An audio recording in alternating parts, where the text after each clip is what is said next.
The courts will decide what fate should be done to them.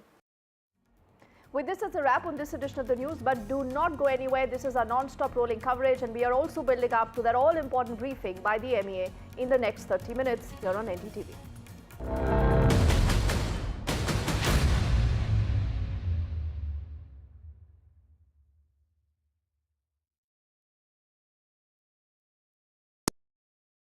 I've been reporting on all issues big and small from Andhra Pradesh, Telangana, rest of South India, bringing you all the action, all that you need to know, all that you want to know. The energy of maximum city is infectious. I'm bringing that energy in our news coverage from financial capital Mumbai. Covering from the southernmost part of India over the last 23 years, I bring in-depth and 360-degree coverage from the Dravidian heartland. The land of Mishti, also known for its bitter politics. I have seen much water flow under the Howrah Bridge, covering Bengal in all its vivid colours. India's IT capital is always bustling, a city full of startups, stories and surprises. And I keep you ahead on all the Bengaluru buzz.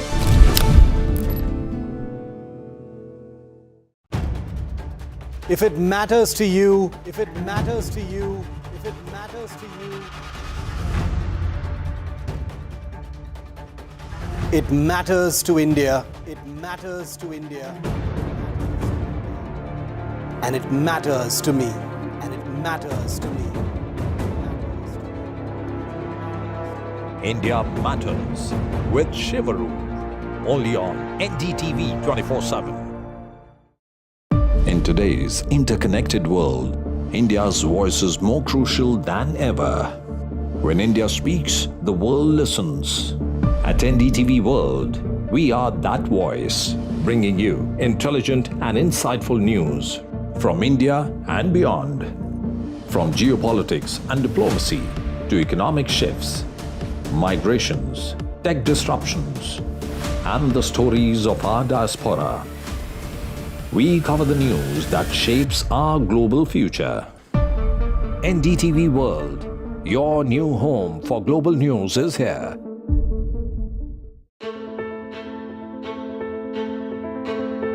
News is not just headlines, it is what impacts you. And news should never be mistaken for noise. What matters is the reality.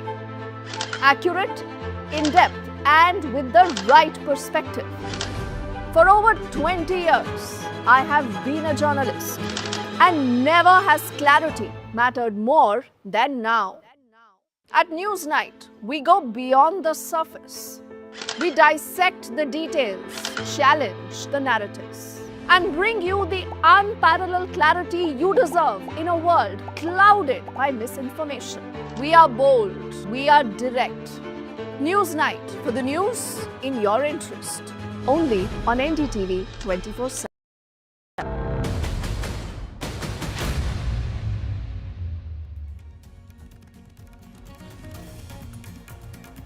Hello and welcome. You're watching NDTV. I'm Gargi Rawat. Coming up ahead, we'll get you all the latest updates a day after Operation Sindoor, and attempts were made on 15 Indian cities. Indeed, I'm Gauri Dwivedi, and over the course of the next 60 minutes, we're going to decode Operation Sindoor second phase, what it means, India's preparations, and a lot more. But first up, the headlines. Rajnath praises armed forces on Operation Sindoor. Defence Minister says precision strikes without hitting any civilian or military installations. Defence Minister says world will see India's weapon strength. Pakistan attempted to escalate tension late last night and early this morning, attempting to target military installations in 15 cities from Jammu and Kashmir to Punjab and even Gujarat. These were neutralized by India. Prime Minister Modi's high-level meeting with government officials, a comprehensive review of ministry operations underway. Special focus remains on readiness and emergency response. A big claim by the BJP. They say that Abdul Rauf Azhar, IC-814 hijacking mastermind, was killed in Operation Sindoor, the younger brother of Jaish-e-Mohammed chief Masood Azhar. high alert in border areas as NDTV reports from the front lines in Jammu Kashmir to Punjab to Rajasthan. Our reporters with the very latest from the front lines.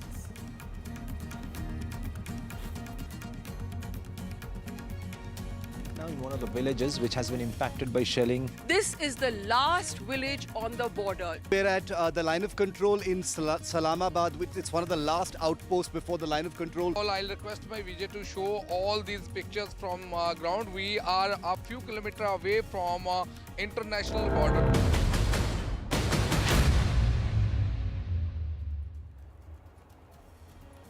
Pakistan attempted late last night and early this morning to escalate tensions with India by targeting military installations in 15 cities in the northern and western parts of the country. That includes Jammu Kashmir, Punjab and Gujarat. All these were negated by the government, by the army, as the government said. That's right. The government said Indian forces responded by targeting and neutralizing Pakistani air defense radars and systems in several locations, including in Lahore. So this is Operation Sindoor that is ongoing. This is something Defense Minister Rajnath Singh said during the briefing at the all-party meeting as well. And speaking at an event just a short while ago, Rajnath Singh lauded our security forces and he praised the way that the armed forces destroyed the terror camps in Pakistan and PoK. He says the precision in which this operation was executed is a matter of pride. Indeed. Pakistan और PoK में जिस तरह से हमारी armed forces ने terror camps को नेस्त नाबूद किया है, वो हम सब के लिए एक गौरव का विषय है. जिस प्रेसिजन के साथ यानी जिस सटीकता के साथ ऑपरेशन सिंदूर एग्जीक्यूट किया गया, वह अनइमेजिनेबल है, बहुत ही सराहनीय है. इसमें 9 टेररिस्ट कैंप्स तबाह हुए और अच्छी खासी संख्या में आतंकी मारे गए. जिस तरह से इस ऑपरेशन को किसी भी इनोसेंट को नुकसान पहुंचाए बिना मिनिमम कोलेटरल डैमेज के साथ अंजाम दिया गया, वह इसलिए संभव हो पाया क्योंकि हमारे formidable and professionally trained arm forces के पास इक्विपमेंट भी हाई क्वालिटी के थे. इंडियन डिफेंस इंडस्ट्री को एक स्ट्रांग और ट्रस्टेड ब्रांड बनाना ही होगा. इस संदर्भ में आज मैं आपसे एक महत्वपूर्ण अपील करने के लिए आप सबके बीच खड़ा हुआ हूं. यह अपील है एक मजबूत वर्ल्ड लीडिंग और state of the art brand India का निर्माण.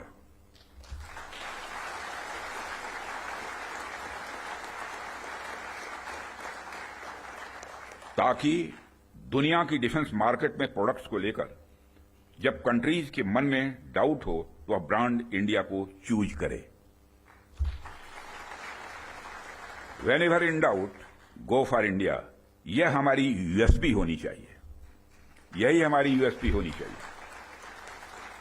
और जब हम ऐसा कर पाने में सफल होंगे, तभी इंटरनेशनल बायर्स हमें एक ट्रस्टेड सप्लायर के रूप में देखेंगे और कहेंगे, don't go for doubt, go for India. All right, Rajnath Singh, they're praising India's effort and Operation Sindoor. Let's go across to our reporters now for the very latest. And Nazir joins us from Kupwara. Aishwarya joins us right here in Delhi. And we're also being joined by Wing Commander Gitanjali Singh, Aeronautical Engineer. Thank you so much, ma'am, for joining us. But first, Aishwarya, to you on the latest that we're hearing from the government. It's now been put out that 15 Indian cities were in fact targeted overnight. These attempts were neutralized.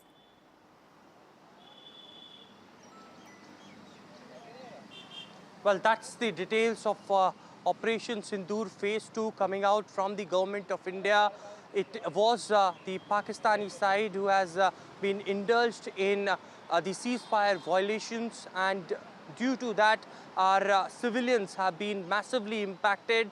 At least 16 Indian civilians have died because of the artillery and small guns firing from the LOC on Pakistani side. Indian army had retaliated to it in a prompt way. Currently, I am at 7 Lok Kalyan Marg, which is Prime Minister's residence. And since morning, it is a series of meetings that Prime Minister have chaired. Early up in the morning, it was NSA Ajit Doval who gave the details of Operation Sindoor Phase 2, in which India neutralized Pakistan's air defense system and their radars in Lahore, and that was in retaliation of Indian 15 cities coming under attack from missiles and drones of Pakistan that are from the Punjab and Jammu and Kashmir region. Indian government has stated that India had swiftly, breached and neglected the air drones and missiles that were launched towards Indian cities, and in retaliation to that, India had neutralized the air defense system in Karachi. It is, of course, in Lahore, I beg your pardon, and also the debris that is now being collected in India in different parts of Punjab is the proof that Pakistan had attacked India. Certainly, the Indian government has stated that it is it depends on the Pakistani military that if they go on further to escalate this matter, then India will respond it swiftly. India does not want any escalation on their side as far as the military actions are concerned. India had made it very clear that it was just the terror hubs that were demolished, that were neutralized in Pakistan mainland and in Pakistan-occupied Jammu and Kashmir, and no escalation as far as civilians or military establishments in Pakistan.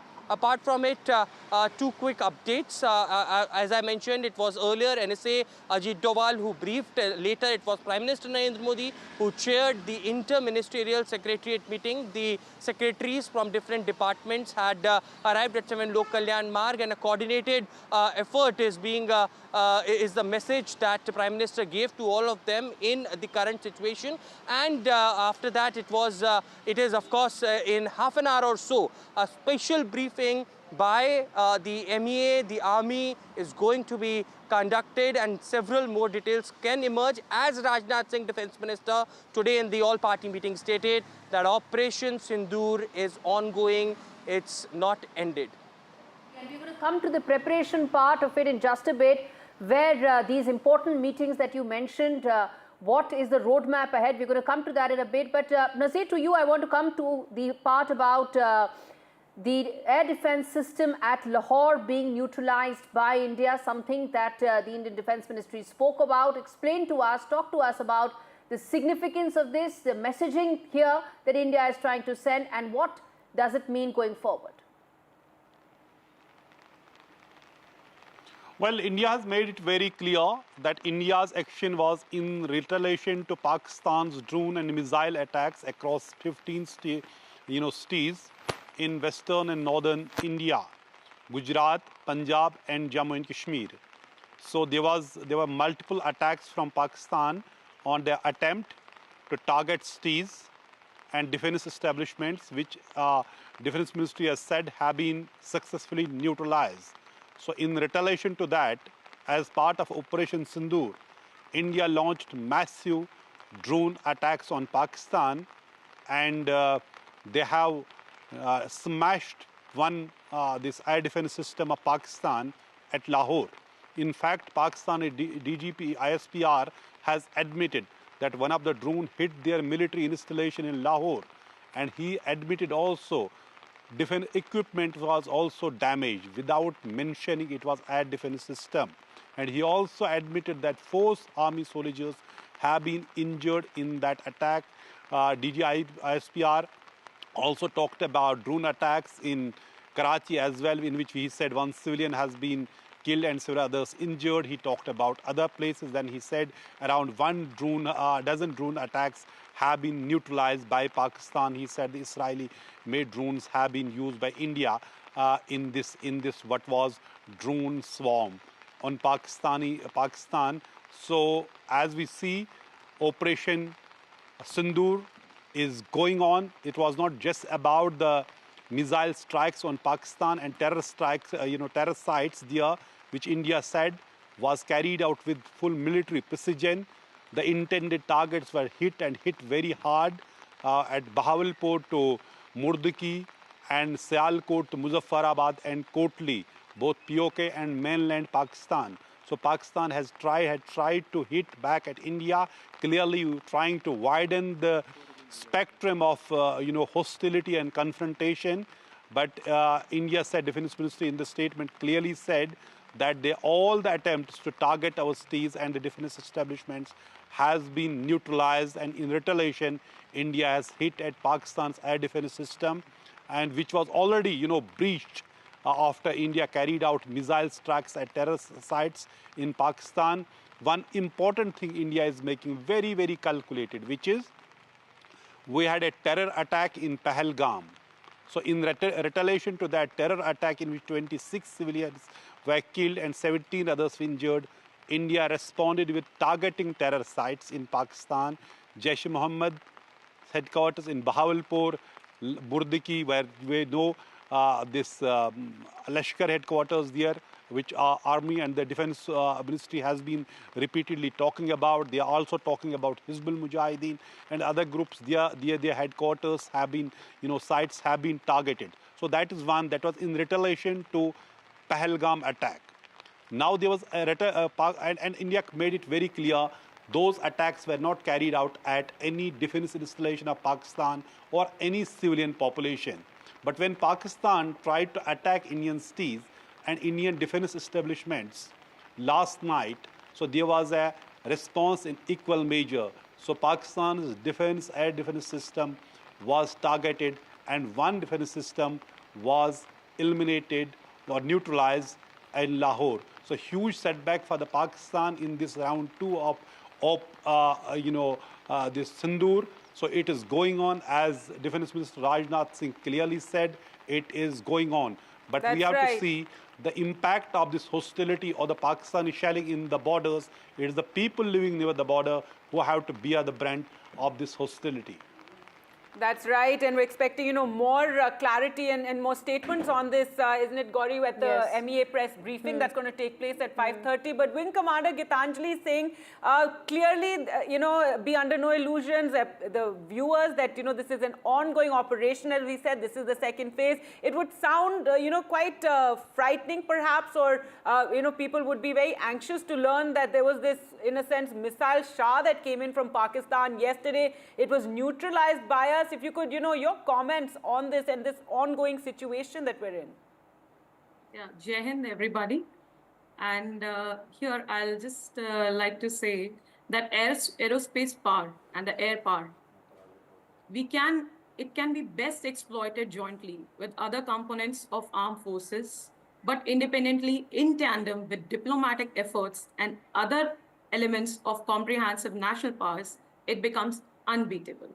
A copybook example of air power and the might of armed forces, amalgamated might in action with perfection, has been the Operation Sindoor and Operation Sindoor Phase 2.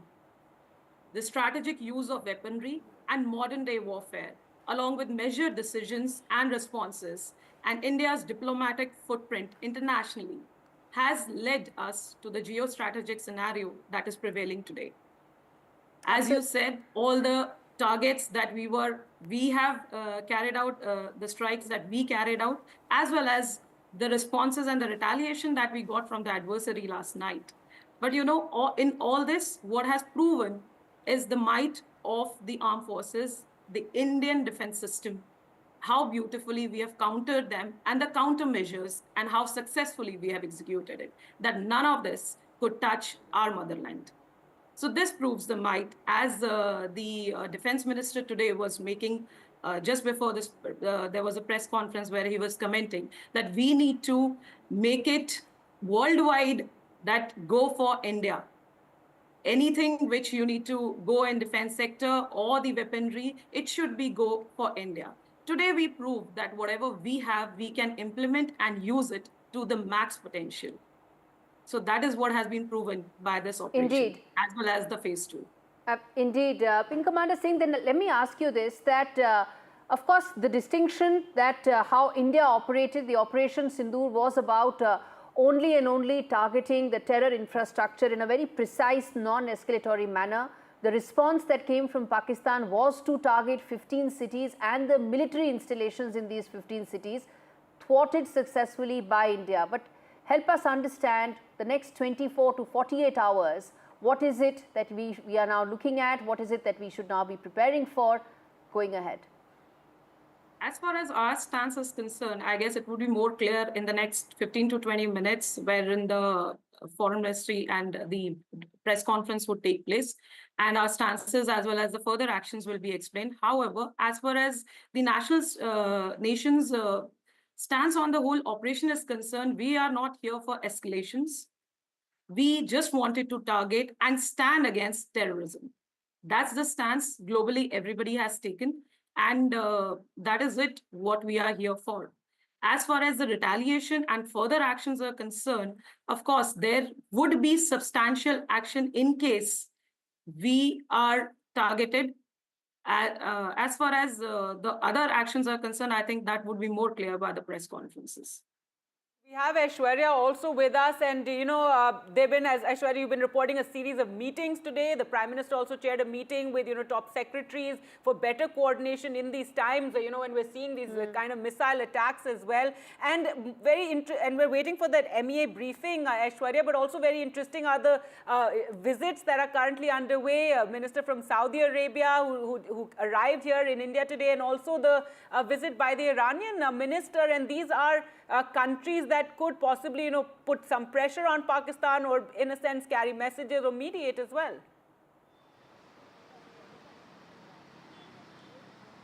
Well, sources have also stated that the Minister of State for Foreign Affairs from Saudi Arabia, that was an unplanned trip, and Saudi Arabia is a close ally of Pakistan.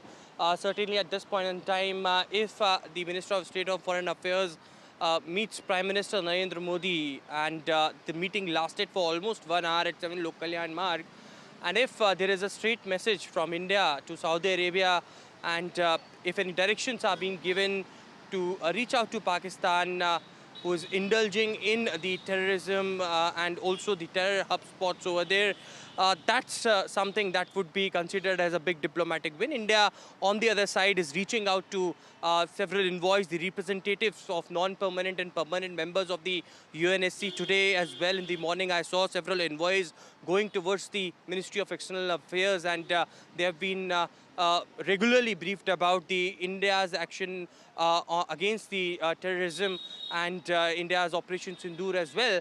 But certainly this meeting holds very important significance. Both the ministers are in India. The minister from Iran had met earlier in a day with Foreign Minister S. Jaishankar and also Rashtrapati Draupadi Murmu, and it was also informed about India's current development, I beg your pardon. But on the other side, of course, as you rightly mentioned, there are a series of meetings which are going on. India, on one side, internally want to focus on what strategic action India is taking to ensure that if any retaliation happens from Pakistan, then how Indian departments, ministries are going to work in a coordinated way. And therefore, the reason Prime Minister himself chaired the meeting with the secretaries of different departments. Most importantly, 2 ministries here, information and broadcasting. From morning, we have been witnessing on the PIB websites, fact checks are being coming as far as the anti-India propaganda and fake narrative being spread by several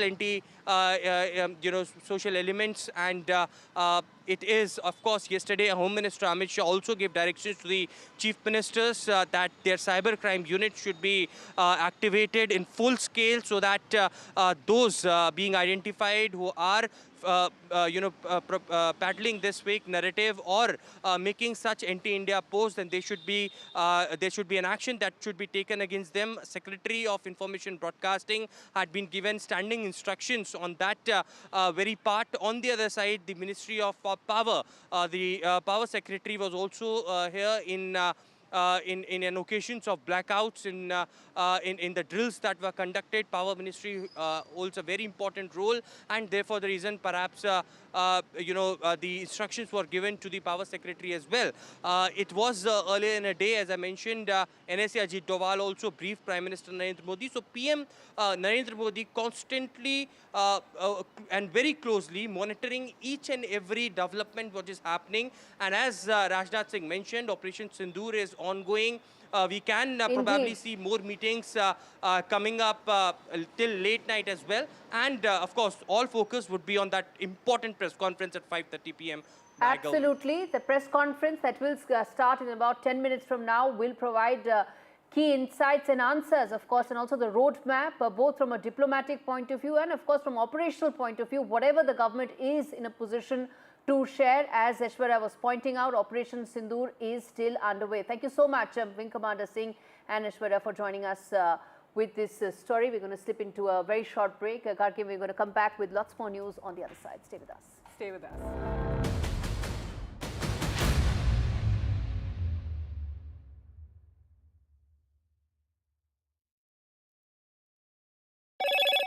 Hello, Moto.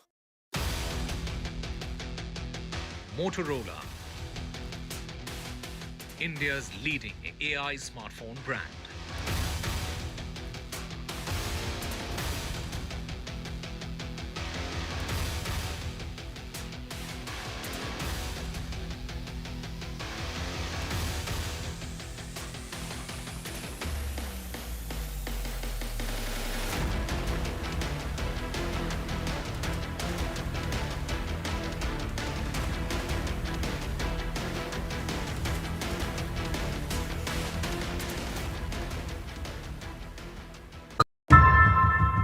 How often have you turned away from debates that descend into endless fights?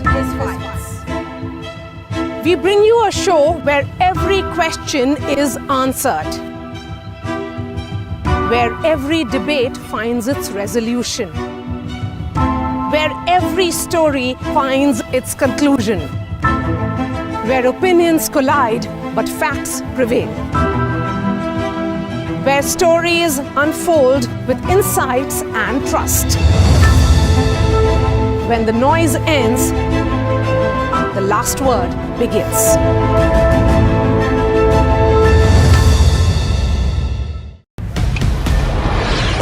This is Operation Sindoor. It is India's big retaliation for the Pahalgam terror attack. The precision with which this attack has been carried out, it's payback time. The headquarters of Jaish-e-Mohammed in Bahawalpur and Lashkar-e-Taiba headquarters in Muridke have been hit. That these targets lay between 30 kilometers across the line of control. Prime Minister has monitored the entire sequence of events overnight. He's been closely monitoring it.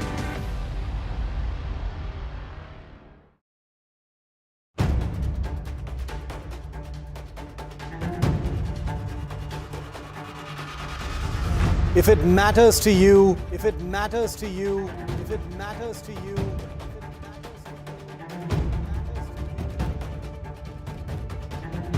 it matters to India. It matters to India. It matters to India. And it matters to me. And it matters to me.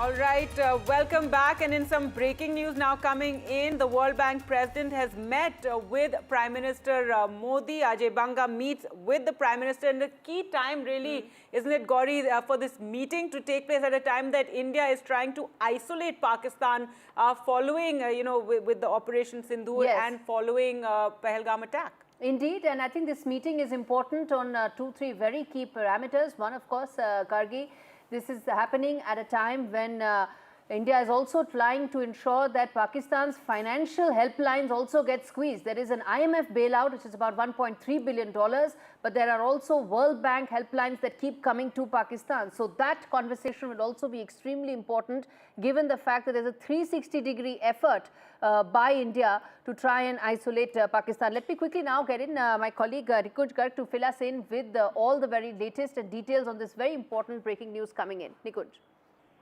Well, yes, Gauri, this is a meeting which is fraught with all kinds of possibilities at this point in time. Remember, India wanting to tighten screws on Pakistan financially this time. This is an exercise which we have never undertaken prior to this time.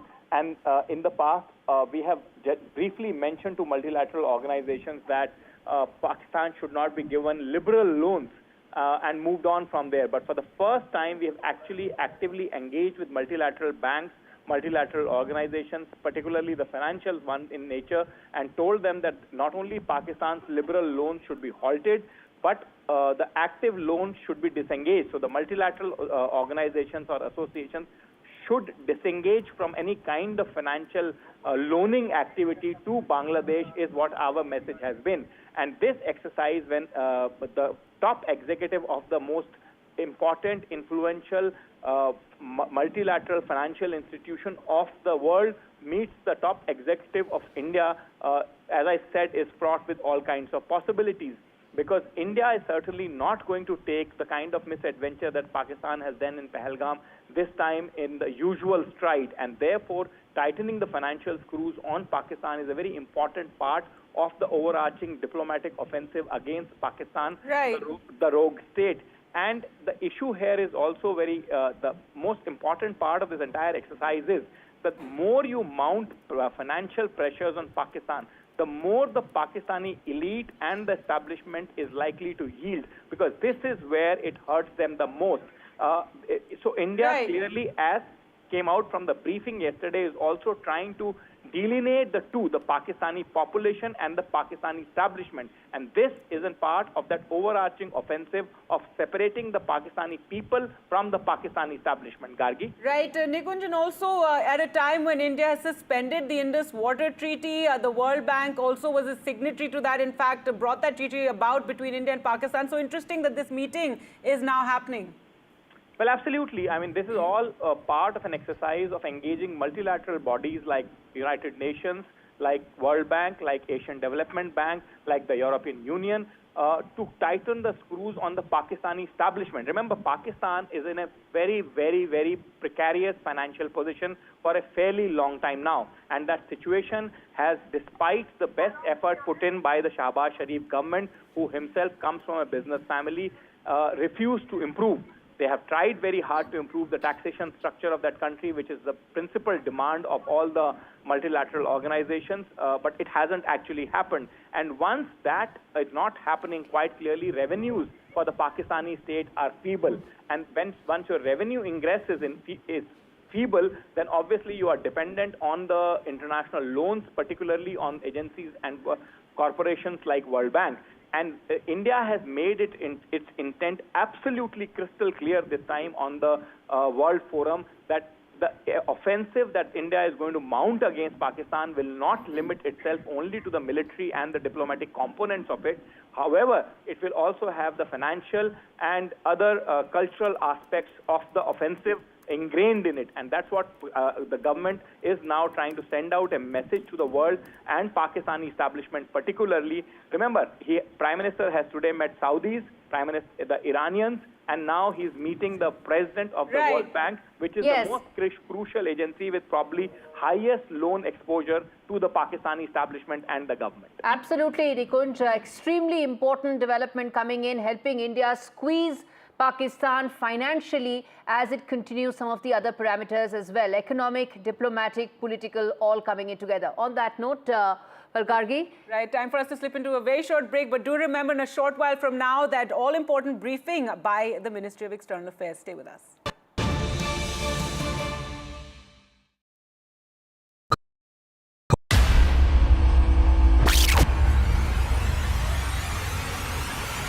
The the last 1 month, if you see, the share prices of Genzol Engineering has fallen more than 58%. Why are the rating firms calling the debt payments as default? We have two credible credit rating agencies on March 4th coming and downgrading the stock to D. Statements are consistently being proven wrong, and transactions are being taken place which are different from what they were originally pictured to be. The company claimed it would roll out 6,400 electric vehicles. But what it has rolled out is a shocking scam. Funds meant for the project were funneled allegedly back to the promoters, the Junkie brothers. What did the money buy?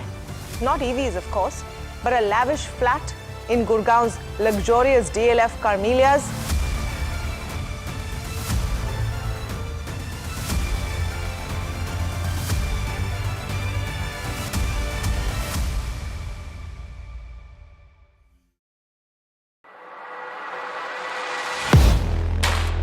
Do you really know the company you invest in? What is the real picture behind presentations and claims? Is the outlook as rosy as the company claims? Know Your Company, powered by NDTV Profit Research, shines a light on the biggest stock market movers.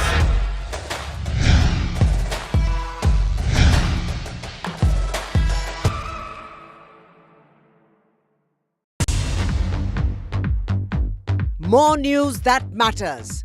Big exclusive. Tulsi Gabbard gunned down by Pakistan-backed cowards. When you interact with people on ground, you're able to reflect their sentiments much better. More debates that shake the system. More exclusives you won't find anywhere else. Not just another prime time. It's a prime time that's unmissable. I've been reporting on all issues big and small from Andhra Pradesh, Telangana, rest of South India, bringing you all the action, all that you need to know, all that you want to know. The energy of Maximum City is infectious. I'm bringing that energy. Hello, Moto. Motorola, India's leading AI smartphone brand.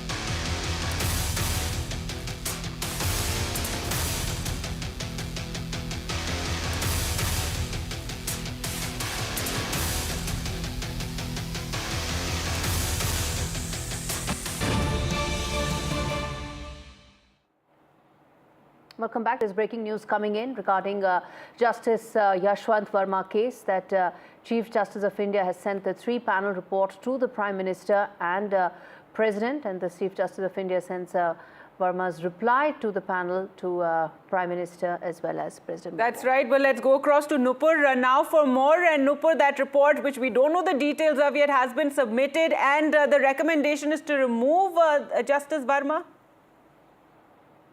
Sources have suggested us that CGI has impacted Justice Yashwant Verma's removal as a High Court judge. Remember, the procedure to remove a High Court or a Supreme Court judge has to be initiated by the CGI by recommending it to the President and the Prime Minister, and the Parliament passes. After the Parliament passes the removal motion, it is then approved by the President. So this could be a step towards that only, as the CGI has now sent the response that he received from Justice Yashwant Verma. Remember, last week only on Sunday, the report was submitted by the 3-judge panel to CGI on the inquiry that was conducted on the allegations of cash recovery. Remember, there was a debris of cash that was found at his residence, and after that, a massive controversy had broken out about how that cash came about and where that cash came from. Justice Yashwant Verma had categorically denied any knowledge of the same, and we are not yet aware that what he has told told the CGI in his response to the panel's report, but in Delhi High Court, when the Delhi High Court had in fact conducted an initial inquiry, he had denied any knowledge. And remember, the Supreme Court had put everything on the Supreme Court website for public access. But for now, we don't know. The report is not made public that what the panel has recommended, but sources have confirmed to us that in fact the panel has recommended indictment of Justice Yashwant Verma, and CGI has sent the report as well as Justice Yashwant Verma's reply to the same to the President and the Prime Minister, and soon we will get to know what the Supreme Court panel had found out, and we are being told that it will also be made public. The report will be made public. We are being told by the sources. It's just a wait and watch game now. Right. In fact, this entire episode has been dealt with a lot of transparency. Thanks so much, Nupur, for joining us there with all the latest developments. But returning now to our top story, in a short while from now, that all-important briefing by the MEA. Absolutely. And that really will be extremely important in terms of the messaging that will come in from India after those developments about Operation Sindoor Phase 2 starting. Remember, Pakistan made attempts late last night and early this morning to escalate tension with India by targeting the military installations in 15 cities in northern and western parts of the country. That includes Jammu Kashmir, Punjab and Gujarat. All of these were negated, the government said. Now, reporters have been bringing you reports from the frontline affected border states, and NDTV's Gurpreet sent us this report from Ferozpur in Punjab. We have come to a village who is the last village of Punjab, and next to this village is the border and then Pakistan. We have seen that a lot of our family members, they have already started moving from this last village of Punjab, and I'll request my Vijay to show all these pictures from here. We have seen some of the houses which have already been locked there, and what we have learned from the local villages, most of the women as well as the children, they have already migrated from this place to some safer place. Some of the people, they are with us. We will talk to them to understand what type of movement is going to be taken place from this village. We will talk to them to understand, but I'll show this house which has been locked, and the people from this village, they have already started moving from this place to some safer places. We will talk to them. तो गांव में देख रहे हैं काफ़ी तनाव का अभी माहौल है पाकिस्तान और इंडिया में. गांव में देख रहे हैं कि लगातार लोग यहां से किसी और जगह पे जा रहे हैं. लोग कल एकदम जैसे एयर स्ट्राइक किया, जो एयर स्ट्राइक संदूर के नाम बता रहे थे, वो उनके होने के कारण यहाँ के लोग जो 50% लोग हैं, जैसे बुजुर्ग, बच्चे और लेडीज़, वो पीछे सुरक्षित जगह पर चले गए हैं. क्योंकि ये भी कहा जा रहा है कि जो औरतें हैं और बच्चे हैं उनको यहाँ से भेजा जा रहा है ताकि अगर कोई भी सिचुएशन ऐसी होती है उसमें बच्चों और औरतों का नुकसान ना हो.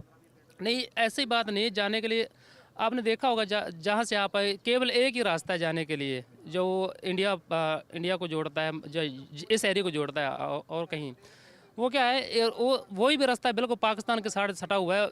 जब आर्मी की मूवमेंट होगी वो रास्ता तो आर्मी के लिए यूज़ किया जाएगा, लेकिन आम पब्लिक के लिए वो रास्ता नहीं खोला जाएगा. इसलिए रास्ता ना होने के कारण इसलिए लोग पहले जाते हैं. जो कहीं और रास्ता हो, जैसे सतलुज के ऊपर कोई पुल वगैरह हो, तो लोग यहाँ से नहीं जाएंगे.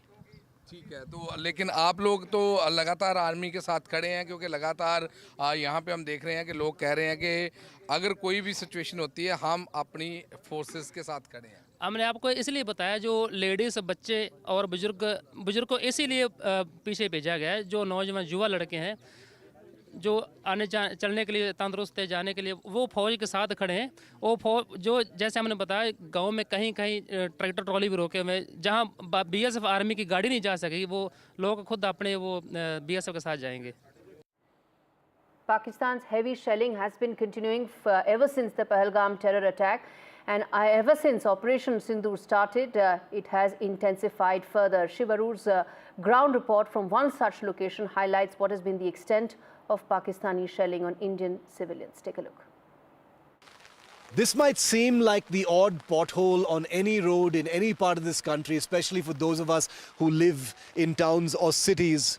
But what you're seeing right here is actually the impact point of a Pakistani shell or mortar that landed on the night of Operation Sindoor when Pakistan began to escalate. I'm here very close to the line of control in Chowkibal town in North Kashmir's Kupwara sector. And the shell or mortar that has landed here burst into thousands of little pieces and went straight into the houses and shops that flank this tiny little road in this small little town in North Kashmir. This little shoe shop right next to the impact point suffered the most. Take a look at that signboard. You don't even know what the shop's name is because it's been completely shattered, the pieces everywhere. Thankfully, there was nobody in the shop when this happened. But please take a look at the damage here in the shop. All the glass panes have been destroyed. They lie here in pieces. All of the glass pieces here are of the glass panes of this shop. They have to put the shutters down because nothing anymore protects them, from the elements. Completely shattered products, damage, huge amount of glass pieces everywhere, and a cost to the shopkeeper who thankfully lived about 6 or 7 kilometers away from here, and thankfully there was nothing. ये आपकी दुकान है? जी, और आप नहीं थे जब ये हुआ था? लगभग 4 बजे के करीब हुआ है, सुबह के 4 बजे के करीब हुआ है, तो अब तो हम उस वक्त घरों में थे अपने, तो नमाज से पहले। थैंक गॉड कि आप नहीं थे यहाँ पर। सर जी, हम शुक्र पढ़ते हैं कि हम यहाँ पर खुद नहीं थे, तो वरना यहाँ पर जानी हालात बहुत ज़्यादा ख़राब होते हैं। जी, क्योंकि ये जो इलाका है यहाँ पर इस वक्त बहुत ज़्यादा भीड़ होती है, तो यहाँ पर ब्लॉक जो है नज़दीकी पड़ता है, तो अप्रॉक्सीमेटली 30-40 बंदों की जान तो जानी थी फिर ऐसे। जी। कितने शेल्स गिरे थे उस रात? यहाँ पर लगभग इस पूरे चौकीबल एरिया में 8 से 10 शेल गिरे हैं, जो और यहाँ पर जो इस मार्केट में एक गिरा है और यहाँ से थोड़ा आधे किलोमीटर दूर एक और गिरा हुआ है। You can see the glass pieces. Just look at the all the damage in this particular shop. And if you just walk a little outside, remember this is not a military installation, as we've been reporting from Uri sector as well. This is hardly a military installation. This is where human beings live. And now all the shutters are down. You can see glass shattered everywhere, windows shattered everywhere. Some of the people in the houses have actually left and gone towards Srinagar and Sopor, which are safer territories at this point of time, because they just don't know when that next shell is going to land. The irony of this entire unfolding situation, and in many ways underlined by this horrifying crater caused by a shell here on the road in Chowkibal. I'm going to ask Ashwini to, once again focus on this, where the impact happened, is that India and Pakistan are currently trading in sophisticated weapons. Operation Sindoor's second phase is in full swing. Missiles and drones have been fired at India. India has used very sophisticated drones to take down air defense installations in Lahore and other places which Pakistan is not acknowledging. But the reality on the ground once again is this crater.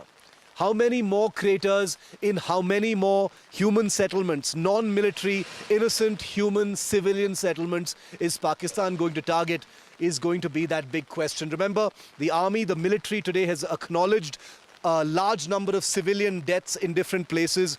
What is it going to take for Pakistan to be a true country and stop targeting civilian installations? There is a military confrontation going on between India and Pakistan. When will Pakistan stop using civilians as targets? All right, and civilians really bearing the brunt from Pakistani firing, and that was Shiv reporting from Kupwara. Let's get you this report from Rajouri, where Mohammad Ghazali also spoke to several of the local people who are affected. Many have left the area. So right now we are here in Patara village in Rajouri district, and I'll ask my camera person to show you the locality here, the location, that how close it is from the international border. So on your screen in the frame, if you can see those hilltops, that is the international border from Vikram Mishri on the ongoing developments regarding Operation Sindoor. We also have with us Colonel Sophia Qureshi and Wing Commander Vyomika Singh for this briefing. With that, I hand over the floor to Foreign Secretary. Sir. Thank you, Ranveer. Good evening. Thank you all for joining for this briefing. you would have perhaps seen some information related to developments since late last night, early this morning, which has been put out by the Ministry of Defense. Just in case it has been missed, I will request Colonel Sophia Qureshi and Wing Commander Vyomika Singh to just update you and fill you in on the details. Thank you, sir. Operation Sindoor पर 7 मई 2025 को हुई press conference के दौरान भारत ने अपनी प्रतिक्रिया को केंद्रित, संतुलित और गैर उत्तेजक बताया था। यह विशेष रूप से स्पष्ट किया गया था कि पाकिस्तानी सैन्य ठिकानों को निशाना नहीं बनाया गया। साथ ही दोहराया गया कि भारत में किसी भी सैन्य लक्ष्य पर हमले का उचित जवाब दिया जाएगा। 7 से 8 मई 2025 की रात को पाकिस्तान ने उत्तरी और पश्चिमी भारत में स्थित कई सैन्य ठिकानों को, जैसे कि अवंतीपुरा, श्रीनगर, जम्मू, पठानकोट, अमृतसर, कपूरथला, जालंधर, लुधियाना, आदमपुर, भटिंडा, चंडीगढ़, नाल, फलौदी, उत्तरलाई और भुज पर ड्रोन और मिसाइलों से हमला करने का प्रयास किया।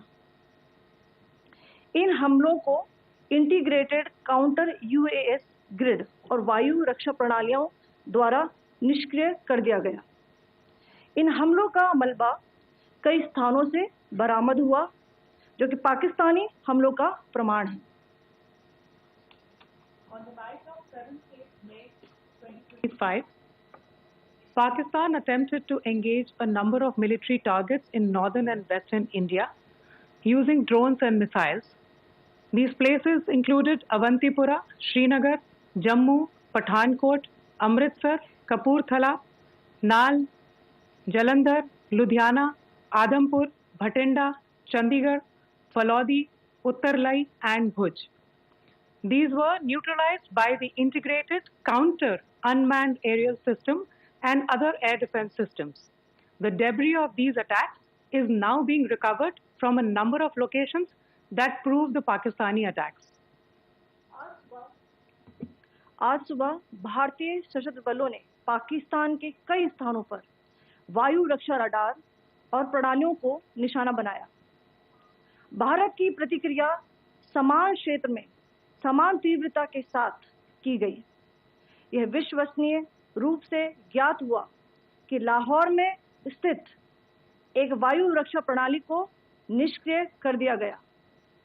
Today morning, Indian Armed Forces targeted air defense radars and systems at a number of locations in Pakistan. Indian response has been in the same domain with the same intensity as Pakistan.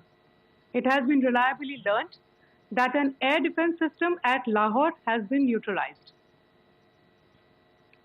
Pakistan ने नियंत्रण रेखा पर आकरण गोलीबारी की तीव्रता बढ़ा दी है, जिसमें कुपवाड़ा, बारामूला, उरी, पुंछ, मेंढर और राजौरी क्षेत्रों में मोर्टार और भारी तोपखाने का इस्तेमाल किया जा रहा है। Pakistan has increased the intensity of its unprovoked firing across the line of control using mortar and heavy calibre artilleries in areas in Kupwara, Baramulla, Uri, Poonch, Mendhar and Rajouri sectors in Jammu and Kashmir. 16 innocent lives have been lost, including 3 women and 5 children, due to the Pakistani firing. Here too, India was compelled to respond to bring mortar and artillery fire from Pakistan to a halt. Indian Armed Forces reiterate their commitment to non-escalation, provided it is respected by the Pakistan military. Jai Hind.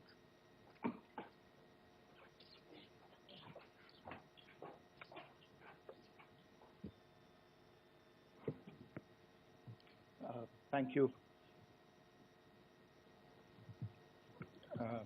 Friends, this is, as I said, further to the briefing that was provided yesterday and some of the updates that have been just provided by Colonel Qureshi and Wing Commander Singh.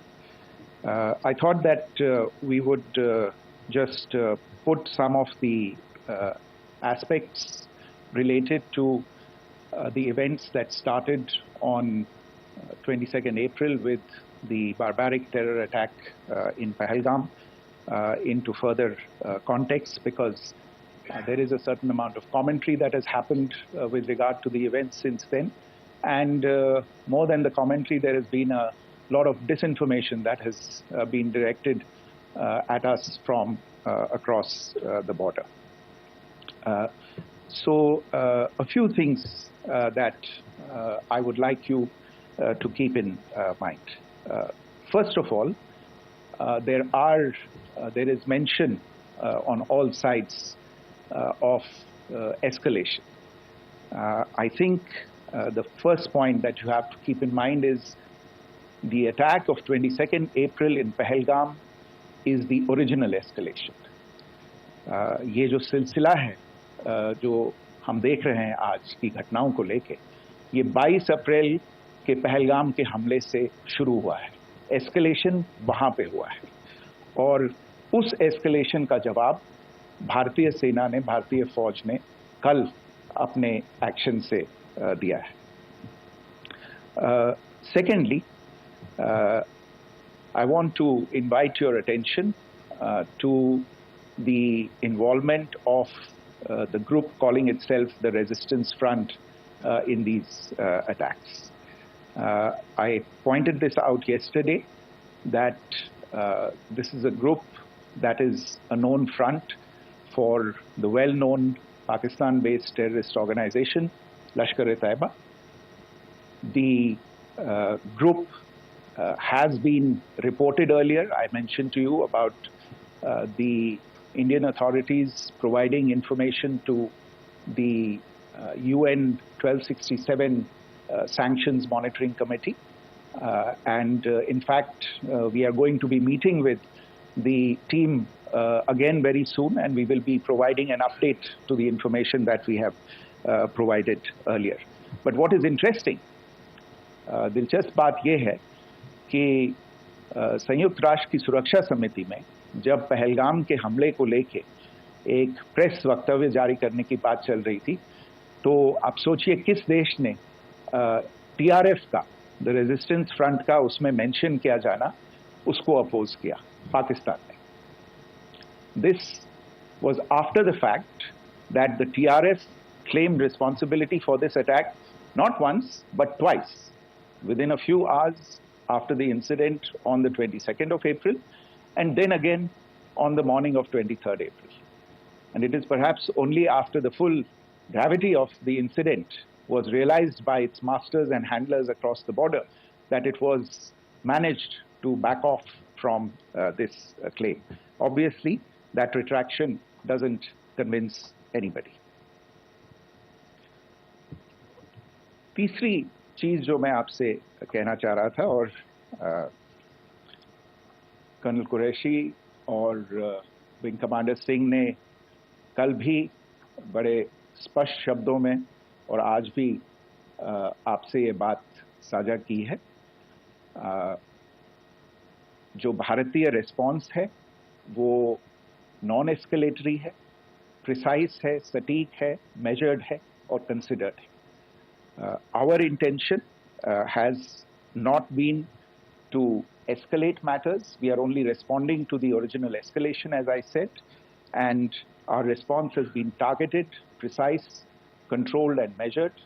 Only no military targets have been selected. Only terrorist infrastructure in Pakistan has been hit. Now, there are, as I said, a number of issues that have been raised in commentaries, and there's a lot of, as I said, unfounded disinformation and fabrication that has come from across the border. And I would just like to use this opportunity to set the record straight on some of these issues. The first of these is Pakistan trying to wash its hands off any and all involvement with terrorism. I think the Pakistani information minister said there are no terrorists in Pakistan. And I think he was challenged on that in the television program that he was appearing on. But even if I partially repeat myself from yesterday, I think Pakistan's reputation as the epicenter of global terrorism is rooted in a number of instances where concrete evidence is available, not just to India, but to governments and authorities and agencies around the world. There are several terrorist attacks around the world where Pakistani fingerprints have been found. I don't need to belabor the point with regard to this audience about where Osama bin Laden was found and who called him a martyr. Pakistan has also for decades pursued cross-border terrorism into India with impunity. And as I said yesterday also, in order to deliberately mislead the international community, they claimed that the terrorist Sajid Mir was dead. They came under pressure, and Sajid Mir was then brought back to life, arrested, and is now apparently in Pakistani custody. Pakistan is also home to a very large number of UN proscribed as well as UN proscribed terrorists, as well as terrorists proscribed by a number of other governments in the world, including, of course, the Lashkar-e-Taiba and the Jaish-e-Mohammed, as well as their leaders, Masood Azhar and Hafiz Mohammed Saeed. आपने देखा होगा हाल ही में पिछले ही कुछ दिनों में पाकिस्तान के रक्षा मंत्री और उनके पूर्व विदेश मंत्री दोनों ने इस बात को माना है कि पाकिस्तान का ऐसे ग्रुप्स के साथ जो रिश्ता है वो क्या रहा है. Both the defense minister and the former foreign minister of Pakistan, I think they've done a more eloquent job of this than I could ever do in terms of describing their country's implication in international terrorism and their involvement in housing these kinds of groups. दूसरा जो विषय है वो है पाकिस्तान का जो एक दावा है कि एक इंटरनेशनल impartial investigation होना चाहिए, एक joint investigative committee होनी चाहिए. These calls for jointly investigating this heinous and barbaric attack in Pahalgam. Again, I think you know the history well on this. You know the track record well, and it is not a bright track record insofar as Pakistan is concerned. In fact, in the pursuit of justice for the victims of multiple terrorist attacks, whether it be Mumbai in 2008, in Pathankot in 2016, or many others. But in particular for these two attacks, India had offered to cooperate. India provided forensic evidence and urged Pakistan to bring the perpetrators of these attacks to justice. We, in particular with regard to the Mumbai attacks of 2008, where a Pakistani Lashkar-e-Taiba terrorist was captured alive, India provided extensive information and evidence related to the involvement of Pakistani terrorists in this attack.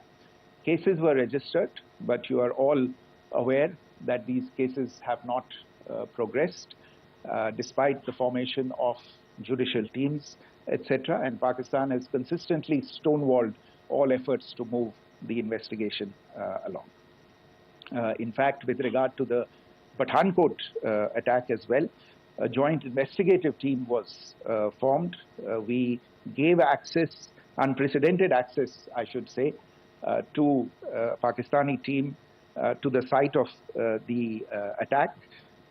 Details of call records data and DNA, etc., were shared with Pakistan.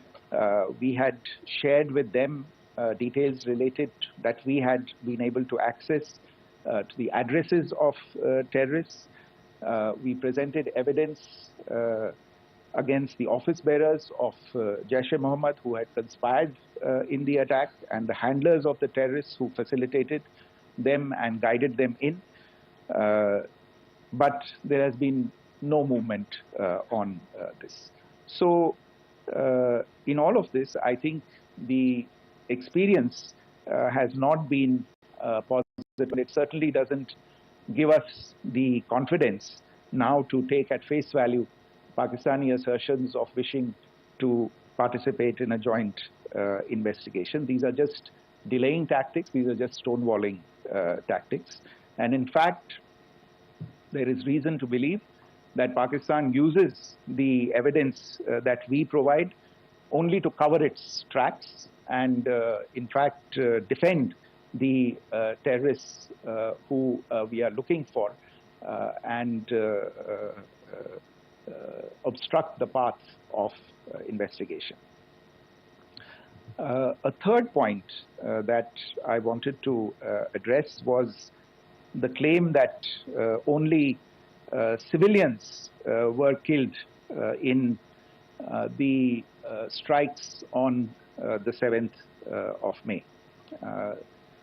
We have made the point very clearly that all attacks on the morning of 7th May were against carefully selected terrorist infrastructure, terrorist targets. It is not clear to us, in fact, seeing some of the coverage of the after effects of these strikes, including the funerals for the terrorists that were held yesterday. I think a lot of you have seen the reports and the coverage on media. If only civilians, if any civilians were killed in these attacks, I wonder what message this picture actually sends to all of you. This is a question that is worth asking.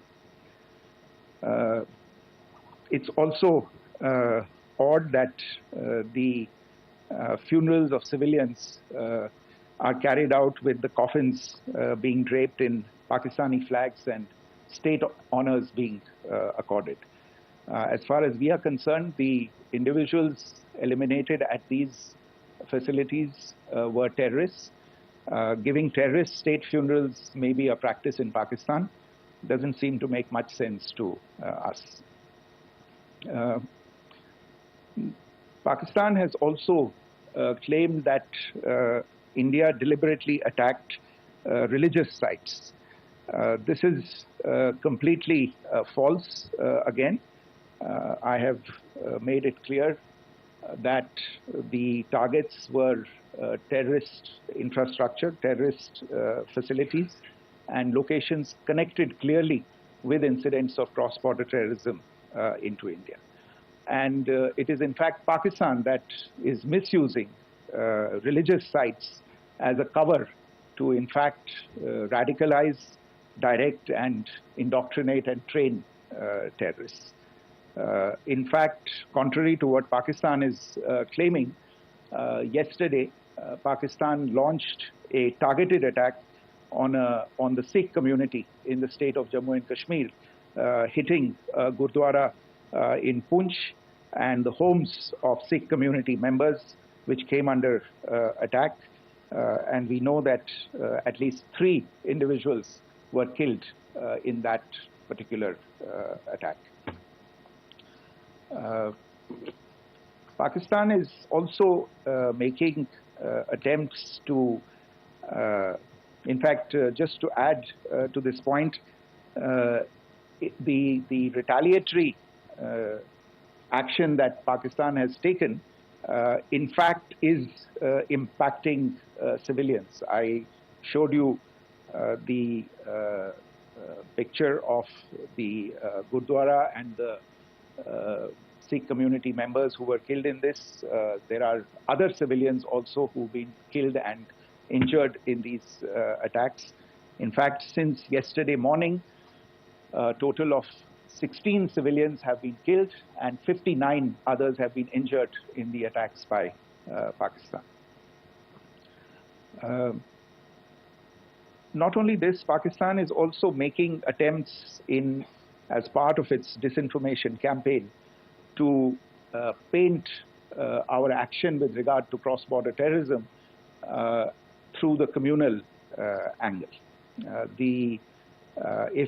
If that is the issue, then I think I can do no better than to cite or point you in the direction of the Pakistan Army Chief's speech of 16 April 2025.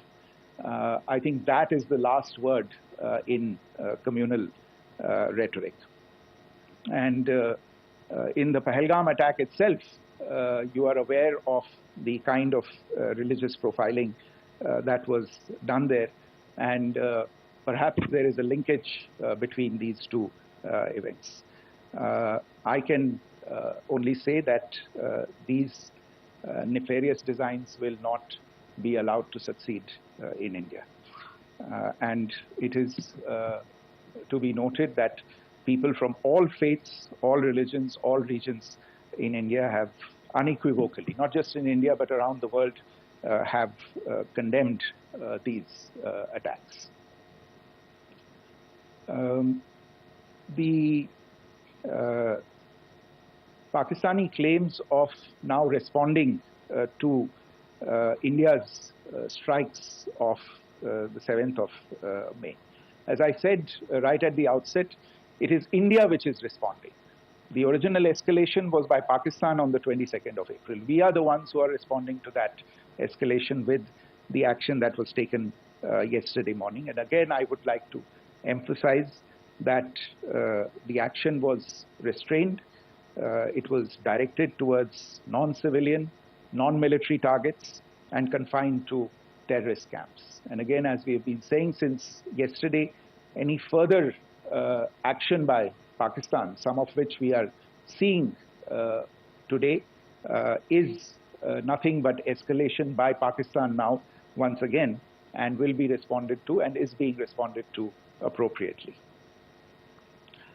One point that I wanted to also address was the allegations to the targeting of a dam, the Neelam Jhelum project in Pakistan-Occupied Kashmir.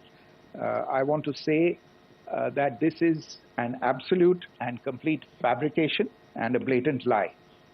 India has targeted only and only terrorist infrastructure, and the details of that terrorist infrastructure, together with the locations, were shared with you yesterday by Colonel Qureshi and Wing Commander Singh. I should note that if this kind of a claim is a pretext for targeting Indian infrastructure of a similar nature, Pakistan will be entirely responsible for the consequences that will undoubtedly follow. Finally, I want to address some issues that have been raised related to the Indus Waters Treaty and the disinformation that has been raised in regard to that as well. The fact is that there have been fundamental changes in the circumstances in which the Indus Waters Treaty was concluded, and they call for a reassessment of the obligations under the treaty. Over the last year and a half to 2 years, India has been in communication with the government of Pakistan. We've sent several notices to them requesting for negotiations to discuss modification of the treaty. India has for 6+ decades now, honored the treaty, even during periods when Pakistan imposed multiple wars on us, and even when relations were adversarial. Pakistan is the one that has been acting in violation of the treaty, deliberately creating legal roadblocks in India exercising its legitimate rights on the western rivers. Any projects that India sought to build on the eastern rivers, and even on the western rivers, which we are allowed to by the treaty, were always challenged by Pakistan, thereby hampering our rights to utilize our legitimate waters under the treaty. In fact, if you see, the preamble of the treaty itself states that the treaty was concluded in a spirit of goodwill and friendship. Mark those words, concluded in a spirit of goodwill and friendship. ये भारत का धैर्य और भारत की सहनशीलता है जो 65 साल से हम इतनी प्रोवोकेशन के बावजूद इस ट्रीटी को निभा रहे हैं. However, as has been made clear earlier as well, Pakistan has not responded to our requests to enter into negotiations for a reassessment of the obligations under the treaty. A number of conditions have changed. This is a treaty that was based on the engineering techniques of the 50s and the 60s. We are living through the first quarter of the 21st century. Technological changes and technological advancements have to be taken into account. There are demographic changes. There are climate changes that have taken place. There is the imperative of clean energy. And of course, the terrorism that Pakistan has wreaked in the state of Jammu and Kashmir itself has hampered India's ability to exercise its rights under the treaty.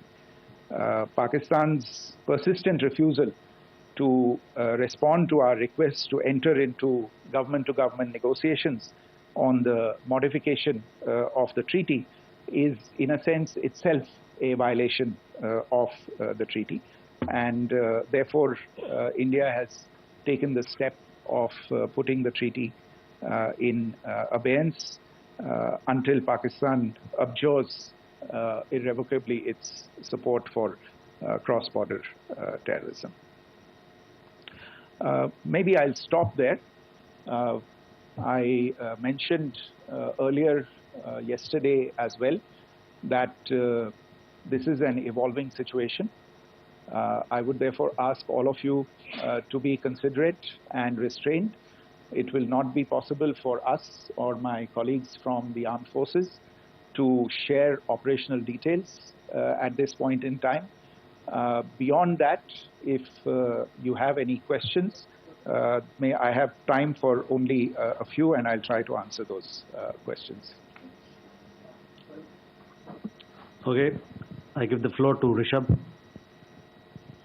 One Secretary, good evening. This is Rishabh from Times Now. I just wanted to understand, as per the press release that has been released earlier today, it says that we have successfully hit at the air defense of Lahore.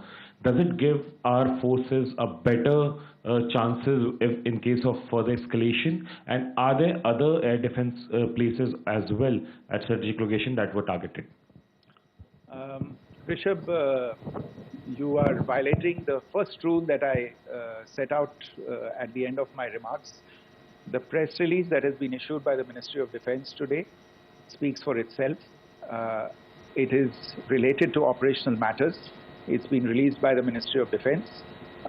As more information becomes available, it will be released at the appropriate time. Once again, please don't go into operational details at this point in time, because this is a constantly evolving situation. Yeah, go ahead. Foreign Secretary Smita Sharma, just wanted to ask, the Pakistani Minister Ishaq Dar in an interview has claimed that the national security advisors of India and Pakistan have spoken to each other, if you could confirm or deny, and is complete severance of diplomatic ties with Pakistan also on the table? I have no information with regard to contacts between the two national security advisors.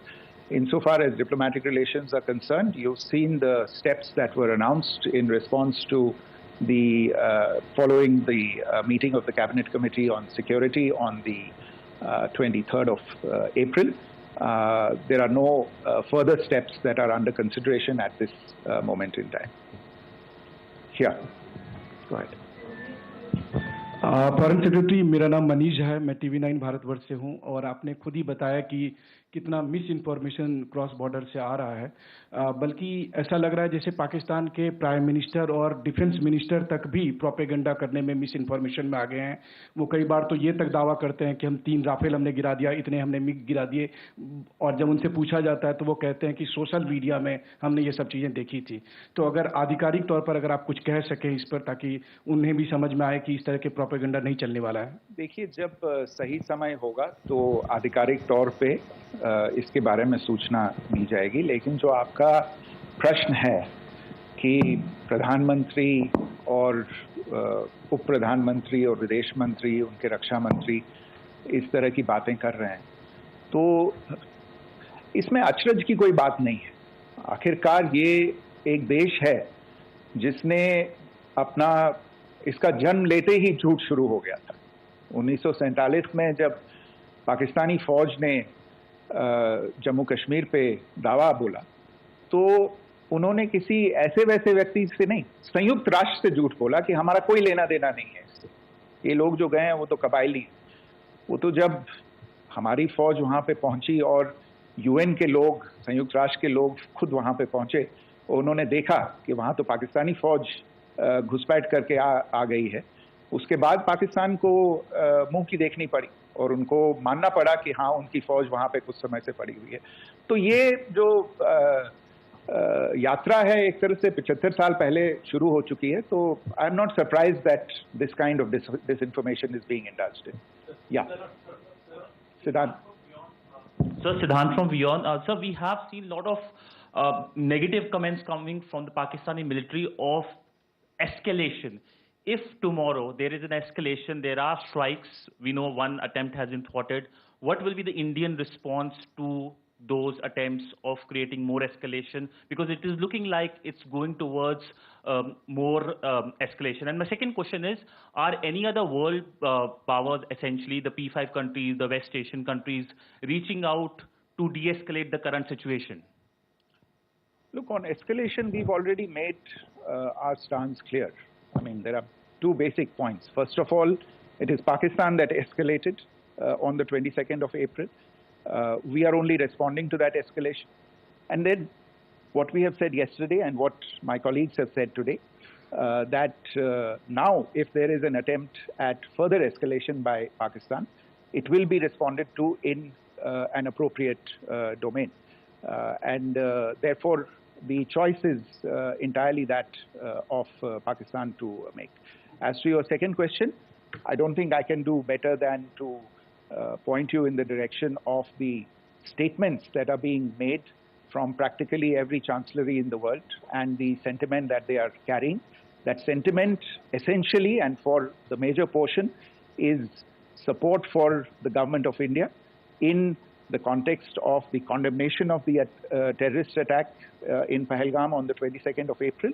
There is wide recognition of the government of India's right to respond to these attacks in self-defense, and of course a desire to ensure that there is not further escalation.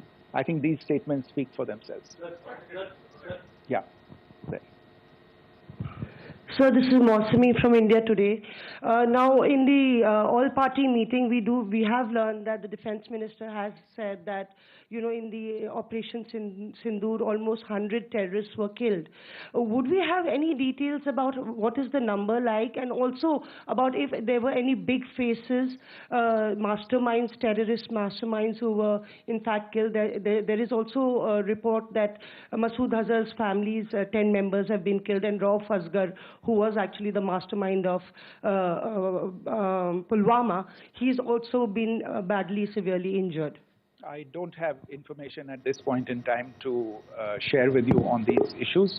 But as I said, I think, there is so much information out there on television, in the news media, in social media, that it sometimes looks like a long time has passed since this. Please understand that slightly over 36 hours only have passed since this operation was undertaken.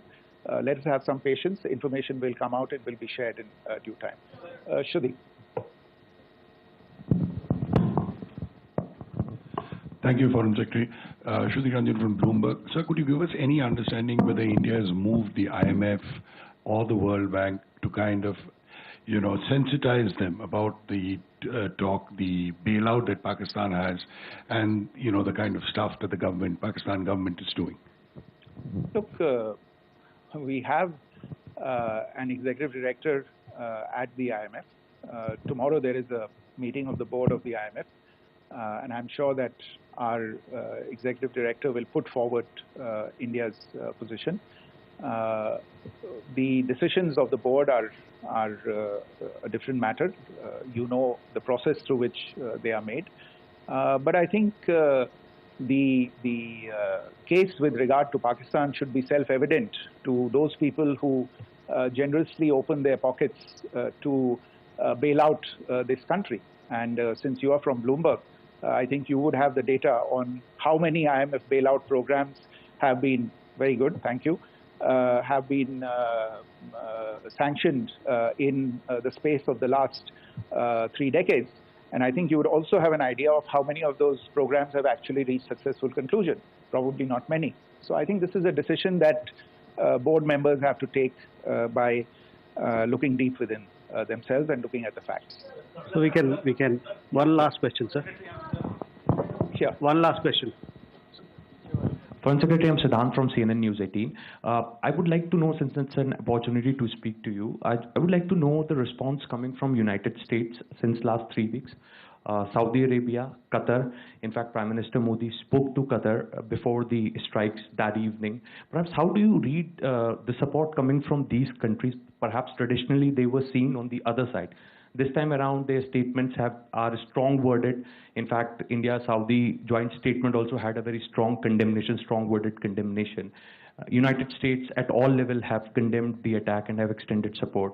In fact, Saudi Deputy Foreign Minister is in India. He just met EMS Jaish-e-Mohammed. Also, if you could shed some light on his visit, his meeting with EMS Jaish-e-Mohammed. In fact, we have also been told that he met Prime Minister Modi. Thank you. Look, all the countries that you named and many others, we have been in touch with them. The Prime Minister has spoken to a large number of world leaders. A large number of world leaders have called him, as have called the External Affairs Minister. As we speak, there are conversations going on today as well with world leaders.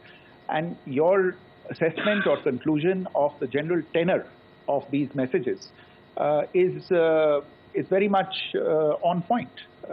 And I think this is a recognition of the fact, firstly, of the barbaric nature, the unprecedented nature and character and features of the attack in Pahalgam, and a recognition of India's right to respond to this.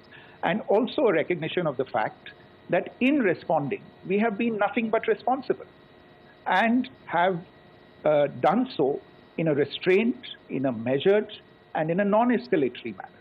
I think that counts for something. People have taken that into account, and that is what is explaining the kinds of reactions that we are seeing.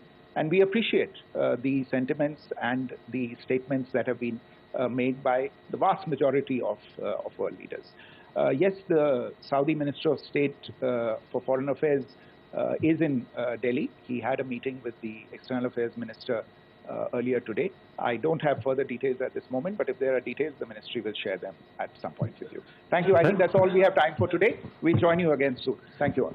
Thank you.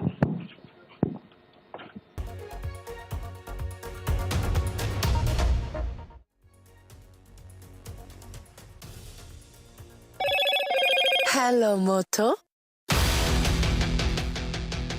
Motorola, India's leading AI smartphone brand.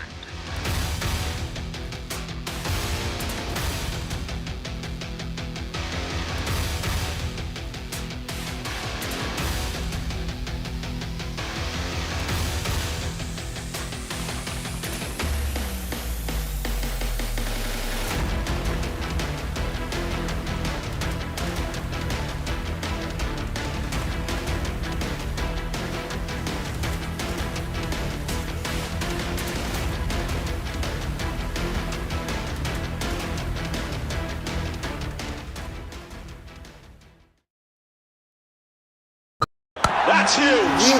That is a biggie. It's out of there. Gold Plus Clear Glass.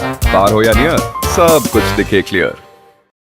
In today's interconnected world, India's voice is more crucial than ever. When India speaks, the world listens. At NDTV World, we are that voice, bringing you intelligent and insightful news from India and beyond. From geopolitics and diplomacy to economic shifts, migrations, tech disruptions, and the stories of our diaspora.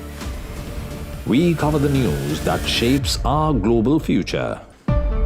NDTV World, your new home for global news is here.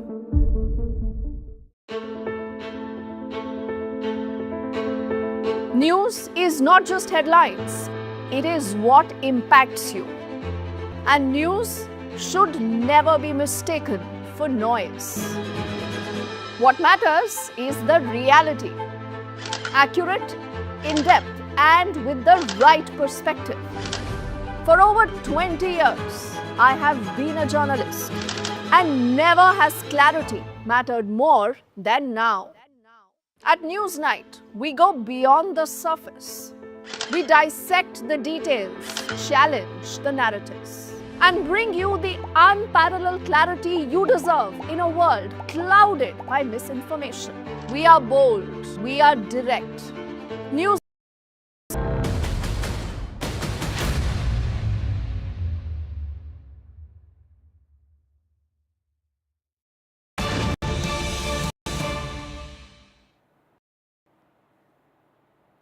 Hello, ladies and gentlemen. You're watching NDTV. We start with some breaking news. The Army Chief has met the Prime Minister today. In fact, this is just hours after NSA Ajit Doval also met the Prime Minister. In fact, today morning, there was an important meeting of all secretaries. The Prime Minister is taking stock of how the country is getting prepared. Remember, Ankit, today is when Pakistan, a day after India launched precision strikes on 9 terror bases in Pakistan, Pakistan has retaliated, in fact, attempting to target several cities in the country, but all those attempts have been neutralized. But absolutely. Yes. This is a big escalation coming in from Pakistan, and in that context, this meeting with the Army Chief becomes very, very important. Remember, it's just been 36 hours, ladies and gentlemen, since India's precision strike on 9 terror targets, including possibly for the first time since 1971, going deep in Pakistani territory in Pakistan's Punjab province. Now, let's very quickly go across to our colleague Aishwarya, who's joining us on the phone line for more details on this important meeting. This, Aishwarya, and keeping in context what is happening in the, with the way Pakistan tried to, in fact, retaliate, and also the complete heating up of the LOC and the international border. Well, 15 Indian military bases were under attack in the intervening night of 7th and 8th May, and in that regards, the Indian armed forces retaliated and had neutralized the Pakistani air defense system as far as Lahore is concerned, and that's been briefed by the Indian armed forces officials as well in the press conference. Prime Minister Narendra Modi today in the morning was briefed by NSA Ajit Doval about the Operation Sindoor Phase 2, and it is Army Chief General Upendra Dwivedi who had reached Lok Kalyan Marg. The meeting lasted for almost 30 minutes. Prime Minister was briefed by the Army Chief about the current developments and the operation that the Indian Army is conducting. Remember, Prime Minister Narendra Modi had said it earlier that he had given a free hand to the Indian Armed Forces, and he believes in the professional abilities of the Indian Armed Forces. And Prime Minister being briefed regularly about the ongoing operations of Indian Army in along the line of control and also at the international border, and therefore the reason perhaps now General Upendra Dwivedi, Army Chief, going to 7 LKM. For joining us with those details. Important meeting there of the Army Chief with the Prime Minister of the country. Also remember, the Prime Minister is constantly monitoring the situation. Just a short while ago, Foreign Secretary Vikram Misri has also briefed media. And in fact, he's also talked about Pakistan being the epicenter of terror groups, terrorism for several years now. He's also talked about how Pakistan has sheltered several terror groups, including Jaish-e-Mohammed and Lashkar-e-Taiba for several years. He's talked about non-compliance of treaty by Pakistan. This is even as Pakistan has retaliated to India's precision strikes that India launched yesterday. And of course, Pakistan has attempted to target several cities in the country. But remember, India has managed to neutralize all those attempts. The situation, however, remains tense, which is why the Prime Minister is constantly monitoring the situation and checking on the preparedness of this country. My colleague Ankit is there in the studio with us. Ankit, take us through what did Pakistan exactly do and how did India counter that? Well, since the precision strike of India, the ball was in Pakistan's court, and India has already said that Operation Sindoor is not yet over. It is just the first phase. So now let me take you to the second phase of Operation Sindoor, which India had to launch because Pakistan dared once again and tried kamikaze drones and missiles to try and attack 15 defense bases of the country. Very quickly, let me show you on the map how Pakistan tried to target, and this happened in the intervening night of 7th and 8th, ladies and gentlemen. This is what their three primary targets right at the top of the country in Jammu and Kashmir was. In the Jammu Army Base, Avantipura, Srinagar, there were strikes launched from the Pakistani side. If I take you to Punjab, the other border state of the country, this is where the large attempt from Pakistanis were done last night with projectiles coming in from across the border in Kapurthala, Amritsar, Jalandhar, Adhampur, Ludhiana. Even the Chandigarh Army Base was the target along with Bathinda. Let's go further to Gujarat, where Pakistan also tried, in fact in Rajasthan first, where Nal, Falodi and Uttarlai were targeted by the projectiles coming in from Pakistan. It was a combination of some missiles along with the drones and the UAVs that they used. It was not just Jammu, Kashmir, Punjab and Rajasthan. They also went as west in the country to Bhuj, where they tried, in fact, some projectiles were launched. Now, India responded to this. All these projectiles were put down by an air defense system, which included the S-400 and other batteries, which are now being on high alert and lined across the border states. And there was a retaliation. This was something which was told or been explicitly underlined by the leadership of the country. If Pakistan escalates, there is going to be further retaliation on Pakistan. This is what India did. Many places in Pakistan saw kamikaze drone action. For the first time, drones were used. And it will also give you a sense of, ladies and gentlemen, how our systems are much better than compared to Pakistan, because many of our drones were able to penetrate Pakistan's air defense systems, and particularly the one which a lot of people are talking about. Multiple cities in Pakistan and their installations were targeted, including Rawalpindi. There are some reports of Karachi, but what people are talking about is Lahore. Just take a look, keep looking at this circle at this moment. You will see a drone which is diving down, and then of course a battery of Pakistan's air defense was destroyed in this. There have been visuals, from across Pakistan which confirm that the target was HQ-9 air defense system, which has been supplied to Pakistan by China, and this was built for air defense of Lahore. One of those batteries has been destroyed by India's kamikaze drone, which was deployed to take on this system. Very quickly, now it does two things, Vasudha. Like we have been talking about, it is just not about the air defense system in Lahore, which has evaded Pakistan's defense and attacked our air defense battery. This is a Chinese model which has been given to Pakistan. So while India strikes in Lahore, destroying this battery, it sends a message to Pakistan and also to China, because China also in the last many years was aggressive, and this tells us the kind of weapons that China has supplied to Pakistan. These are the visuals that we were talking about. You will, in this circle, you will suddenly see, a drone, which a kamikaze ARP drone that we were talking about, and which has then goes down and destroys a Pakistan defense battery. Our colleagues are also with us, Mohammad Ghazali, and along with him, Gurpreet, both of them joining us at this moment. Mohammad Ghazali is in Jammu and Kashmir.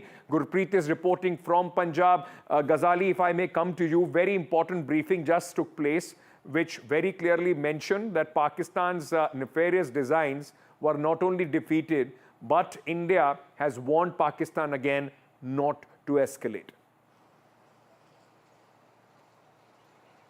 Yeah, it was a clear warning to Pakistan, one, that don't get too adventurous, because yesterday Pakistan's aerial attack was certainly neutralized by our own aerial defense system.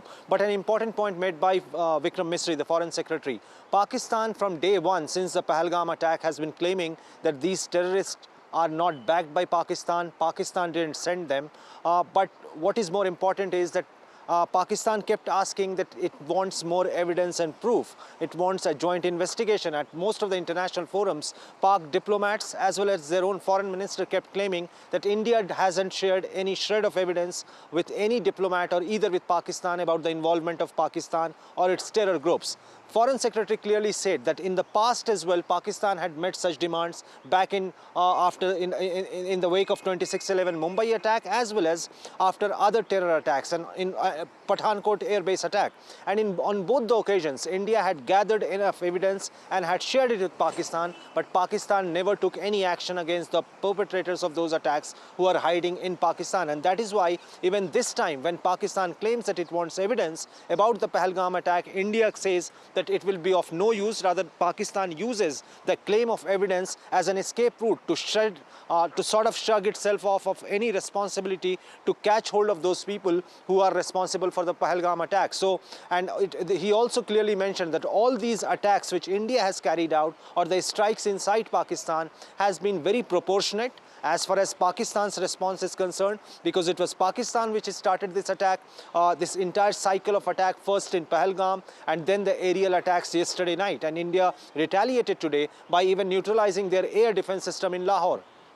Right. Thank you, Ghazali, for joining us with those details. Shiv Arur also joins us now. Shiv, the Foreign Secretary, while speaking today, talked about Pakistan being the epicenter of terror. In fact, he's built this strong, genuine, data-based, evidence-backed case against Pakistan-sponsored terrorism that's been going on for several years. You are on ground in Jammu and Kashmir. This has also seen brutalities that Pakistan has done in the last 2-3 days, you know, those shelling that has happened. Tell us what exactly do you see around you, and how is the administration looking at preparations for what is to come? Vasudha and Ankit, I've just returned from the line of control in Chowkibal in North Kashmir and making my way back to Srinagar, and I just listened to the entire press conference by the Foreign Secretary. I think just before I get into the preparations that are happening here, it's very interesting how in very, very diplomatic language, what Mr. Misri has done is clear the decks and make it very apparent that Operation Sindoor is not complete. It is still an evolving situation, and that escalation is now going to be India's prerogative if Pakistan continues to provoke. The Ministry of Defense statement released earlier today has set out two big landmark things. One, the drone strikes of India in Lahore and other cities, and two, how India has been able to intercept a huge meteor shower really of missiles and drones aimed at 15 Indian cities. That being said, to answer your question, the line of control activity is only has stayed steady. It hasn't escalated between 2 nights ago and last night. We understand that artillery has been happening. Where I was just now was a village which was completely shelled near Chowkibal, which we were able to show to our viewers as well. That is continuing. It seems to be that the priority for the Pakistan Army, at least on the frontier areas, is to keep the line of control as hot as possible, because they still believe there might be some kind of frontier action by land by the Indian Army. Obviously, we won't be speculating on those aspects of it, but contrast that with the very, very high technology war that's taking place, probably even in Srinagar's airspace. The statement that came out today from the Ministry of Defense said that Srinagar, Avantipora, and certain other places in J&K were on target. I was there. There was no reason to believe it was under attack, which means that the interception of Pakistani missiles and drones must have happened very, very far away, from Srinagar and Avantipora, probably not even in Indian airspace. So this is a high technology confrontation that is taking place, and it is likely to escalate. But here on the ground and at the line of control, the commitment of Pakistan to keep it active, to target civilian villages, is continuing. That's not going to stop. Because, the retaliation could only, this is all that Pakistan Army, and this is not surprising that they are targeting civilians, Shiv, because while we have made it very clear it's a terror infrastructure, and what will Pakistan find in India apart from military and civilian targets? But Shiv, stay on with me. I have one more question for you. Let me also introduce Lieutenant General Anil Kumar Bhatt, former Director General of Military Operations and former 15 Corps Commander. So thank you for joining us at this moment. Gurpreet also is with us. Gurpreet, just hang on for a moment. Shiv, very quickly, one important point from the Ministry of External Affairs and the Army Air Force joint briefing. And once again, we have seen, like in Pahalgam, the whole idea was not only just to kill tourists and cripple the economy of Jammu and Kashmir, but also try and destabilize country on communal terms. And same is now being done by Pakistan, while the focus remains on attacking Punjab, in large areas of Punjab. That was the attempt yesterday as well. There have been Sikh houses and their families, which have been Gurudwaras, which have been destroyed in the shelling as well. So for all the Pakistan Khalistani agenda, they're exposing themselves in this as well. And in fact, the Foreign Secretary did speak about this attempt by Pakistan to create communal discord in the country. Absolutely. Very well said, Vasudha and Ankit. What Vikram Misri did was to completely flip that narrative against Pakistan. The attempt to create a communal divide in India, the fact that 5 of the 15 cities that they tried to target with missiles and drones happened to be in Punjab, the Sikh heartland as it were, Kapurthala, Amritsar, Bhatinda, Jalandhar, Adhampur, places like that. Also Chandigarh, Poonch, where Ghazali is reporting from, a Gurudwara was destroyed over there. So if, not that anyone needed any reminding about the hollowness of Pakistan's support for so-called Khalistan, but this shows you the utter contempt they have for, any community really that they wish to manipulate to divide an adversary nation. So I don't know if Khalistanis, as they are so-called, will be convinced by this, but it is a reminder to everyone of the kind of rules of engagement Pakistan really deals with. And I think it's important that India made that point, Ankit and Vasudha, because of the last 2 years that we've seen India dealing with the entire Khalistan issue, the fact that Pakistan had seen this as an opportunity to fan the flames and, raise that issue once again and energize that issue once again. We've seen what's been happening in Canada and the United States and the United Kingdom as well. So I think this is an important point that Vikram Misri has laid, and I hope the government continues with it diplomatically as well. Right. Thank you, Shiv, for joining us. Also, Gurpreet, you've been up and about. You've been traveling to several districts there, bordering districts especially, and schools are shut in the border districts of Punjab now. Punjab cities were also on the target list of Pakistan. Tell us, what is the situation on ground? What are people feeling about this? There was a blackout yesterday in Amritsar, so clearly the situation isn't that great. There is a certain amount of uncertainty and anxiety. How are people looking at this? Well, we are reporting from district Ferozpur, and we have been traveling to the border area, but somehow we are not able to show all the visuals because of the security reasons. What we have seen, the people are very motivated since they have learned that our defense mechanism has already neutralized a lot of missiles which are going to happen at the various locations of Punjab. We have seen the various defense base had been targeted in Punjab. Now, what we have learned from the people from this border area, they wanted to stand by the nation. We have seen from the various villages of the border area, some of the people have already left their children and women to the safer place, and they have come back to the same villages. They say if there is a need and if there is a requirement, they will use their tractors and trolleys to support our defense forces, so that this fight which has been initiated by the Indian government against terrorism, that should be continued. One of the person from this border area, he is with us. We will talk to him. तो क्या लग रहा है, जैसे लगातार tension चल रही है, माहौल चल रहा है, तो हम देख रहे हैं लगातार लोग ये कह रहे हैं कि टेररिज्म के खिलाफ जो ये लड़ाई चल रही है, ये चलनी चाहिए। सर, लोग ना अक चुके हैं, डू और डाई की पोजीशन में हैं लोग। हमारे बॉर्डर के लोग हैं ना, वो कहते हैं कि हम माइग्रेट हो जाएंगे कुछ समय के लिए, बट ये सलूशन परमानेंट होना चाहिए, डेली की ये नहीं होनी चाहिए रूटीन। अभी हम कई बॉर्डर एरिया में, कई विलेजेस में गए, यहाँ लोग कह रहे हैं कि हमने अपने बच्चे और अपने जो औरतें हैं उनको दूर छोड़ा है, लेकिन हम वापस आ गए हैं क्योंकि हम देश के साथ ये लड़ाई लड़ना चाहते हैं। हाँ, यस, इसमें सर कोई दो राय नहीं है। हमारे जो विलेजर्स हैं, पेंडू लोग हैं, वो कंधे के कंधा मिला के सरकार के साथ खड़े हैं, सिस्टम के साथ खड़े हैं, फौज के साथ खड़े हैं। So, well, these are the sentiments of the people. They are very emotionally charged since they learned our defense mechanism was so capable that had already neutralized a lot of missiles and drones which were launched from Pakistan side to disturb communal harmony and to disturb Punjab peace. Back to studio. Thank you for joining us at this moment. My colleague reporting from, in fact, all the NDTV is spread across on the ground from all across the border areas to give you a sense of what is happening because the tension is palpable there. General Bhatt, let me bring you in at this moment, sir.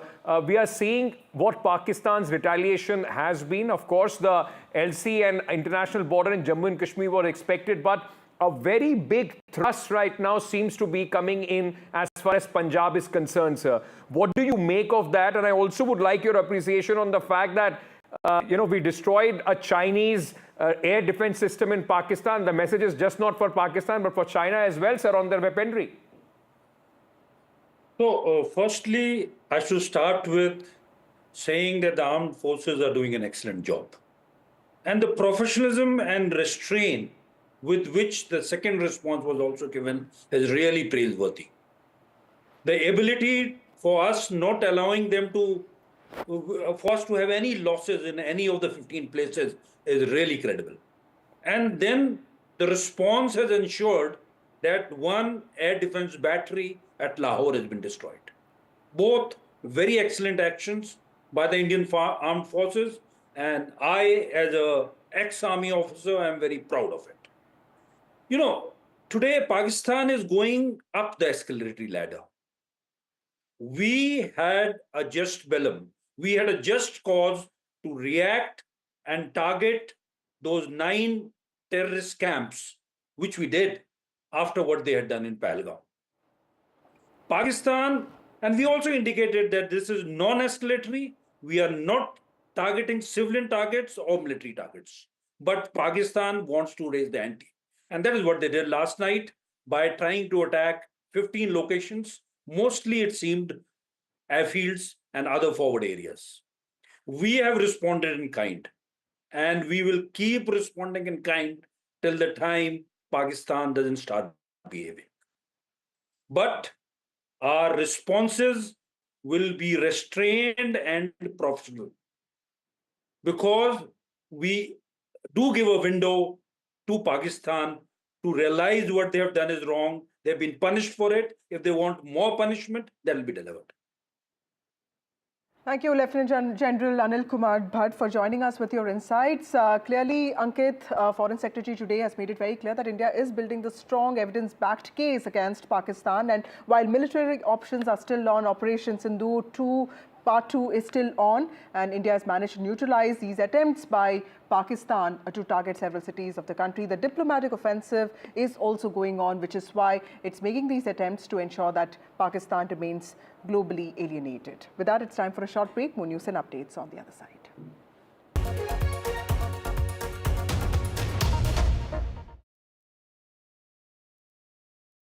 Pakistan attempted to engage.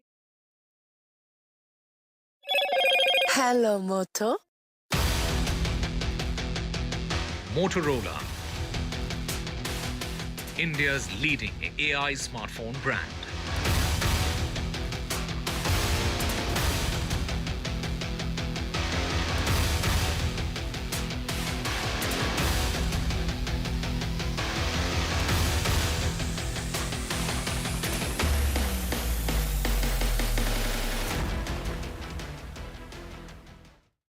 तू ही तो है जिसकी सच्चाई वाली clarity की वजह से मैं आज यहाँ हूँ। गोल्ड प्लस सिल्वॉक्सी मिरर्स, ऐसी क्लैरिटी कि आपको सिर्फ सच नजर आए, चाहे कितने भी साल बीत जाएं।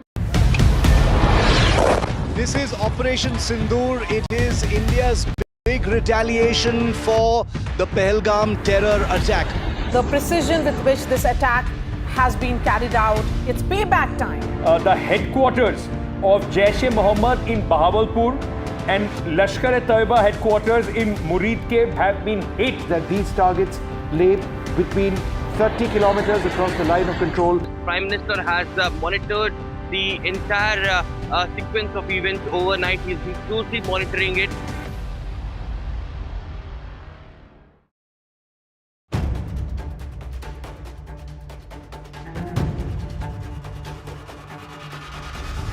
If it matters to you, if it matters to you, if it matters to you,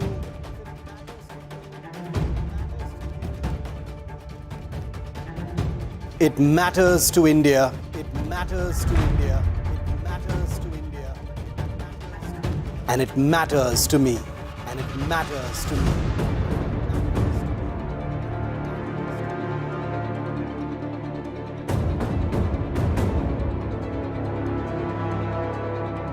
India Matters with Shivaru, only on NDTV 24/7.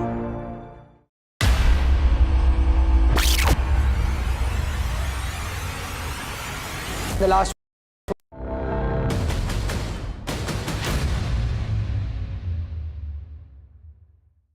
Operation Sindoor पर 7 मई 2025 को हुई प्रेस कॉन्फ्रेंस के दौरान भारत ने अपनी प्रतिक्रिया को केंद्रित, संतुलित और गैर उत्तेजक बताया था। यह विशेष रूप से स्पष्ट किया गया था कि पाकिस्तानी सैन्य ठिकानों को निशाना नहीं बनाया गया। साथ ही दोहराया गया कि भारत में किसी भी सैन्य लक्ष्य पर हमले का उचित जवाब दिया जाएगा। 7 से 8 मई 2025 की रात को पाकिस्तान ने उत्तरी और पश्चिमी भारत में स्थित कई सैन्य ठिकानों को, जैसे कि अवंतीपुरा, श्रीनगर, जम्मू, पठानकोट, अमृतसर, कपूरथला, जालंधर, लुधियाना, आदमपुर, भटिंडा, चंडीगढ़, नाल, फलौदी, उत्तरलाई और भुज पर ड्रोन और मिसाइलों से हमला करने का प्रयास किया। इन हमलों को इंटीग्रेटेड काउंटर यूएएस ग्रिड और वायु रक्षा प्रणालियों द्वारा निष्क्रिय कर दिया गया। Pakistan attempted to engage a number of military targets in northern and western India using drones and missiles. These places included Avantipura, Srinagar, Jammu, Pathankot, Amritsar, Kapurthala, Nal, Jalandhar, Ludhiana, Adampur, Bhatinda, Chandigarh, Falodi, Uttarlai and Bhuj. These were neutralized by the integrated counter unmanned aerial system and other air defense systems. The debris of these attacks is now being recovered from a number of locations that prove the Pakistani attacks. We have made the point very clearly that all attacks on the morning of 7th May were against carefully selected terrorist infrastructure, terrorist targets. It is not clear to us, in fact, seeing some of the coverage of the after effects of these strikes, including the funerals for the terrorists that are held yesterday. I think a lot of you have seen the reports and the coverage on media. If only civilians, if any civilians were killed in these attacks, I wonder what message this picture actually sends to all of you. This is a question that is worth asking. It's also odd that the funerals of civilians are carried out with the coffins being draped in Pakistani flags and state honors being accorded. As far as we are concerned, the individuals eliminated at these facilities were terrorists. Giving terrorist state funerals may be a practice in Pakistan. Doesn't seem to make much sense to us.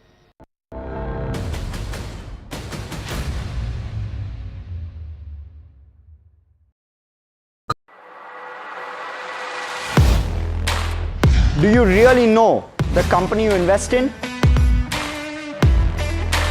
What is the real picture behind presentations and claims? Is the outlook as rosy as the company claims? Know Your Company, powered by NDTV Profit Research, shines a light on the biggest stock market movers.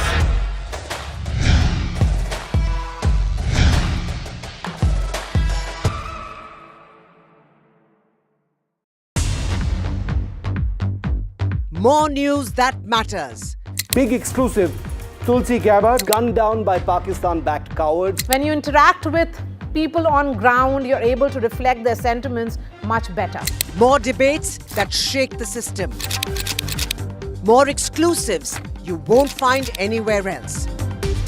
Not just another prime time. It's a prime time that's unmissable. Gold plus optimistic reflective glass लगाओ, धूप की गर्मी को दूर भगाओ और बिजली का बिल भी बचाओ। If it matters to you, if it matters to you, if it matters to you, it matters to India, it matters to India, and it matters to me, and it matters to me. India Matters with Shivaru, only on NDTV 24/7. In today's interconnected world, India's voice is more crucial than ever. When India speaks, the world listens. At NDTV World, we are that voice, bringing you intelligent and insightful news from India and beyond. From geopolitics and diplomacy to economic shifts, migrations, tech disruptions, and the stories of our diaspora. We cover the news that shapes our global future.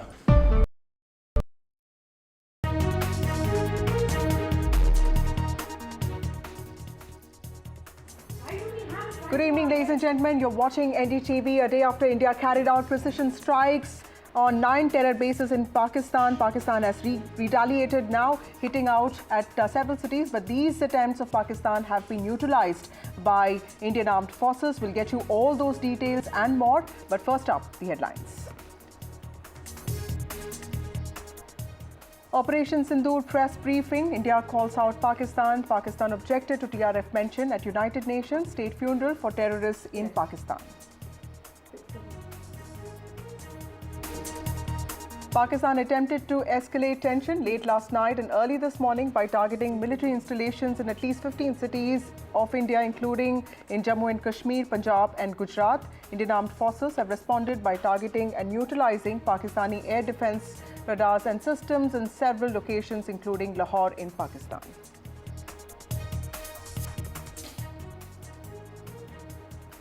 The BJP says Abdul Rauf Azhar, IC-814 hijacking mastermind, has been killed in Operation Sindoor. The younger brother of Jaish-e-Mohammed chief Masood Azhar was killed in India's strikes on terror hubs.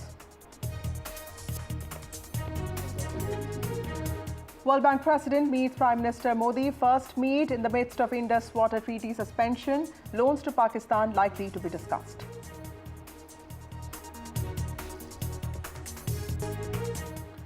Well, NDTV is on ground in several places, especially in bordering districts. High alert in border areas. NDTV reports from the front lines.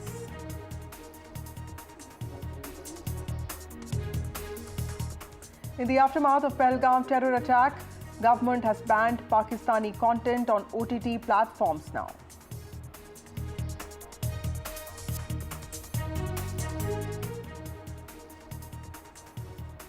Well, the CGI panel has also submitted report on the Judge Cash Hall. Report submitted to Prime Minister Modi and President Draupadi Murmu. Sources have told NDTV that the panel has recommended suspension of Justice Yashwant Verma.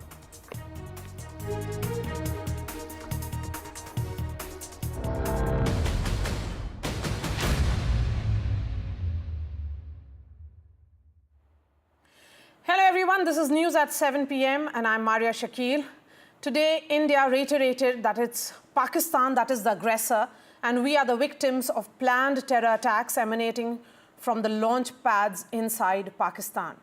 There was another attempt late night by Pakistan, which was there were attempts to escalate tension by targeting military installations in 15 cities in the northern and western parts of the country. Though all these attempts were thwarted, India has called out Pakistan today, saying that there is no question of taking the route of any investigation into the 22nd April terror attack, instead adding that Pakistan continues to delay and stonewall investigations and uses evidence by India to cover its track. Well, Maria, the Indian government has said that Pakistan attempted to engage in a number of military targets in northern and western India, but the Indian armed forces neutralized these attempts. In fact, Vikram Misri, the Foreign Secretary, has made it very clear that the original escalation was what happened in Pahalgam on the 22nd of April, and it's India that's continuously responding to that original escalation. Meanwhile, leaders across the political spectrum attended an all-party meeting that was convened by the government today, and unlike a lot of other times, the whole political class of the country spoke in one voice.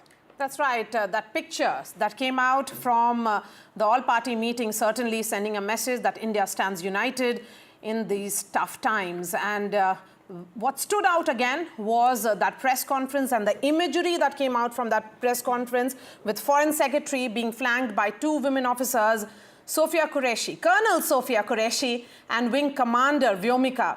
Both of them also spoke about the details of Operation Sindoor 2.0. Let's listen in and then we go to the reporters.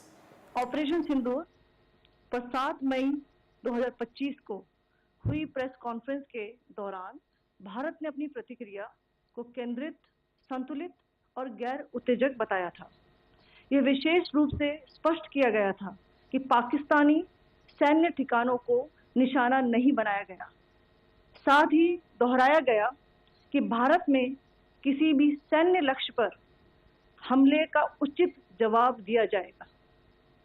7 से 8 मई 2025 की रात को पाकिस्तान ने उत्तरी और पश्चिमी भारत में स्थित कई सैन्य ठिकानों को, जैसे कि अवंतीपुरा, श्रीनगर, जम्मू, पठानकोट, अमृतसर, कपूरथला, जालंधर, लुधियाना, आदमपुर, भटिंडा, चंडीगढ़, नाल, फलौदी, उत्तरलाई और भुज पर ड्रोन और मिसाइलों से हमला करने का प्रयास किया।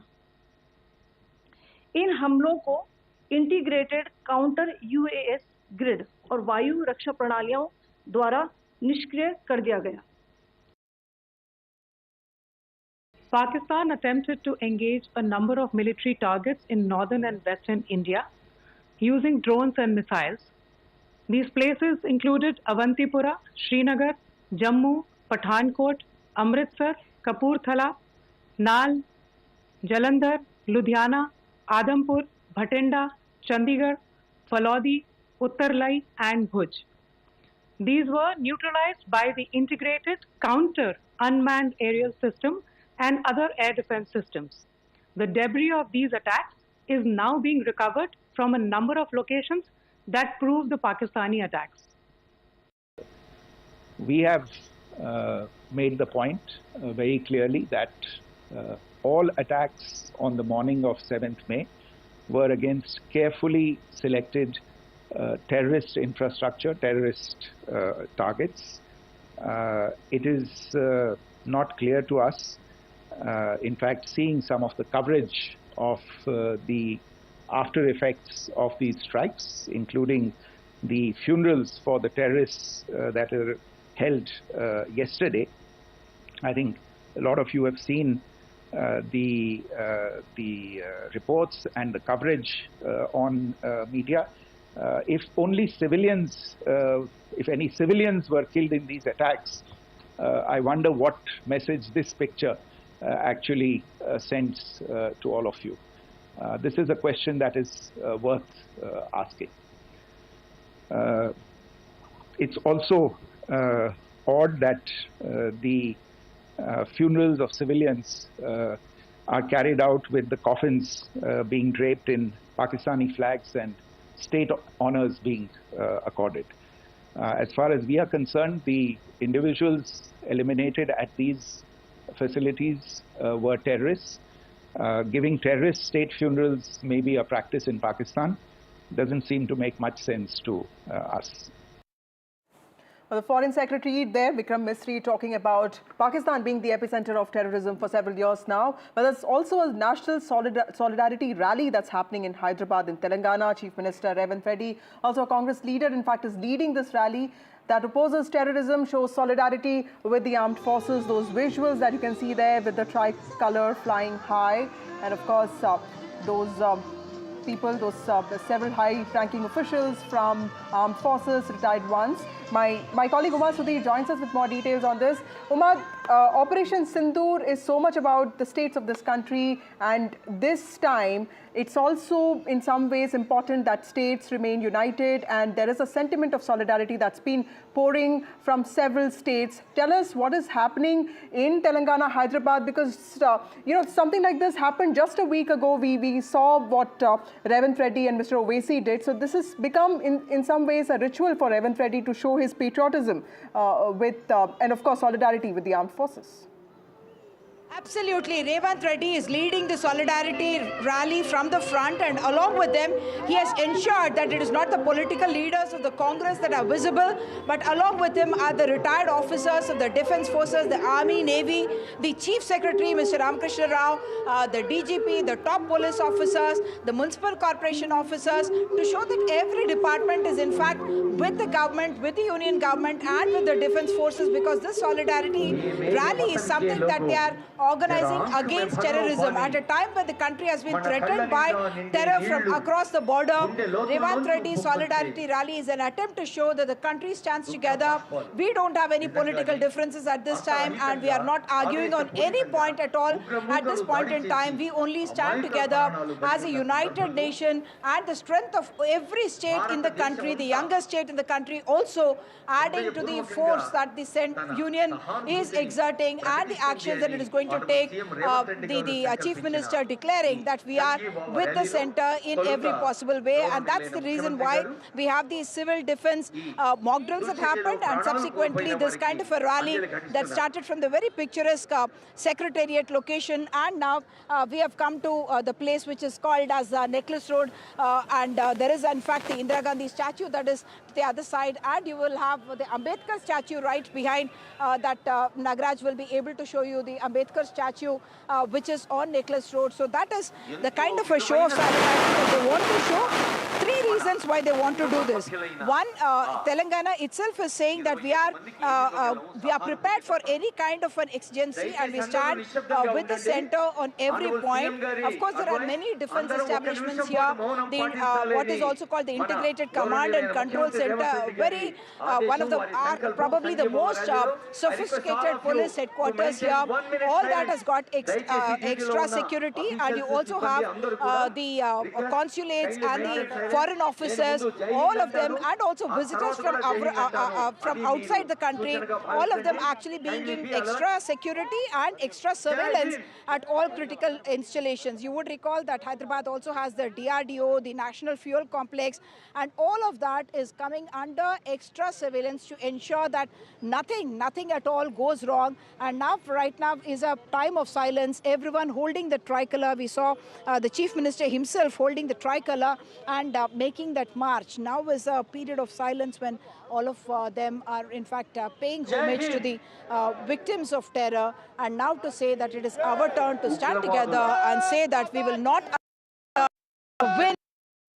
And we, as a strong country, will reply the way we will retaliate is something that that enemy is going to remember forever. Back to you. That's right, and these are very, very strong visuals coming in from Hyderabad, perhaps reflecting sentiments of 140 crore Indians today, that the entire political class stands united, stands firmly with the tricolour, stands firmly in solidarity with our forces. We have Nazir Masoodi joining us from Kupwara. Harsha is from the border town of Jaisalmer. Remember, Rajasthan shares almost 1,000-kilometer plus long border with Pakistan, and Gurpreet is from Ferozpur in Punjab. Nazir, coming to you. The big takeaways for you from the press conference which was held by the Foreign Secretary. Well, Foreign Secretary has made it very clear The original aggression was the terror attack in Pahalgam, in which 26 innocent people were killed. And whatever happened is the response to that aggression and that violation. And India appropriately responded after terror attack to attack terror sites in Pakistan. And when Pakistan attacked yesterday, last night, with drones and missiles, there was an equal, befitting reply to the Pakistani military sites, including air defense station in system in Lahore, which has been neutralized, which are Pakistan's own DG ISPR has said that their equipment in the military installation was damaged, 4 soldiers were injured, and then he normally talked about there were around a dozen drone attacks which have been neutralized by them. That would be what he has claimed. Having said that, Foreign Secretary and 2 lady officers there gave the details about how it unfolded since yesterday and how India is actually prepared for any eventuality. He talked about civilians are being targeted, and let me tell you, Foreign Secretary talked about 3 Sikhs also there and Gurudwara being targeted. Yes. But let me tell you, there was also a madrasa that was targeted in Pakistani shelling, and Qari Muhammad Iqbal, the madrasa Maulana, was also killed in the Pakistani shelling. Right. There are also 5 children who were killed in Pakistani shelling. There were women from that area who were killed in Pakistan. And unfortunately, Qari Iqbal, he was, some channels in fact unfortunately made him as a terrorist who was killed in Indian action. Right. In Pakistan. That is something that is without verifying. Some people are just jumping the gun. Having said that, the next 48 hours are seen as very, very crucial. How Pakistan is going to behave in next 48 hours, that will actually explain the situation, how the situation will unfold. But really, fingers crossed, here in Kupwara, which is the border town, which is the frontier district, border area has been badly affected. Hundreds of people have been evacuated to safer places. They have been kept in several educational institutions. Well, all the schools and colleges have been shut for last now 2 days. They will remain closed tomorrow as well. Srinagar airport remains shut for the civilian flight, so other airports in different parts of the North India and North India as well. And as we know, even the flights were impacted and cancelled in Delhi airport as well.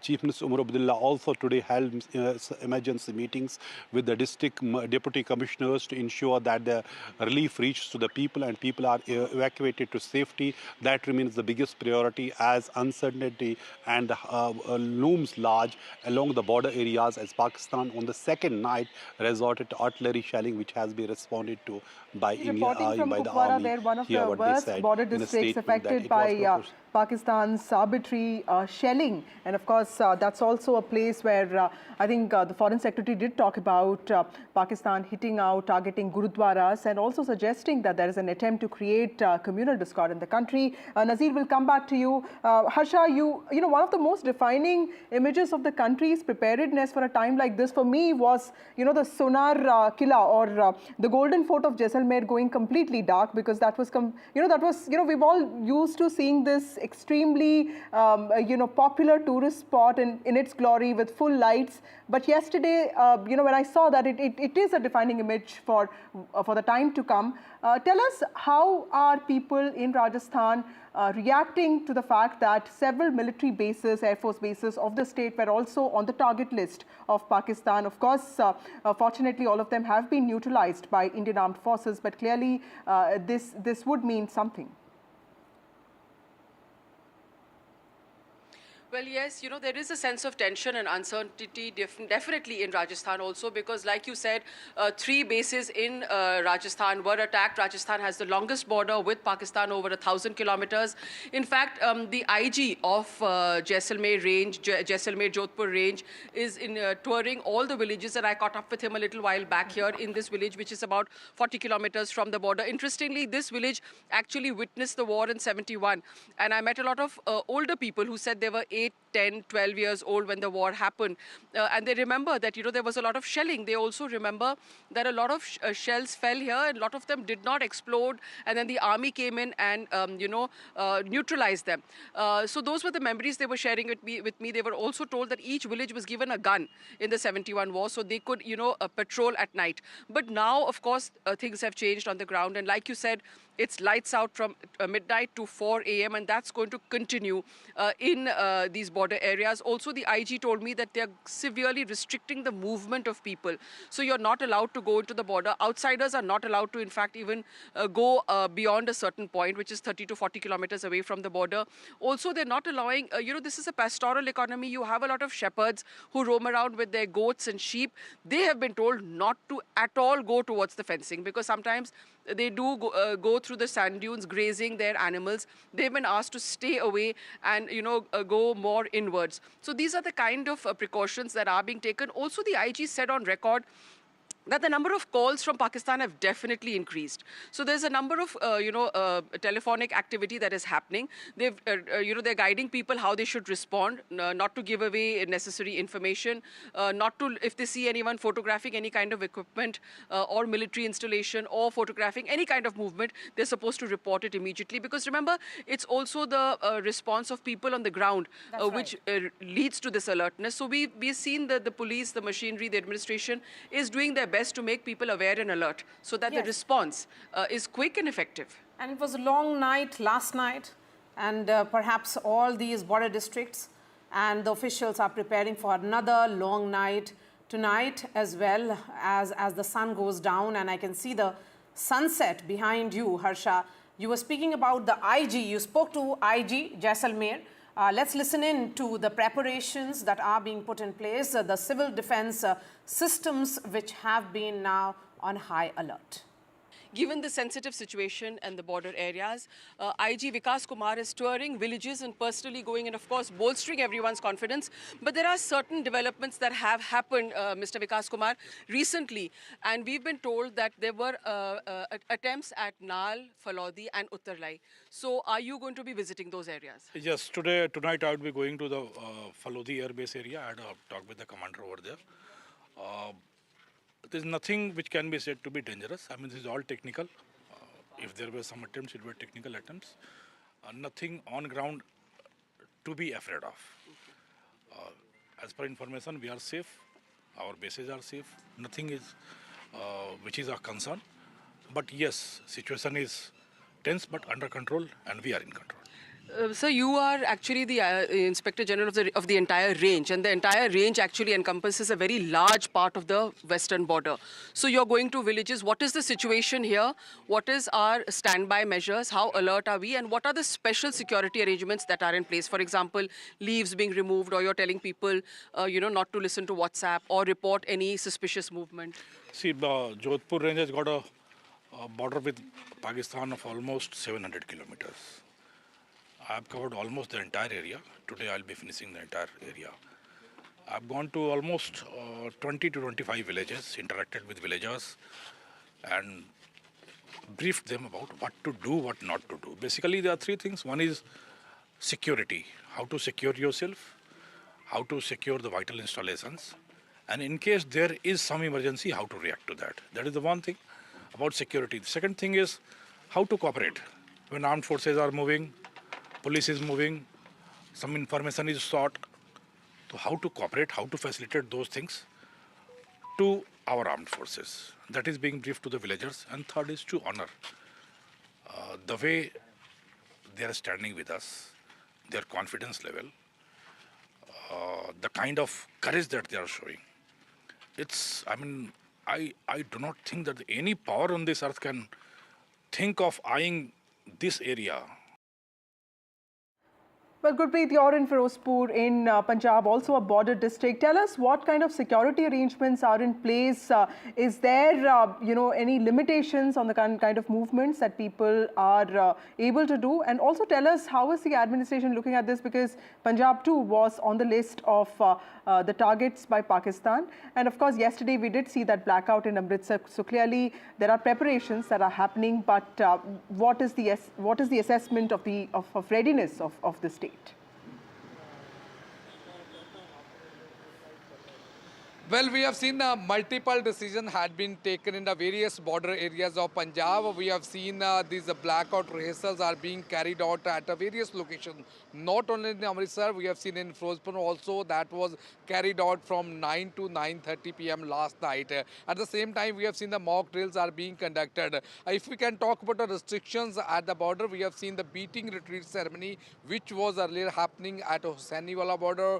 That has also been closed, and at the same time beating retreat ceremony which was happening at Amritsar Atari Wagah border, that had already been closed. But here in the border area of Ferozpur, we have seen only the people who are living near that villages, they can be allowed, otherwise nobody is allowed to move towards our border. Some of the people from this Ferozpur, they are with us. So we have been traveling from one village to another village. We have seen the spirits are very high of these people. They are saying we have already seen the war in 1965, 1971, and we are familiar with the system also. But these peoples, we have seen some of the villagers, they are leaving their children and the family members, the women and old people, they are sending them to the safer places, but they are still in the villages and they want to take up a stand by the forces. We will talk to these people from Ferozpur, we will talk to them. तो लगातार हम देख रहे हैं कि जैसे action पे action बात कर रही है,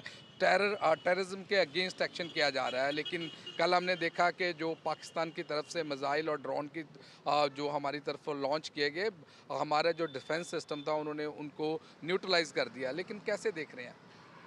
देखिए, हमारा फिरोजपुर वासियों का यही मानना है कि ये जो मोदी जी ने टेररिज्म के ख़िलाफ़, आतंकवाद के ख़िलाफ़ ये जो एक मुहिम शुरू करी है, इसको अंजाम देना बहुत ज़रूरी है।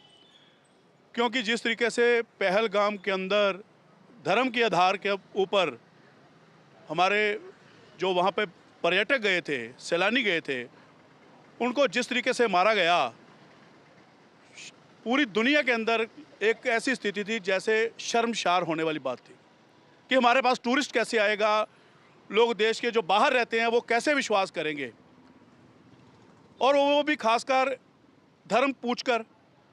और मैं सल्यूट करता हूँ हिंदुस्तान की आर्मी को, नरेंद्र भाई मोदी जी को, देश के गृह मंत्री अमित शाह जी को और रक्षा मंत्री श्रीनाथ सिंह जी को, जिन्होंने 15 दिन के अंदर पाकिस्तान जो आतंकवाद की मशीनरी जो फैक्ट्री है उसके अंदर जाकर के उसको ध्वस्त किया है। तो बिल्कुल, लेकिन अगर फिरोजपुर की बात करें तो फिरोजपुर में हम देख रहे हैं कि लगातार जो यहाँ के लोग हैं वो कह रहे हैं हमने 1965 की भी वॉर देखी, 1971 की भी वॉर देखी, अब भी हम देश के साथ खड़े हैं। बिल्कुल सही कह रहे हैं जी। जब कोई हमारा दुश्मन हमारे घर में आकर हमारे किसी सदस्य को मारेगा तो ये कौन व्यक्ति इसको बर्दाश्त करेगा? उसका जवाब हमें देना ही पड़ेगा। और यही मौका है, आज हम अगर पड़ोसी जो देश हमारा दुश्मन है, जो हमारे घर में इतना आतंक फैला रहा है, हमारे सदस्यों को मार रहा है और उसका कोई रीज़न नहीं है, उसी हमें उसका जवाब देना पड़ेगा जी। अगर हम नहीं जवाब देते तो हम गलत हैं। Well, we have seen these people, they are saying we are with the forces, and the way this drive has been started by the Indian government against terrorism, that should be continued. Back to studio. All right. Thank you so much for joining us, because there is a great degree of caution which is being exercised. I would request Chinna also to stay safe because he's reporting from one of the border districts. And today was the day of all-party meeting. The entire political class, the entire polity of India spoke in one voice, spoke about solidarity, spoke about national unity. And Vasudha spoke to Asaduddin Owaisi, MIM chief. Listen in to what he told her. Thank you, Mr. Owaisi, for speaking to NDTV. So this whole insistence on getting the resistance front banned using India's diplomatic channels, can you explain to us why is it so important? See, what is, to explain in a minute, what is Pakistan? Yesterday, the janaza prayers of all those terrorists who were killed in Operation Sindoor was offered by one Hafiz Abdul Rauf, who happens to be the son of Hafiz Saeed, and who's a designated terrorist in US. Now this person performs a namaz in janaza, and behind him stands all those banned organization people, and behind them stand in the next line Pakistani military people in army uniforms. So this is what it is. So when a person is leading the janaza who's a designated terrorist, so I think so our government must immediately tell the US that please designate him as a foreign terrorist within your country and then take it up in United Nations Security Council and designate him as a terrorist. That organization must be designated. We have signed a trade deal with UK. Now, why can't we impress upon the UK government that within your country, tell your treasury to designate them as terrorists and then use their help in Security Council? Thirdly, we have signed, President Trump is saying that it was going to be zero tariff, so we must impress upon them that, you have to designate this person, this organization as a foreign terrorist organization and bring Pakistan in FATF grey list. That is very important. Then only they will bleed economically. All this loud talk of we are karenge, we'll do this, we'll do that, will be shattered. And fourthly, we are exporting so much from China, importing from China more than what we're exporting. We must tell the Chinese also. What is this? This cannot be one-way street. If the Chinese can really use their influence, impose upon on Pakistan what India wants, and tell the Pakistanis to hand over those terrorists to us. We'll follow the due process in our country, and then the courts will decide what fate should be done to them.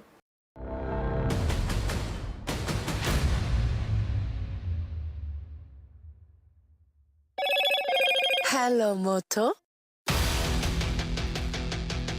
Motorola, India's leading AI smartphone brand. Foreign Affairs Minister Dr. S. Jaishankar on X, a good meeting with Adil Al-Jubair, Minister of State for Foreign Affairs of Saudi Arabia this morning, shared India's perspectives on firmly countering terrorism.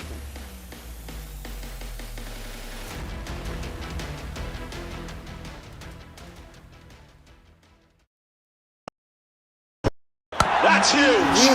That is a biggie. It's out of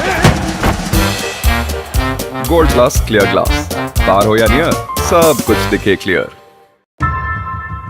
How often have you turned away from debates that descend into endless fights? We bring you a show where every question is answered,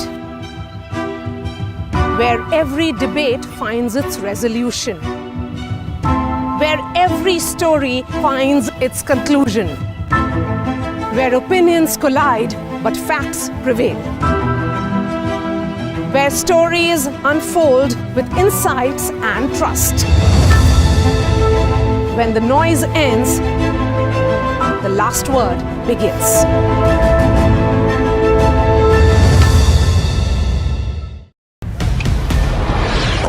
This is Operation Sindoor. It is India's big retaliation for the Pahalgam terror attack. The precision with which this attack has been carried out, it's payback time.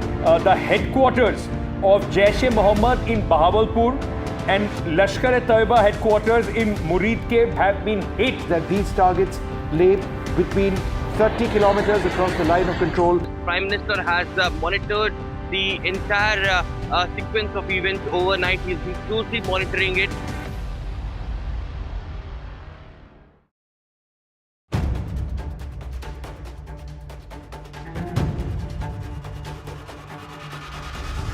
If it matters to you, if it matters to you, if it matters to you,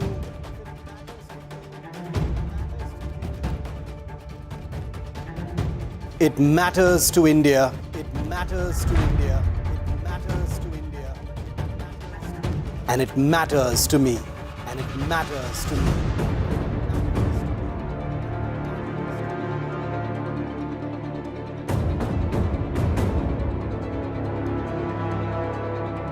India Matters with Shivaru, only on NDTV 24/7.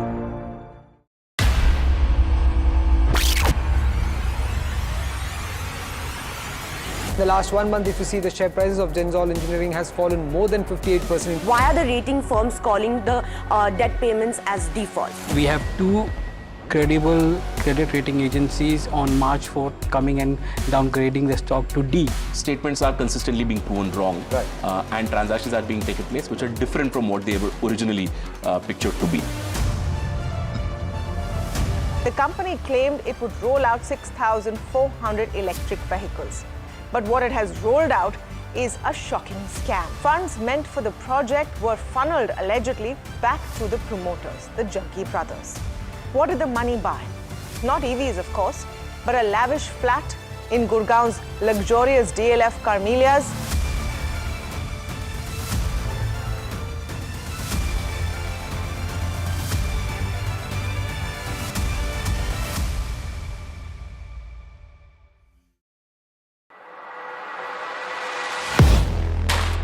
Do you really know the company you invest in? What is the real picture behind presentations and claims? Is the outlook as rosy as the company claims? Know Your Company, powered by NDTV Profit Research, shines a light on the biggest stock market movers.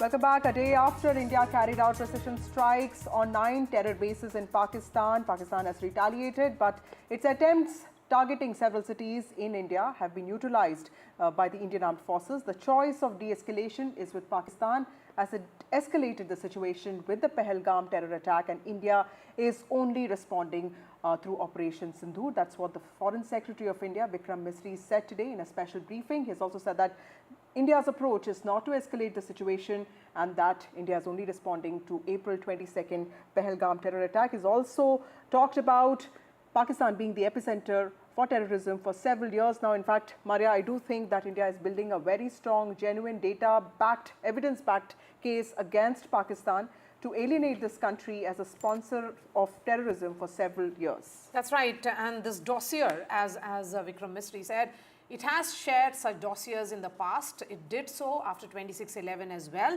with Pakistan. But what Pakistan did was to stonewall investigation, and every time a dossier is submitted, Pakistan uses that as an evidence to cover its track. And as far as India is concerned, we are preparing for another long night, and there is a lot of, I would say unease along the border districts, because what will happen tonight, we really do not know. Ghazali is reporting from Poonch. Let's see this ground report and then we bring in the guests. अभी shelling हो रही है तो क्या अब आदत सी हो गई है कि शेलिंग हो या ना हो, मतलब इस इलाके को अब नहीं छोड़ना, यहीं रहना है? सर, इलाका छोड़ के कहाँ जाएंगे हम? घर तो बना हमारा घर है, हमारा देश है, इसको छोड़ के हम कहाँ जाएंगे? नहीं, मैं इस इलाके की बात कर रहा हूँ। देश छोड़ेंगे इस इलाके को हम? ये हमारा वतन है, इसको छोड़ के हम कहाँ जाएंगे? ये शेलिंग से डरते डरते हम कहाँ तक भागेंगे?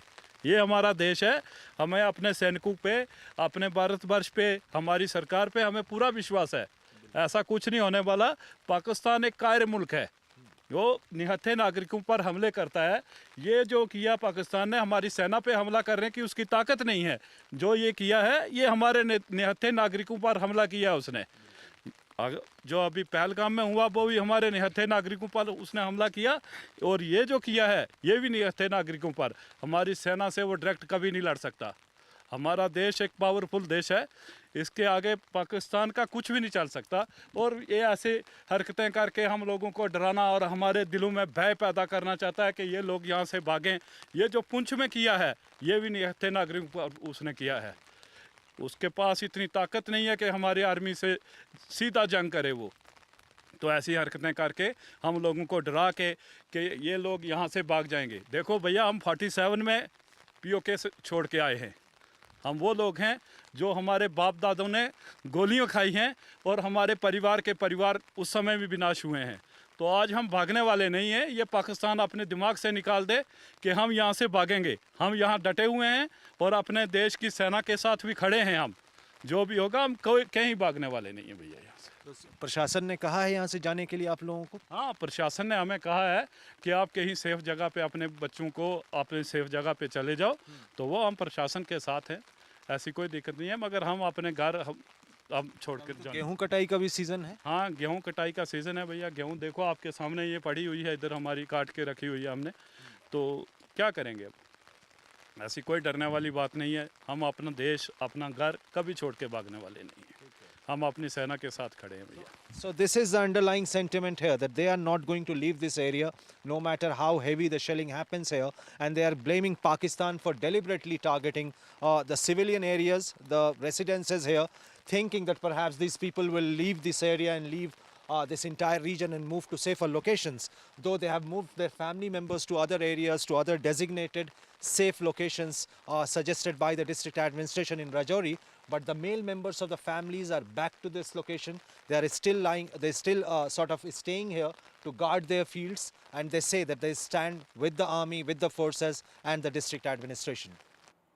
And NDTV will continue to get you all the ground reports from the front line through the night and also tomorrow as well. Joining us now is Dr. Tara Karta, former Director of National Security Council Secretariat. We have Rajiv Dogra, former diplomat. Brahmachalani is strategic affairs expert, and Lieutenant General V.K. Chaturvedi is defense expert. Ambassador Dogra, the messaging that came in today from the press briefing, the second one, which happened only after the successful execution of Operation Sindoor 2.0.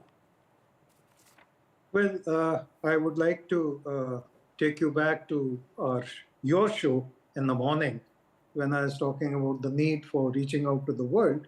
And you ended the show by saying that MEA would be listening to this. So your words were prophetic. MEA did listen, and the briefing, the second briefing by Foreign Secretary and the two young Defense Services officers was in the best tradition of Indian emphasis on sobriety, on being matter of fact, and on being professional. So they have reached out to the world and reached out to the world in a very detailed manner, listing out what compelled India to take the action that it did after Pahalgam, and after giving considerable amount of time for Pakistan to mend its ways. Then they detailed what happened yesterday and today. So I think all in all, there should be matter of satisfaction that India has now, in a systematic way, reached out to the world. Now it depends, of course, on the world also to react through its influencers and opinion makers, because the leaders are in tune with India's needs at this hour, and also India's necessity and compulsion to respond to Pakistan's actions. Right. Lieutenant General V.K. Chaturvedi, how do you also see Pakistan's retaliation, which has happened in the early hours of today and last night, because they have also tried to target several cities of the country of India, specifically military bases and also Air Force bases. Of course, those attempts have been neutralized by India. But what does this mean for the nature of this conflict? Do you see this as a prolonged conflict? Do you see escalation being centered around this and being initiated by Pakistan in this case? It was very much expected that Pakistan will resort to something what they did in the last night between 1 and 2. Our armed forces were very well prepared to react to their response. Pakistan as a state has failed, and the Pakistan army is not a professional army. They behave like rogues. The one which deals through the terrorist cannot be a real professional. Their terror is a means of statecraft in Pakistan, and therefore one can expect anything, any sort of nuisance, and therefore I feel for a few days it will definitely continue. Okay. But Pakistan does not have the will to go beyond this. This type of what they did last night, they will do at some other places also. They'll try some more incursion of this type, not with the soldiers. They will not do that. But what they did by missiles, drones, this type of things will continue. But our armed forces are very well prepared. We are very well equipped. We have a leadership which is strong, and also we have the masses which are with the armed forces, and all political parties with the armed forces. Absolutely. So that's a very big thing, very big change between Pakistan and India. Yes. Dr. Tara Kharta, you know, we have been talking about how there is repeated falsehood by Pakistan. The Press Information Bureau Twitter handle has been countering that effectively as well, because they understand that this is the fog of war, the psyops are continuing. What the Foreign Secretary said with regards to two aspects of it. Neelam Jhelum project targeting is falsehood, and he also went on to say that if there is an attempt to create some kind of communal discord or tensions between communities, it is being done by Pakistan, because they have also gone ahead and targeted the Sikh, Sikh community places in Jammu. Yeah, indeed, that danger was always there. I mean, they have used, you know the whole Khalistan history, and the fact that we have, we allege that we targeted the Neelam Jhelum project, which like I said, I have no idea, but their ministers have been saying we are open to targeting anything on the Indus. So I'm hoping this is not a ploy for them to get into an attack, because right now they are doing complete mirroring of what we are doing, of course, with a little bit of additional salt and pepper on it. In fact, in terms of the defense minister saying we give a complete free hand to our armed forces, which is, well, ridiculous, because I don't think the armed forces need their permission. In this case, I'm just wondering whether they will now turn around and try and attack a dam site. There's nothing much you can do to a dam site. It's all signaling. But what I really want to differ is that the extent of Pakistani strikes yesterday was not something I expected. I mean, this is across 1,600 kilometers. That's right. So there is a deliberate effort to escalate. Right. And, there's the saying that know your enemy, right? So I don't understand why they're doing this. Right. There is something else here which we are missing. And I'll come to that later. I don't want to go on. So are you saying that we do not know the enemy? I'm sure India is not really underestimating Pakistan, knowing fully well their nefarious designs, how they have carried out in the past, and how every time there have been attempts, India has managed to thwart them. But they know, Indian forces know about it. Would you not agree with that, Dr. Tara Kharta? We do. I mean, we've gamed practically every eventuality, right, in the past so many years. We've also, but never thought, I mean, we've never seen Pakistan behave like this. I mean, let me take you back to the time when, like a missile went across, right, into Pakistan. That was a mistake. And their reaction was very mature. They didn't take a big deal out of it. They kind of backed off. So there have been many occasions in the past where the Pakistan army has behaved with absolute rationality, right? They do the terrorism thing. Why they did this particular terrorist attack at this time itself, to me, is not entirely clear.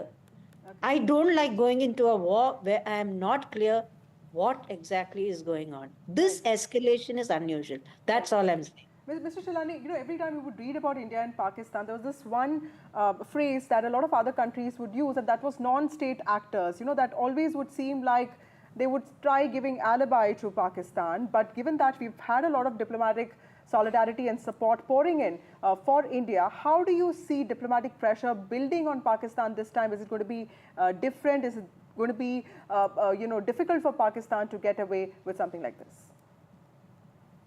Vasudha, first, Pakistan's response is exactly the way they responded after the Balakot airstrike.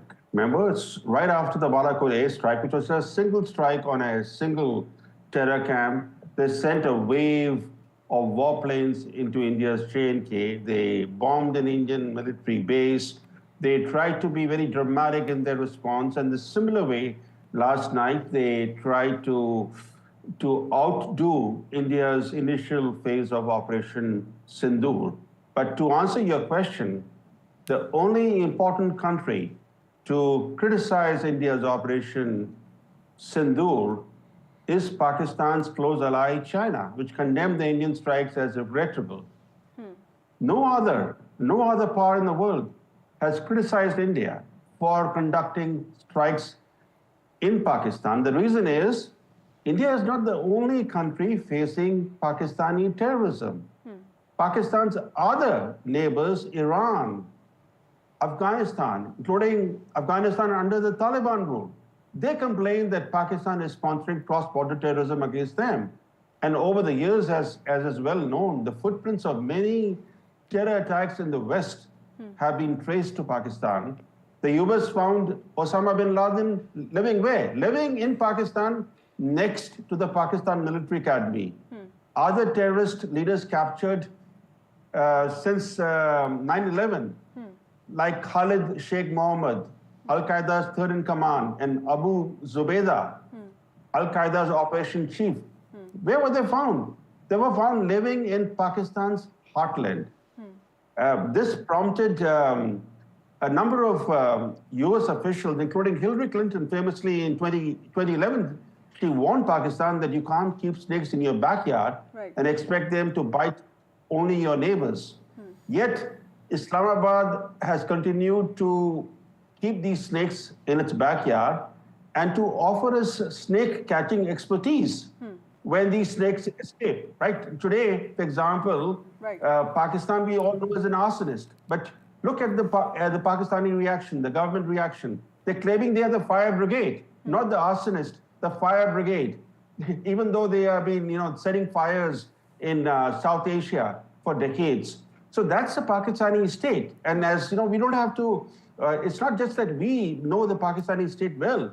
The Pakistanis themselves know the Pakistani state well. For example, Nawaz Sharif said publicly, he said the Pakistani military used to be a state within a state. Right. Today he said the Pakistan military is a state above the state. Right. That is the state of affairs in Pakistan.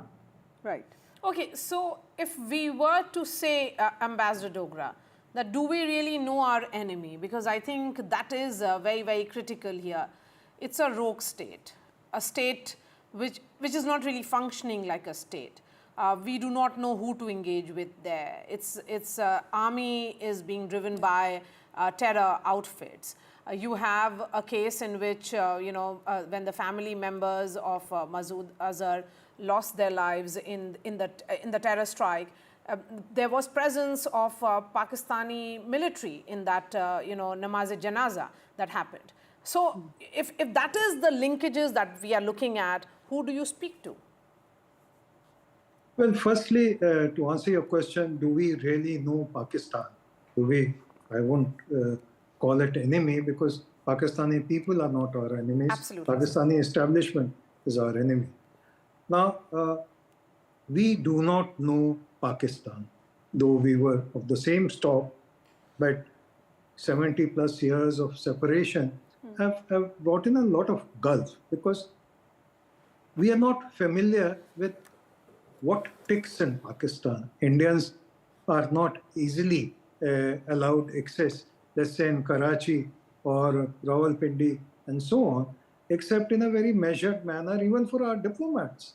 So our knowledge of Pakistan is second-hand. We used to have intense and very close interaction when we were in Karachi, when we had the consulate in Karachi. But that is past history. Right. Pakistan today exists at various levels. One, the feudal class has had its days. Second, there's a rising young class to which Imran Khan had appealed with great benefit to himself and great effect. The third is the political class, which is not really taken seriously by anyone in Pakistan because they think they are the most corrupt people in Pakistan. Finally, it is the military, where it depends on who's the head. For example, I think Ms. Tara mentioned about the misdirected missile strike or loose cannon missile, BrahMos, which went into Pakistan during the time of General Bajwa.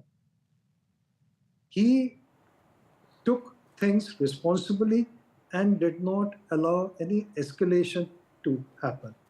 Had it been General Munir, God forbid, what might have happened? So it also depends on the character of the chief. Unfortunately, Pakistan has had irresponsible chiefs, and I use my words very carefully, irresponsible chiefs most of the time, ranging from Musharraf to Yahya Khan, who split the country into two.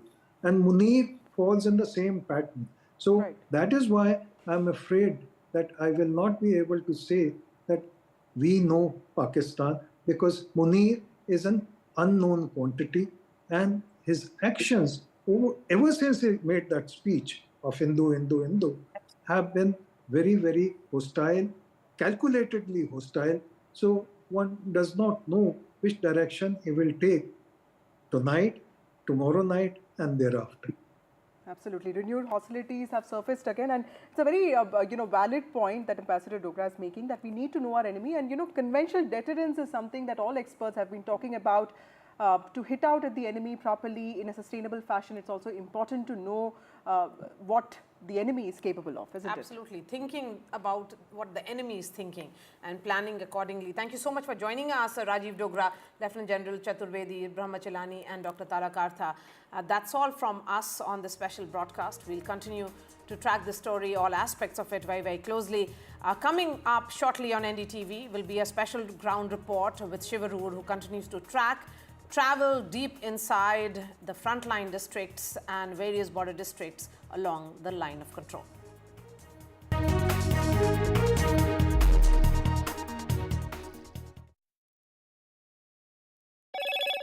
Hello, Moto. Motorola, India's leading AI smartphone brand.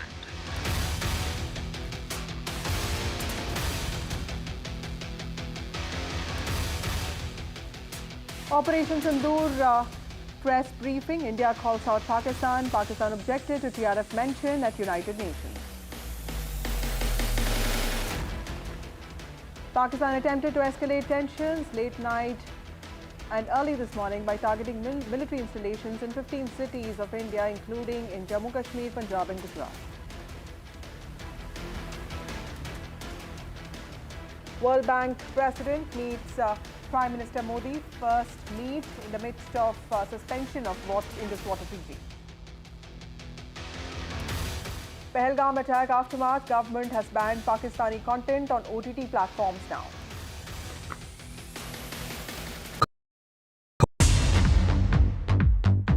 More news that matters. Big exclusive.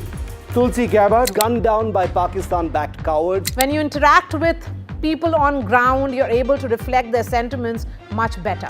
More debates that shake the system. More exclusives you won't find anywhere else. Not just another prime time. It's a prime time that's unmissable.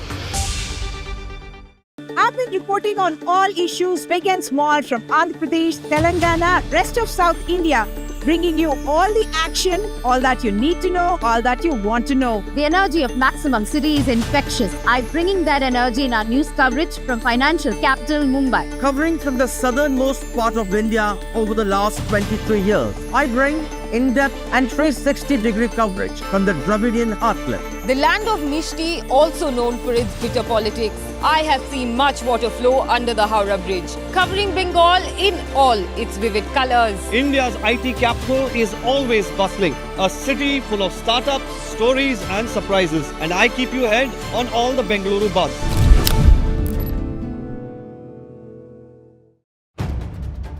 If it matters to you, if it matters to you, if it matters to you, it matters to India. It matters to India. And it matters to me. And it matters to me. India Matters with Shivaru. Only on NDTV 24/7. In today's interconnected world, India's voice is more crucial than ever. When India speaks, the world listens. At NDTV World, We are that voice, bringing you intelligent and insightful news from India and beyond. From geopolitics and diplomacy to economic shifts, migrations, tech disruptions, and the stories of our diaspora. We cover the news that shapes our global future. NDTV World, your new home for global news, is here.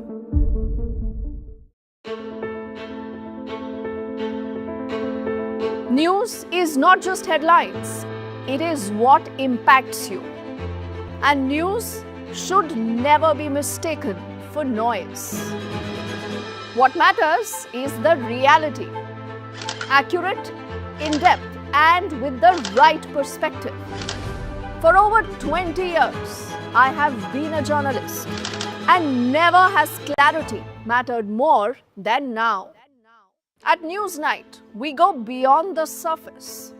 We dissect the details, challenge the narratives, and bring you the unparalleled clarity you deserve in a world clouded by misinformation. We are bold, we are direct. Newsnight, for the news in your interest. Only on NDTV 24/7. तू ही तो है जिसकी सच्चाई वाली clarity की वजह से मैं आज यहाँ हूँ। गोल्ड प्लस सिल्वॉक्सी मिरर्स, ऐसी क्लैरिटी कि आपको सिर्फ सच नजर आए, चाहे कितने भी साल बीत जाएं।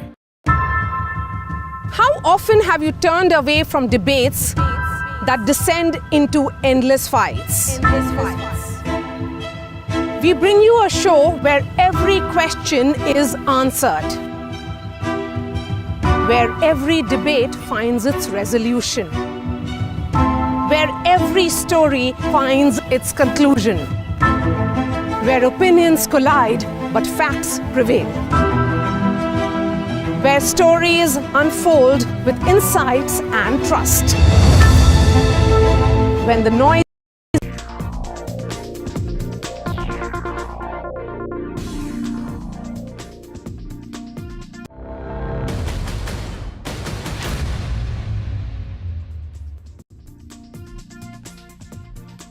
Hello and a very good evening to all our viewers joining us from India and across the world. This is a continuation of our special ground coverage from Jammu and Kashmir in the aftermath of the Pahalgam attack and now Operation Sindoor. And what a day it has been. If Operation Sindoor Part 1 was something that made military history, Operation Sindoor Phase 2 is something that has taken things entirely to the next level. India has used drones to strike in Lahore. India has used combat aerial vehicles to strike at the heart of air defense in one of Pakistan's biggest cities as part of Phase 2 of Operation Sindoor, a retaliation for what happened in Pahalgam. Chinese equipment stands defeated in at least Lahore.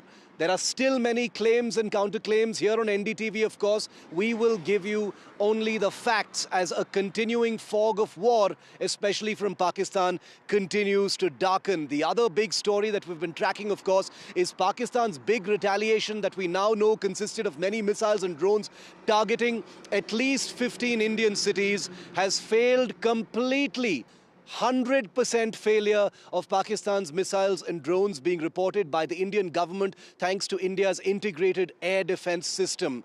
The anatomy of this entire ballet of sophisticated weapons in the air is something that we're going to decode on this special broadcast from here, very close to the line of control in Kupwara sector. Welcoming onto the show because we want to get only the best experts and best minds on a complicated and shape-shifting subject here on India Matters. I'm joined by our favorite air power analyst and writer, Angad Singh. Thanks, Angad, for being with me this evening. Lieutenant General Atta Hasnain, one of the most respected commentators on defense. He's been, among many other things, a corps commander at the Srinagar Corps in Jammu and Kashmir, and has had many other assignments as well. And in a short while from now, we'll be joined also by Air Chief Marshal RKS Bhadoria, former Chief of the Air Staff. Thanks, gentlemen, for being with me. General Hasnain, I'll kick it off with you first.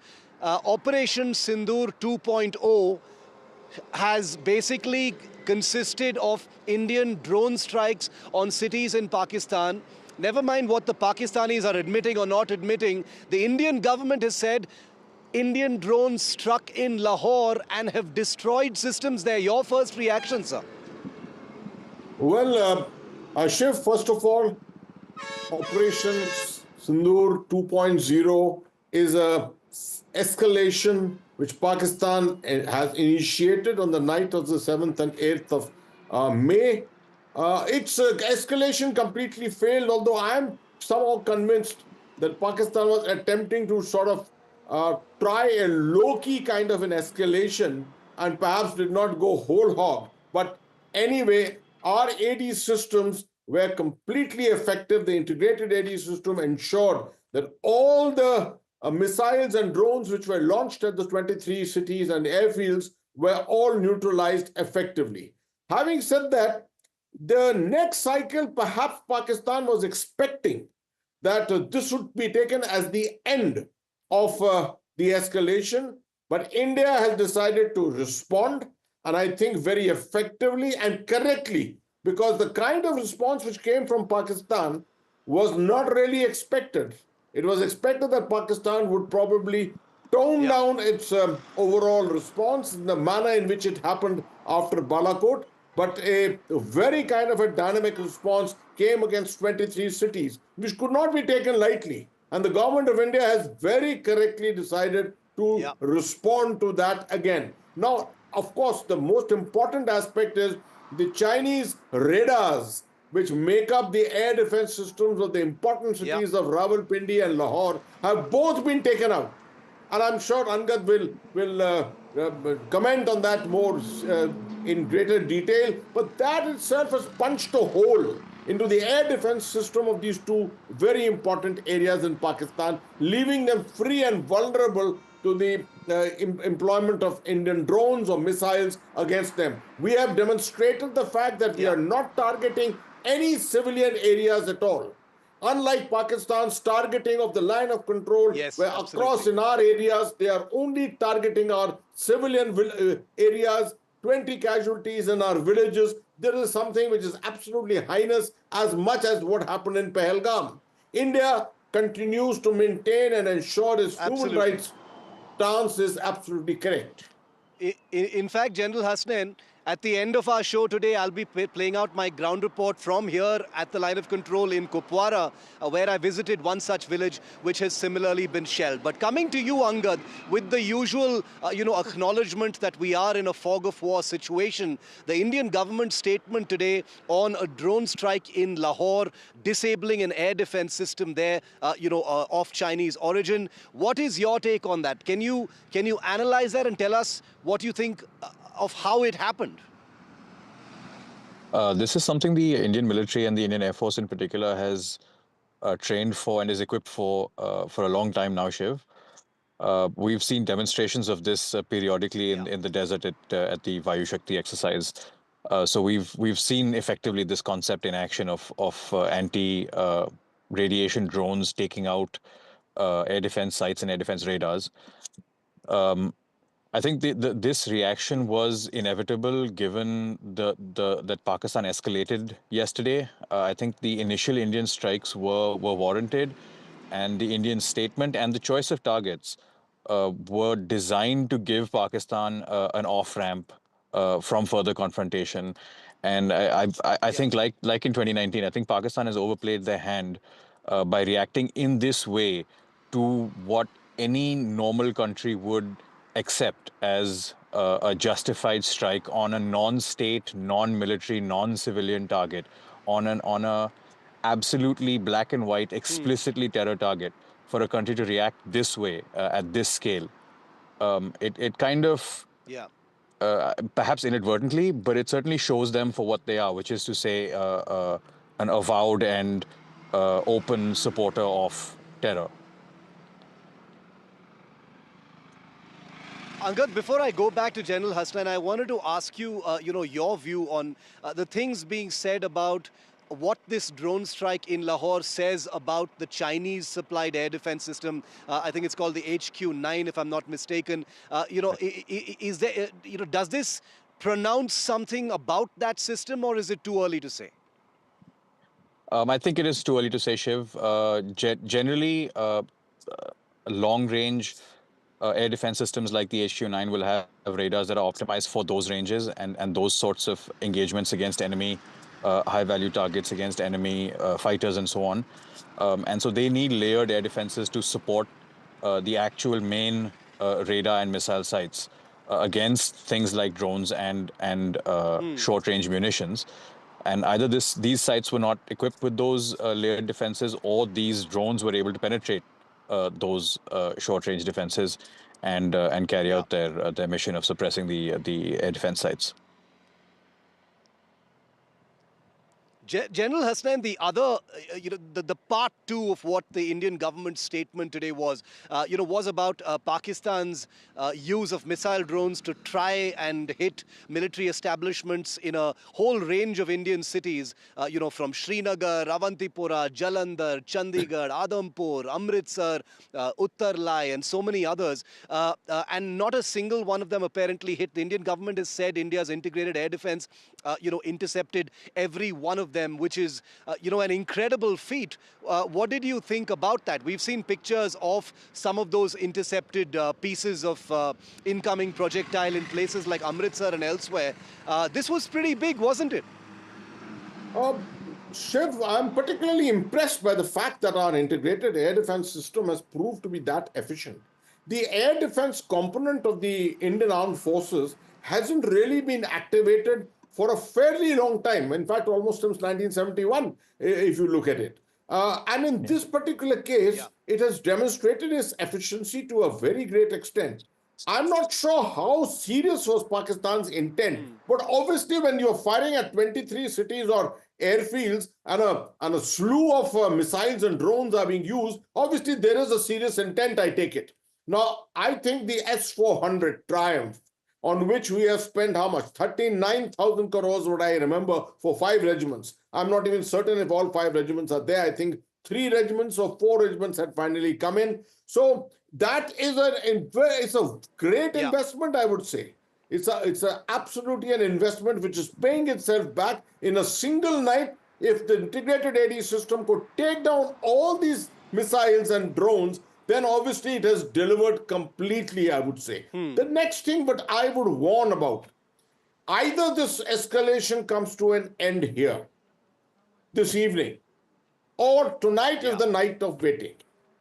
If tonight you find that once again there is an attempt by Pakistan, although both the NSAs are reputed to have, or rather we have heard that they have spoken to each other, we don't know what the contents of that talk has been. Pakistan may just decide not to escalate this further. But if it decides to do so, we have to be prepared for the next level, and that can go to any level as such. Yeah. Very, very interesting. Angad, I wanted to draw you in on that. The Indian government statement saying that, an unspecified number of missiles, presumably, and drones, presumably more than 15, since there were 15 targets listed in that statement, all military establishments, airfields and such, and the integrated air defense system of India kind of triggered. Can you break down what this system looks like and how it would have worked, Angad? There's a pretty comprehensive system of airspace awareness, what in military terms would be called situational awareness, that fuses sensor information from basically any available sensor at centralized, not centralized rather, at federated nodes all over the country. And these nodes are then therefore aware of airspace not only across India's entire areas of interest, but in their specific geographical sectors as well. So as of April, I suppose all these nodes, all these sectors have been activated and have been looking skyward, and we saw proof of that yesterday, and we've seen this awareness now translate to action where they've been able to successfully intercept all these incoming munitions. would we be able to guess what kind of systems would have been activated in this kind of a ballet of interceptions, Angad? Would the S-400 or the Akash or the Spider be involved, or all three? I'm only asking because there is so much buzz and conjecture and people naming all these systems. Can you give us a realistic sense? Shiv, the answer is everything. I mean, nothing is going to be held back at this stage. What specifically was used in successful interceptions, I can't say. But what's activated is everything. At this moment, nothing that can look and shoot skyward is being held back. Okay, I've got a couple of seconds left, but General Hasnain, you know, when you said tonight's the night, and if things escalate from here on, we probably will know tonight unless Pakistan has some kind of an off-ramp to get off it. Can you elaborate on that, sir, very quickly before I go into a break? I do think, Shiv, that Pakistan does not have the military capability and wherewithal today to be able to take this to the next and the next higher level of escalation. So there's been a lot of bravado which they have exhibited. They have demonstrated a hell of a lot. But I do perceive that tonight is the night in which they will take a decision to pull back. If it is not so, I think tomorrow is a day on its own. Anything can happen tomorrow onwards. Okay, anything can happen tomorrow onwards. I'm going to be staying the night here tonight, very close to the line of control in Kupwara. Angad and General Hasnain, I request you to stay with me as I take a very, very quick break, because I have to. When we're coming back, I'm going to look ahead and try and look at what could happen next. That's after this break.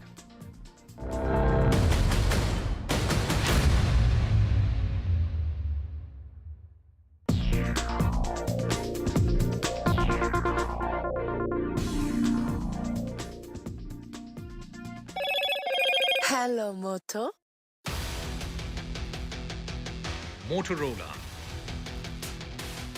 India's leading AI smartphone brand.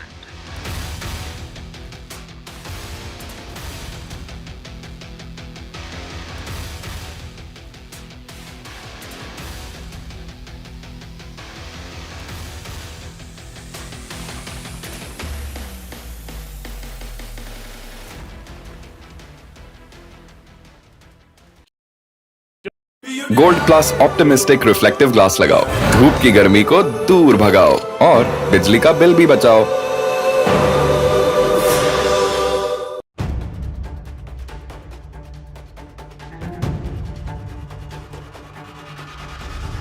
If it matters to you, if it matters to you, if it matters to you,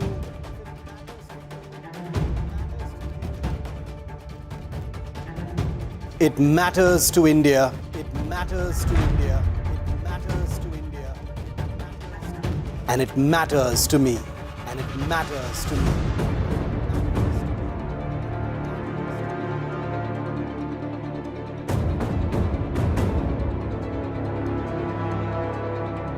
India Matters with Shivaroop, only on NDTV 24/7.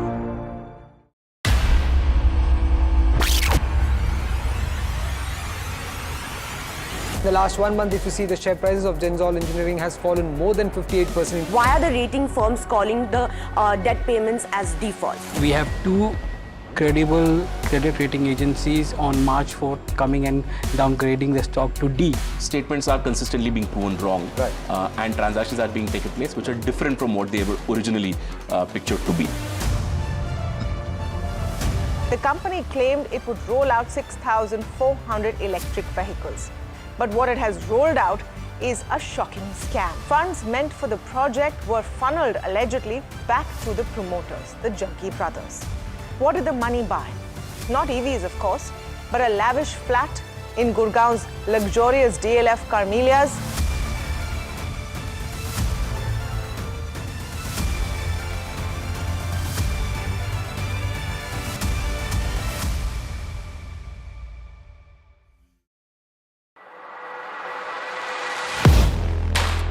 Do you really know the company you invest in?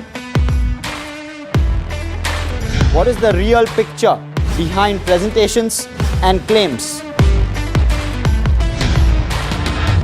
Is the outlook as rosy as the company claims? Know Your Company, powered by NDTV Profit Research, shines a light on the biggest stock market movers.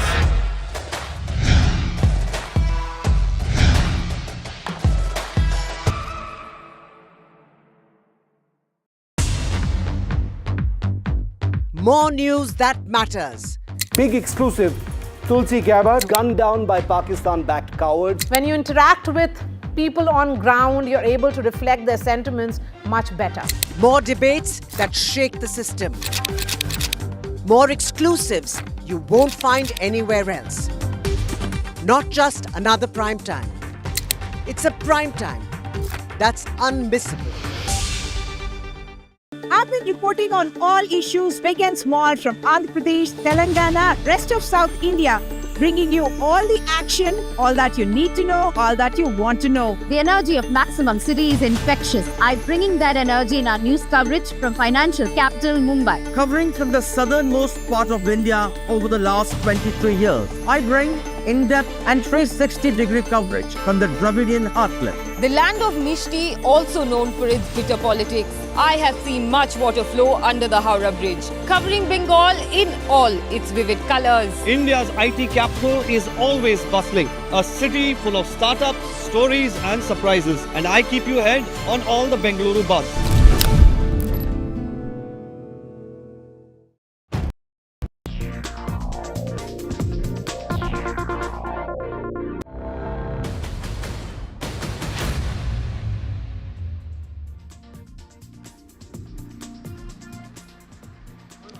And just a short while ago, I was at the line of control in Chowkibal, another town that has been shelled by Pakistan, directly in the line of fire, hitting civilians.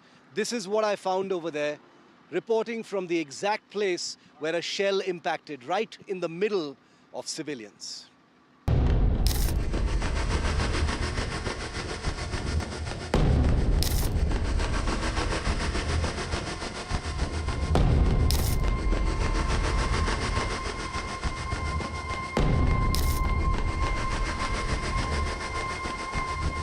Might seem like the odd pothole on any road in any part of this country, especially for those of us who live in towns or cities. But what you're seeing right here is actually the impact point of a Pakistani shell or mortar that landed on the night of Operation Sindoor when Pakistan began to escalate. I'm here very close to the line of control in Chowkibal town in North Kashmir's Kupwara sector. And the shell or mortar that has landed here burst into thousands of little pieces and went straight into the houses and shops that flank this tiny little road in this small little town in North Kashmir. This little shoe shop right next to the impact point suffered the most. Take a look at that signboard. You don't even know what the shop's name is because it's been completely shattered, the pieces everywhere. Thankfully, there was nobody in the shop when this happened. But please take a look at the damage here in this shop. All the glass panes have been destroyed. They lie here in pieces. All of the glass pieces here are of the glass panes of this shop. They have to put the shutters down because nothing anymore protects them, from the elements. Completely shattered, products damaged, huge amount of glass pieces everywhere. And a cost to the shopkeeper who thankfully lived about 6 or 7 kilometers away from here, and thankfully there was nothing. ये आपकी दुकान है जी, और आप नहीं थे जब ये हुआ था? लगभग 4 बजे के करीब हुआ है, सुबह के 4 बजे के करीब हुआ है, तो अब तो हम उस वक्त घरों में थे अपने, तो नमाज से पहले थैंक गॉड कि आप नहीं थे यहाँ पर। सर जी, हम शुक्र पढ़ते हैं कि हम यहाँ पर खुद नहीं थे, तो वरना यहाँ पर जानी हालात बहुत ज़्यादा ख़राब होते हैं। जी, क्योंकि ये जो इलाका है यहाँ पर इस वक्त बहुत ज़्यादा भीड़ होती है, तो यहाँ पर ब्लॉक जो है नज़दीक ही पड़ता है, तो अप्रॉक्सीमेटली 30-40 बंदों की जान तो जानी थी फिर ऐसे। जी, कितने शेल्स गिरे थे उस रात? यहाँ पर लगभग इस पूरे चौकीबल एरिया में 8 से 10 शेल गिरे हैं, जो और यहाँ पर जो इस मार्केट में एक गिरा है और यहाँ से थोड़ा आधे किलोमीटर दूर एक और गिरा हुआ है। You can see the glass pieces. Just look at the all the damage in this particular shop. And if you just walk a little outside, remember this is, this is not a military installation, as we've been reporting from Uri sector as well. This is hardly a military installation. This is where human beings live. And now all the shutters are down. You can see glass shattered everywhere, windows shattered everywhere. Some of the people in the houses have actually left and gone towards Srinagar and Sopore, which are safer territories at this point of time. Because they just don't know when that next shell is going to land. The irony of this entire unfolding situation and in many ways underlined by this horrifying crater caused by a shell here on the road in Chowkibal. I'm going to ask Ashwini to once again focus on this, where the impact happened, is that India and Pakistan are currently trading in sophisticated weapons. Operation Sindoor's second phase is in full swing. Missiles and drones have been fired at India. India has used very sophisticated drones to take down air defense installations in Lahore and other places which Pakistan is not acknowledging. But the reality on the ground once again is this crater. How many more craters in how many more human settlements, non-military, innocent, human, civilian settlements is Pakistan going to target? Is going to be that big question. Remember, the army, the military today has acknowledged a large number of civilian deaths in different places. What is it going to take for Pakistan to be a true country and stop targeting civilian installations? There is a military confrontation going on between India and Pakistan. When will Pakistan stop using civilians as targets? At the line of control in Chowkibal in Kupwara, with Ashwini Mehra, Shiv Arur, NDTV. And joining us live, very privileged to be joined by former Chief of the Indian Air Force, Air Chief Marshal RKS Bhadoria, on a day when India has announced drone strikes in Lahore and other cities of Pakistan, and its integrated air defense system shooting down a myriad number of missiles and drones fired from Pakistan at Indian military establishments. Air Chief Bhadoria, thank you very much, sir, for your time here on India Matters. Privileged to be with you from here at the line of control near Kupwara sector. My first question to you, sir, on the drone strikes in Lahore, your reading of Operation Sindoor 2.0, sir.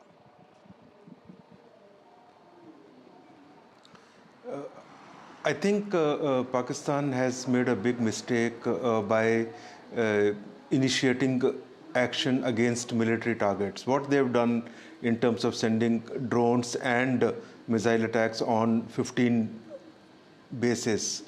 So this is a big mistake, and it is because of this step from Pakistan that Indian Air Force has taken the step of sending those loitering munitions.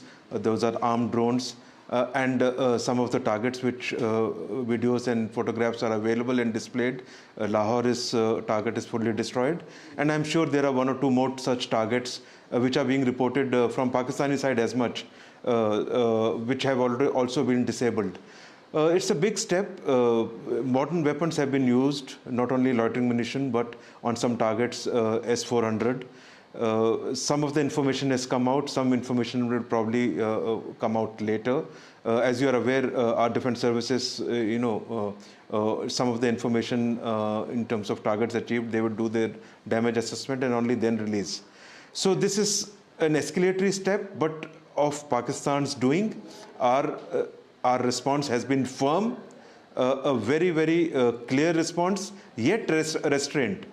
It is still with a lot of restraint, because very clearly, if we had to do a full response towards a conventional conflict build-up, we would have taken out many such targets close to LOC or close to international boundary, dealing with air defense, to suppress their air defense. We have not done that. We have done it in some chosen places to just give a measured response to their act.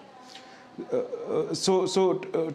me, the escalation ladder, the ball is in Pakistan's court. Drone warfare, for the first time, India using drones in this way to strike targets across the border, a very big step for India. Yes, absolutely. First paradigm is shifted because these kind of capabilities available today at a very, very good cost. Secondly, it has its own advantages in terms of the kind of targets and kind of flexibility it gives you in targeting, and in terms of own risks which get reduced drastically. So overall, this is the new age in terms of utilization of drones and armed drones. A trailer of that was visible now, and should things continue to escalate, more such capability and activity would be seen.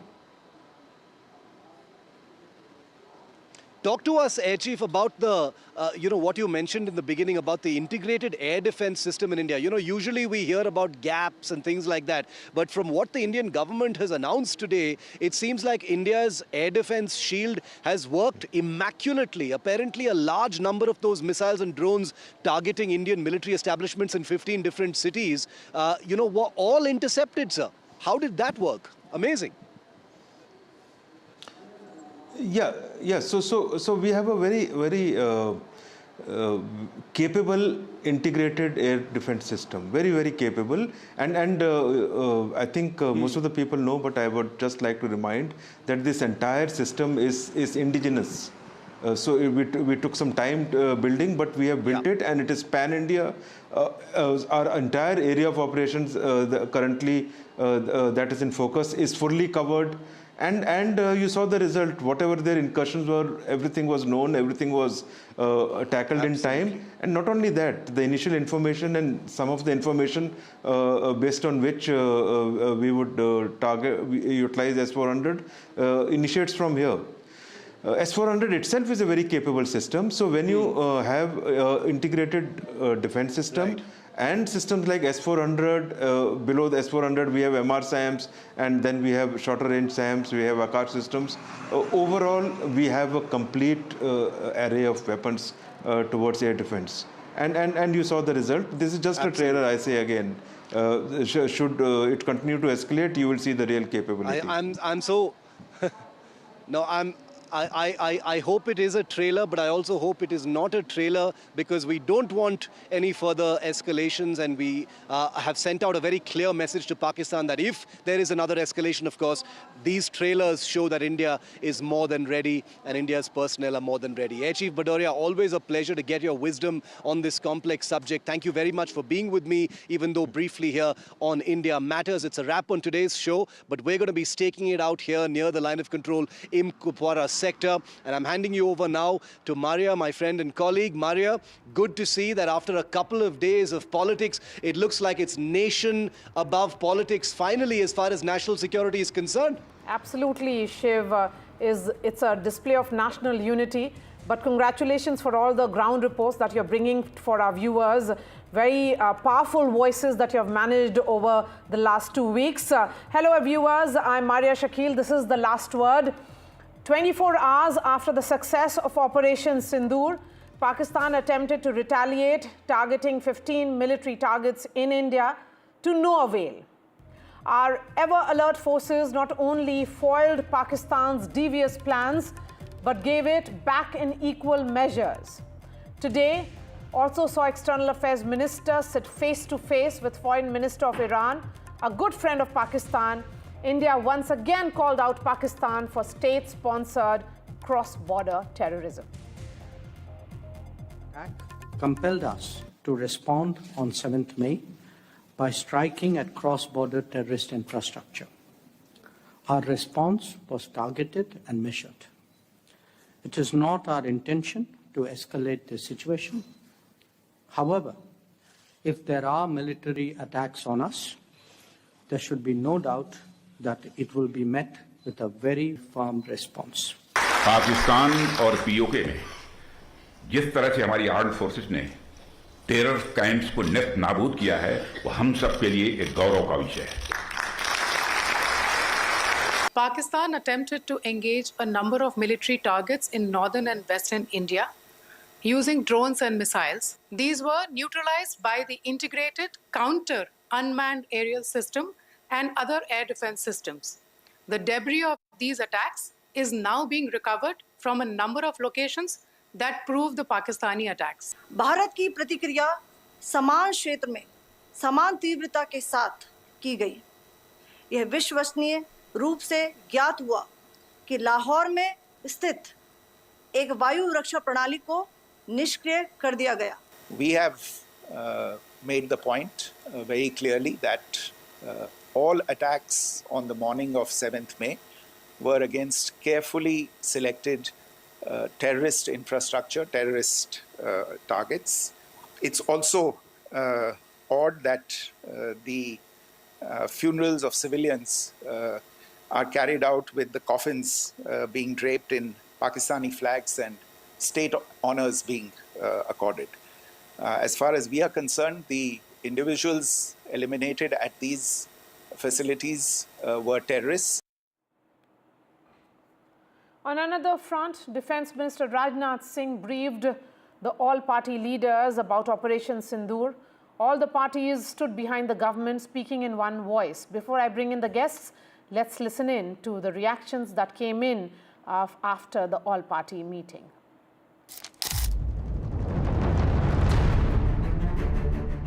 एक जुट में कहा है कि सरकार का हर निर्णय को साथ देंगे, सेना के हर कार्रवाई को साथ देंगे, कोई इसमें विरोधाभास नहीं है। इस संकट के घड़ी में हम सब आपके साथ हैं। एक इंटरनेशनल कैंपेन हमको चलाना चाहिए TRF के खिलाफ। Operation Sindoor has not only served as a counter to the Pahalgam terror attack, but also a bridge across India's parliamentary aisle.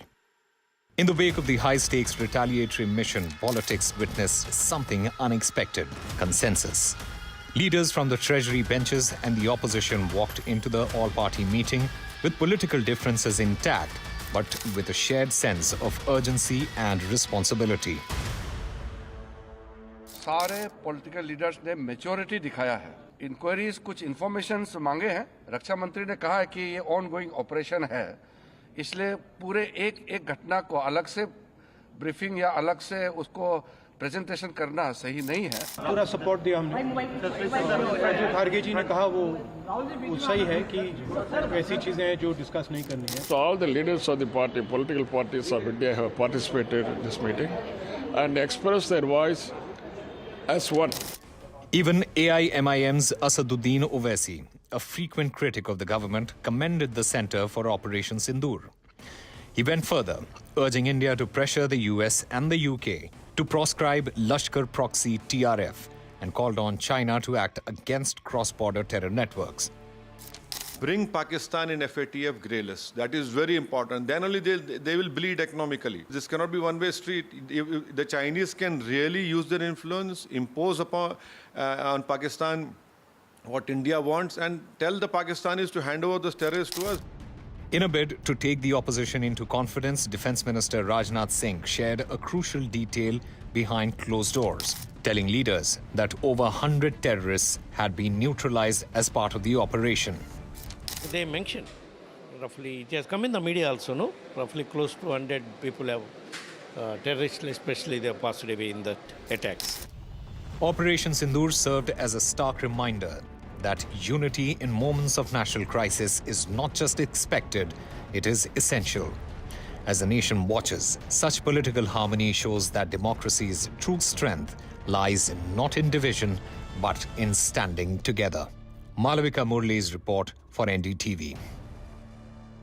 And we will be listening to two politicians in just a bit. I spoke to them earlier today. But first up, let me bring in two former diplomats who's joining us on the last word tonight.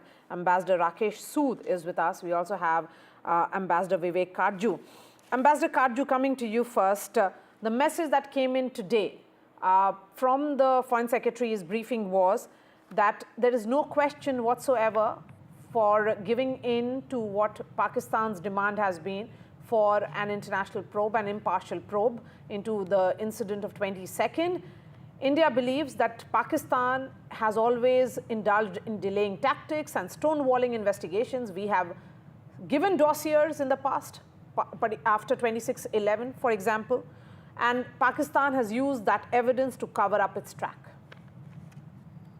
Maria, I myself have given dossiers to Pakistan when I was heading for some time the Indian delegation to the joint anti-terror mechanism, which lasted very briefly. and I know the futility of giving such dossiers to them. Terrorism is part of the DNA now of the Pakistani security forces. They use terrorist proxies to pursue their strategic objectives. Therefore, it is impossible to conceive that they would ever abandon them. Second, I think the Foreign Secretary was absolutely right when he said that the demand for impartial probes, etc., are nothing but a ruse. And it is good that we simply ignore this. There can be no doubt that this terrible massacre at Pahalgam was carried by them, out by the Pakistanis, and I don't distinguish between Pakistani terrorists and those who sponsor them, who are part of the Pakistani state. So it was a Pakistani action. I think we showed exemplary and strategic patience, like we had done in the surgical strikes and at Balakot aerial strike, to target only Pakistani terrorist installations. I think what took them by surprise was the ferocity of our action and our ability to penetrate their defenses and land ordnance in Bahawalpur and Muridke, two places which occupy a very significant, how should I put it, a significant, even an iconic status in Pakistan's terror infrastructure. Bahawalpur is the headquarters of the Jaish and Muridke of the Lashkar. So our ability to get to Bahawalpur and Muridke, I think, has shaken them. And that is why you now have a litany of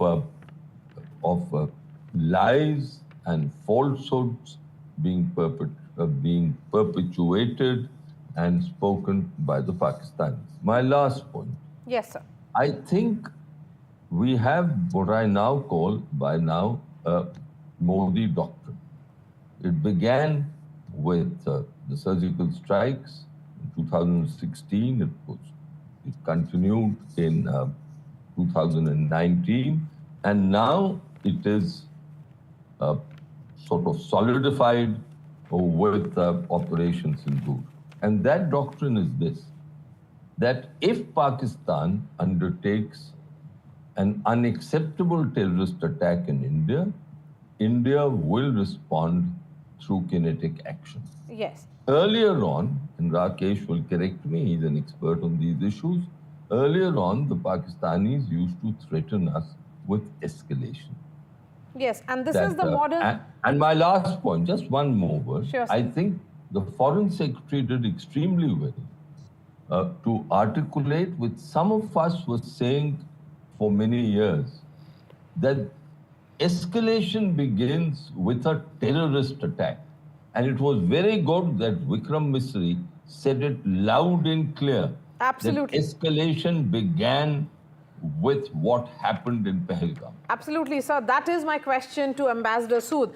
Ambassador Sood, India's message is that Pakistan is the original aggressor here. That it is that day, 22nd, is when the aggression began.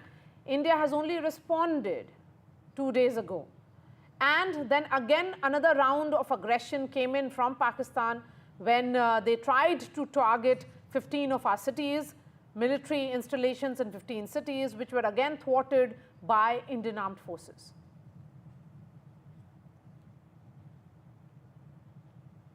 Ambassador Sood, if you heard me.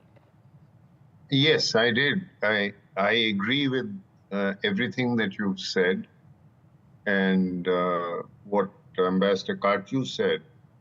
In fact, it was made clear by the Foreign Secretary that our action excluded any military targets, number one. And number two, it was intended to be non-escalatory. So there was a very clear indication. By the way, this was a very similar message that had been given in 2016 as well, after the surgical strikes, and also in 2019 after Balakot. However, the fact still remains that we still have to find a way out in order to de-escalate tensions. Because as we saw, as you yourself mentioned, today we are now in phase of Operation Sindoor 2, phase 2, as your blurb also indicates. So this is the second stage where we are now seeing drone strikes. Pakistan is blaming us. We are blaming Pakistan for drone strikes. There are reports about Lahore airport and various other airports having been closed down in on Pakistan, and that Lahore air defense has been destroyed. There were reports about an explosion there. So obviously we still don't have any route towards de-escalation. And now the question remains that what happens if there is a Operation Sindoor phase 3? What shape or color will it take? I have absolutely no hesitation in agreeing with everything that Ambassador Kaju has said as well. But it is in both our countries' interests, in a sense, to find a way towards de-escalation, because I do not think that either country wants a full-fledged war, and clearly that is out of the question. We have made that clear that that is not our intention. The Foreign Secretary's statement makes that clear. And to the extent that we have seen the Pakistani statements, they have also indicated that India was the aggressor, etc., etc. So for whatever it is worth, the idea is that both sides need to find a way out of this, need to find a face-saving mechanism out of this. The message that came in again from India was, Ambassador Kaju, that India's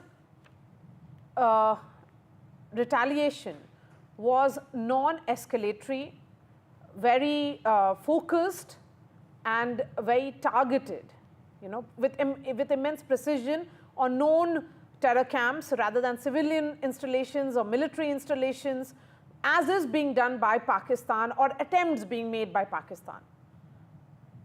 It's a very clear messaging coming in from India. The communication is direct, very matter-of-factly, and I would say with great degree of sobriety. I must confess I'm a little confused. Okay. With what Rakesh has articulated. Of course, we should. War is not in anyone's interest. Of course, de-escalation is the right path. But it takes two hands to clap. We have shown amazing restraint. We said right at the beginning that our action is measured, it is proportionate, it is non-escalatory, it is non-provocative. Rakesh himself has said that we went after terrorist targets. Last night, the Pakistanis went after military targets to test, I suppose, our air defenses, stretching from Avantipur to Bhuj. 15 airports in all, air bases in all. Now, escalation, we are not doing escalation. Who has to walk the path of de-escalation? It is Pakistan. And I don't believe that this threat, it's gone on for too long, for decades, that this threat of nuclear, that both countries are nuclear states, and therefore India should not pursue kinetic action when required is something that India should avoid. We went after terrorist targets. They have chosen to go after military targets. We are responding. So if any country has to walk the path of de-escalation, and I think their friends, the Iranians, the Saudis, the Americans, the Chinese in particular, have to advise them. We cannot help Asim Munir if he is locked in a domestic political dispute with Imran and has to save face. We cannot help Asim Munir if he has to save face in the garrisons and if he has to save face with his generals. What do we do then? Continue to suffer terrorism? Hold on to your thoughts, because there is a piece of breaking news that is coming in now, and these are the visuals that are coming in. Let's go full frame with it. These are the visuals coming in now from Jammu. I would request the PCR director to go full frame. Yes, these are the visuals that have just now come in. India has intercepted multiple Pakistan missiles over Jammu. There is a total blackout which has happened in Jammu. We are trying to connect with our reporters now to get more details on this. So drones intercepted is what we can tell our viewers. Sirens and blackout in Jammu. Explosions now heard in Kupwara, and Pak drones have been intercepted in Jammu. Shiv is joining me on the phone line. Jammu has gone into total blackout, Shiv. In fact, more videos have started coming in now, and we will be sharing that with our viewers in just a bit. These are the visuals coming in of Jammu, in fact, which is now witnessing total blackout because of explosions that are heard in Kupwara. These are Pak drones which have been intercepted in Jammu. Remember earlier this morning, between the intervening night of 7th and 8th, Pakistan attempted to engage a number of military targets in northern and western India, including Avantipur, Srinagar, Jammu. Now another attempt being made by Pakistan using drones. Nazir Masoodi is joining us on the phone line. Nazir, give us the details. Well, I'm in Kupwara and I could hear this a while back sirens sounds, and it was followed by blackout. But the worst thing is happening in Jammu, where there's a lot of chaos and confusion after sirens. There was complete blackout, and there were objects which were being fired, whether they were missiles or drones. But fortunately, our India, air defense system is activated. It appears that this army has been able to foil these attacks like they did yesterday, because yesterday there were 3 attempts in Jammu last night. One was Jammu, Srinagar airfield and Avantipur airfield. And in fact, I remember in 2021, June 20, there was the first drone attack on Jammu Air Base, which caused some damage. But since yesterday, there have been attempts, and since this evening we see this chaos in Jammu city. People are trying to figure out what exactly is happening because they can see our missiles or drones. They're flying, and I could see some of the visuals from Jammu, which clearly shows the state under attack. But fortunately, as I said, our defense system has activated like yesterday, like in other 15 cities. Our armed forces actually neutralized those attacks. It appears this too has been neutralized. But it is clearly an escalation from Pakistan, where they have been trying to target people of Jammu and Kashmir. We have seen in Kupwara there were air sirens, but fortunately there has not been any information of any attacks so far.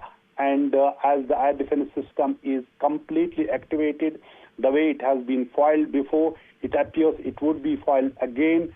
But fingers crossed, we are trying to find out more what has exactly happened in Jammu. Okay, what can we tell our viewers at this point, Nazir? Jammu has gone total blackout. Is it across the city or only in some pockets? Most of the city, the information I'm getting, but people should remain calm, be in their homes or wherever they are, take some shelter, That is the basic thing, because when we're talking about mock drills, these mock drills were all about educate people what to do when there are eye sirens are sounded. So that's what the people should do. Just shut your do blackout. Just don't have remain cautious. Be somewhere at a safe place wherever you are. And I can tell you that the way our air defense system was alert, activated, while Pakistan tried to attack 15 cities, all the attempts were failed and they were foiled. These two would be foiled. But people have to be calm, but cautious, of course, remain safe, remain alert. And there have been attempts. It's not an easy situation, we all know. There have been attempts, imagine the people in border areas. As in Kupwara since yesterday, and I have been seeing here that how people, hundreds of people living in Tangdar and other areas of Karna, they have been shifted to different colleges and schools. It's a safer places so that they remain safe. So the administration is actually reaching out to people. I can tell you, whether this is district administration in Kupwara or this is district administration in Poonch and Rajouri, they have been reaching out to people, but the large number of people had to flee from their homes in border areas for safety since yesterday morning after Pakistan violated ceasefire, resorted to artillery shelling. Now we see this is the second attempt from the Pakistan within 12 or 15 hours to target Jammu and Kashmir, and this complete blackout in Jammu. And I believe what we are hearing, that the objects which were being fired, other missiles or drones which were being used, most of them have already been neutralized. We are trying to get more information, but for people, they have to remain calm and cautious. Be at a safe place wherever you find it. Ghazali as well, because reports now coming in of a heavy artillery firing reported now in Samba sector, both artillery and drone attack which is happening in Samba. And we'll try and connect with Ghazali, who will be joining us live any moment now. But this is an attack which has happened by Pakistan, unprovoked again. Attempt by Pakistan, which is indulging in this kind of attack on India. Pakistan missiles intercepted in Jammu, and Pakistan has fired missiles over Jammu. Another Pak attack which has been thwarted now. When did this actually happen, and is it continuing right now, Nazir? Well, I can tell you, as I said, this in the Samba sector, normally it is the international border. Remember, there are two types of borders, de facto borders in Jammu and Kashmir. One is line of control, which is like 700 kilometers long. Then we have from Akhnur onwards up to Kutwa, we have international border, and Pakistan calls that it as working boundary. So in that international border, there has been heavy shelling. And why there is difference between international border and the line of control? Line of control, you have it is manned by the army, and international border is manned by the BSF, and on the other side it is Rangers. So in that case, it was BSF. We don't know whether it is, but heavy shelling is going on in this international border also in Samba. We're getting more details, as I said. I am trying to gather more details, but it is very, very tense situation along the line of control and international border in Jammu and Kashmir. Okay, news also coming in of ceasefire violation by Pakistan in Samba sector. It has happened in Jammu.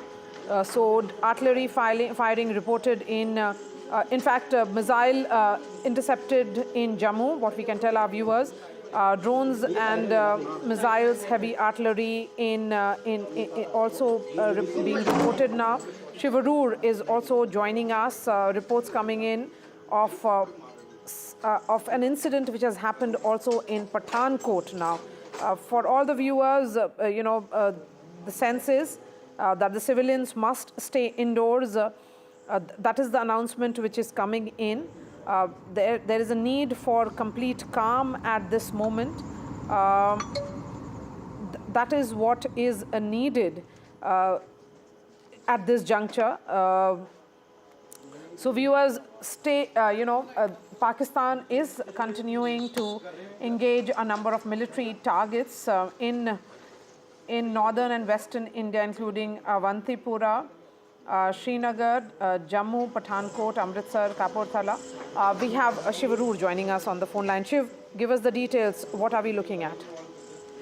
This is absolutely incredible footage that we're looking at right now of this late evening interception of Pakistani loitering munitions or attack drones, possibly even short-range missiles. We're not clear yet, but these seem to be loitering drones, Maria, trying to attack targets including Jammu, Pathankot and Samba. What you see on your screens are basically the Indian Integrated Air Defense System interception projectiles launching into the air and destroying the incoming Pakistani projectiles in the air. This is a huge escalation by Pakistan. Remember, this basically constitutes, Maria, the second attempt by Pakistan since yesterday to attack these cities. There's no confirmation yet from the government about whether they have attempted to attack other cities, but from these pictures that we're getting from our contacts on the ground in Jammu and elsewhere, as well as the government, is that these are basically Pakistani incoming projectiles attempting to strike with violence in Jammu, Samba and Pathankot. And these are Indian interceptors finishing them off in the air. It's an incredible display. This reminds one of what we've seen in Israel, when the Iron Dome system has taken out incoming rockets. Of course, this is a much more sophisticated system and much more sophisticated incoming missiles, but this is going to be seen as a major escalation by Pakistan. Remember, this comes after the confrontation between the two sides already, where Pakistan tried to target at least 15 cities with missiles and drones in the last 24 hours, all of which were thwarted by Indian integrated air defense. But what we're seeing now is the first visual evidence of that actually taking place, Maria. And this is unprecedented in terms of, the combat visuals that we're seeing as part of this cycle of conflict between India and Pakistan. The visuals that we see in their myriad appear to suggest that multiple incoming projectiles of different kinds, possibly slow-moving drones and maybe some fast-moving missiles, which would basically mean that the integrated Indian air defense system, which look like tracer fire, the little red dots you see are all the interceptor projectiles going up from the ground to hit the incoming Pakistani projectiles. We'll have more clarity once there is, a damage assessment. It doesn't look like any of these incoming projectiles have managed to hit their target, which is incredible. But we are still waiting because this is a live, evolving situation in different sectors. One in Jammu we can confirm, the other in Pathankot we can also confirm, and a third in Samba is what we're hearing about. There's also been a big escalation on the line of control in the Jammu sector at this point of time. I'm returning right now from the Kupwara sector where we hear that there have been sirens there as well, but we can't confirm that. But this is an incredible display of Pakistan once again daring to escalate things. This puts the ball very much in India's court once again, Maria. I think any speculation about whether this was going to lead to a de-escalation or an escalation until a few hours ago, I think the pictures that you're seeing on your screen settles that debate in a very troubling manner. Pakistan, for 2 days in a row, attempting to target big cities. Now, in Jammu, there are a lot of military establishments. The Northern Command is not very far from Jammu. It's in Nagrota, near Udhampur. You've got a lot of other military establishments in Jammu as well, a very large cantonment in Jammu. Pathankot has a large airbase. It's the site where Pakistani terrorists had struck a few years ago, if you remember. Let me quickly go across to NDTV's Ghazali, who's in Kupwara at this stage. Just for the benefit of our viewers, Jammu, Arispura, Samba, Arnia, Akhnur presently being targeted. There's shelling which has been reported in Jammu and Pathankot, but the images that you see on your screen are of Pakistani drone strikes coming in and Indian interceptions taking place. Ghazali, from where you are, what are you seeing? See, right now what we are picking up is that airstrip in Jammu has been attacked by rockets or missiles. Samba is under attack. and heavy shelling is going on near the Samba border. We are also picking up is that there is complete blackout, not just in Jammu, but other neighboring districts, areas as well. Mobile network is down. 8 missiles is what we are picking up from locals there in Jammu, has been down there. Also, loud explosions are being heard from nearby areas in Jammu city as well. It is also being reported that the Gurdaspur, the neighboring district from Jammu, Gurdaspur, one of the Punjab's border district, is also under blackout right now. There is heavy shelling near Kupwara, and missiles and drones have been launched from Pakistan towards Jammu city. There is complete blackout in Jammu city. That's why the exact location of the impact of the attack is not yet known. But heavy shelling is being reported from most of the areas, border areas near Jammu, Samba, Arespura and other sectors. Thank you, Ghazali. We'll come back to you in just a moment from now. We've also got Shiv Arur joining us. But just for the benefit of our viewers who are tuning in, this is news which has been breaking over the last 15 odd minutes. There is a major developing situation in parts of Jammu and Kashmir going right down to Punjab, where there have been massive attacks which are taking place, including going as far down as Pathankot. These are sustained drone and missile attacks by Pakistan which are taking place. There have been several interceptions of these incoming drones and missiles by Indian surface-to-air missile units and Indian anti-air units as well. So there are, it's Arespura, Samba, Arnia, Akhnur. There's shelling in Jammu and Pathankot as well. This is very, very clear footage of what the situation is presently. Nazir Masoodi joins us now. Nazir, go ahead. Do you know I'm here? Go ahead, Nazir. You're on air.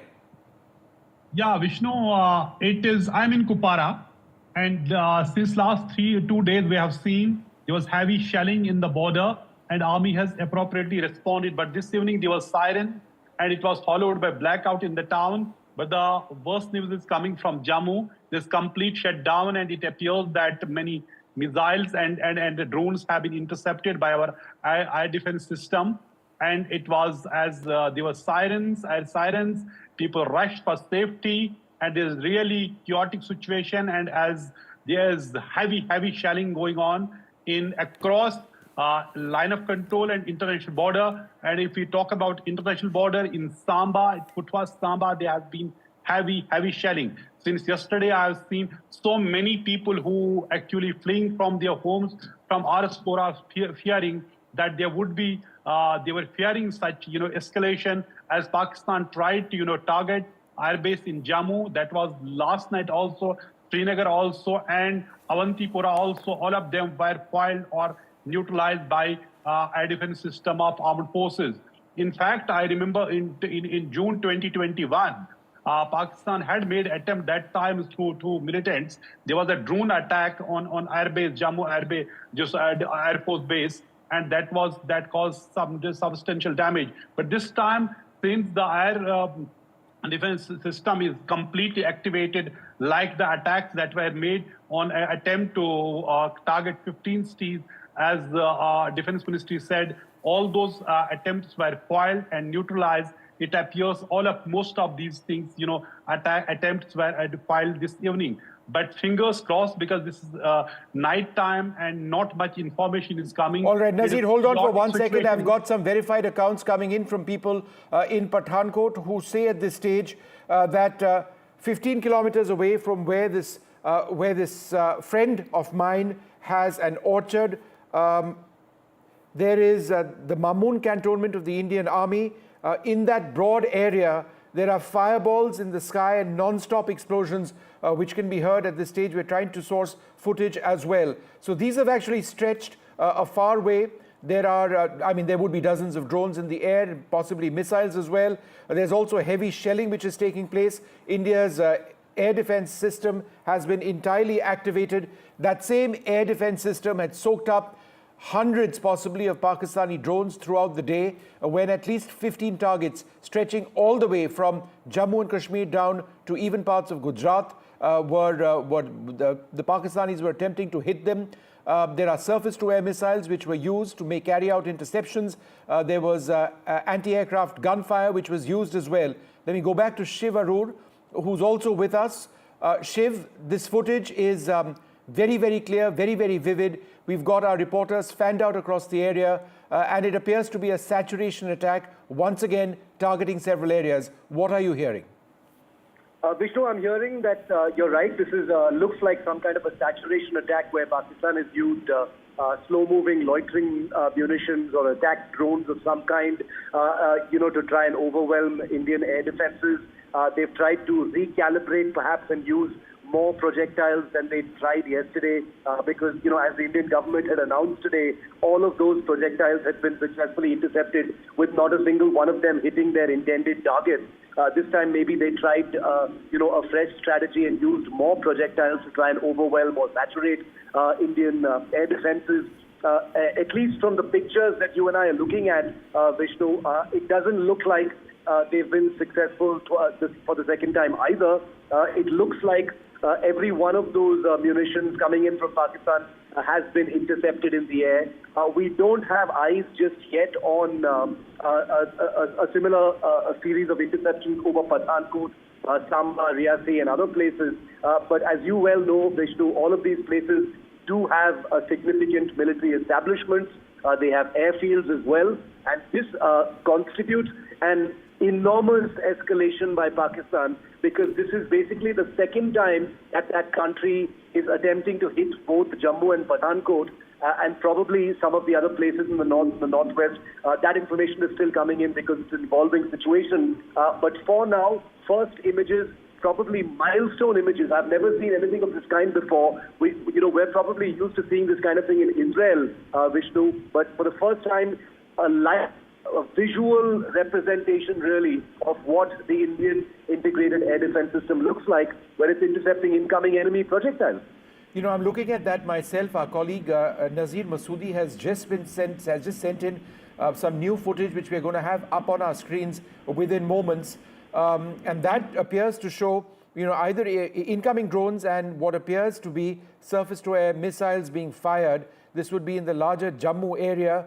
It is extraordinary what is taking place right now, but at this stage I think it's important to report to our viewers that while it is still early, we can say that there are reports of successful interceptions having been carried out by the integrated Indian air defenses. What are the integrated Indian air defenses? Surface-to-air missile units, anti-drone devices which jam drones. We've got anti-aircraft artillery also which is firing at this stage.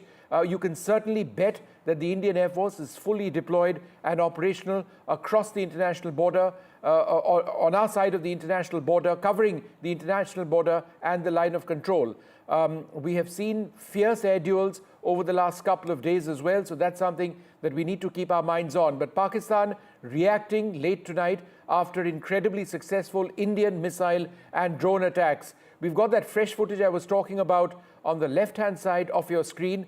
It is you can see a white dot every now and again, and that white dot, or white to red, is of an incoming drone, as I understand it. So that's it was there briefly on your screen, as you can see. So these it's unclear at this stage whether these are interceptors going up, but I would suggest that these are perhaps incoming drones to India at this stage, which would be taken out. Let me go across to Ghazali at this stage. Ghazali, for the benefit of our viewers, tell us what exactly is happening where you are.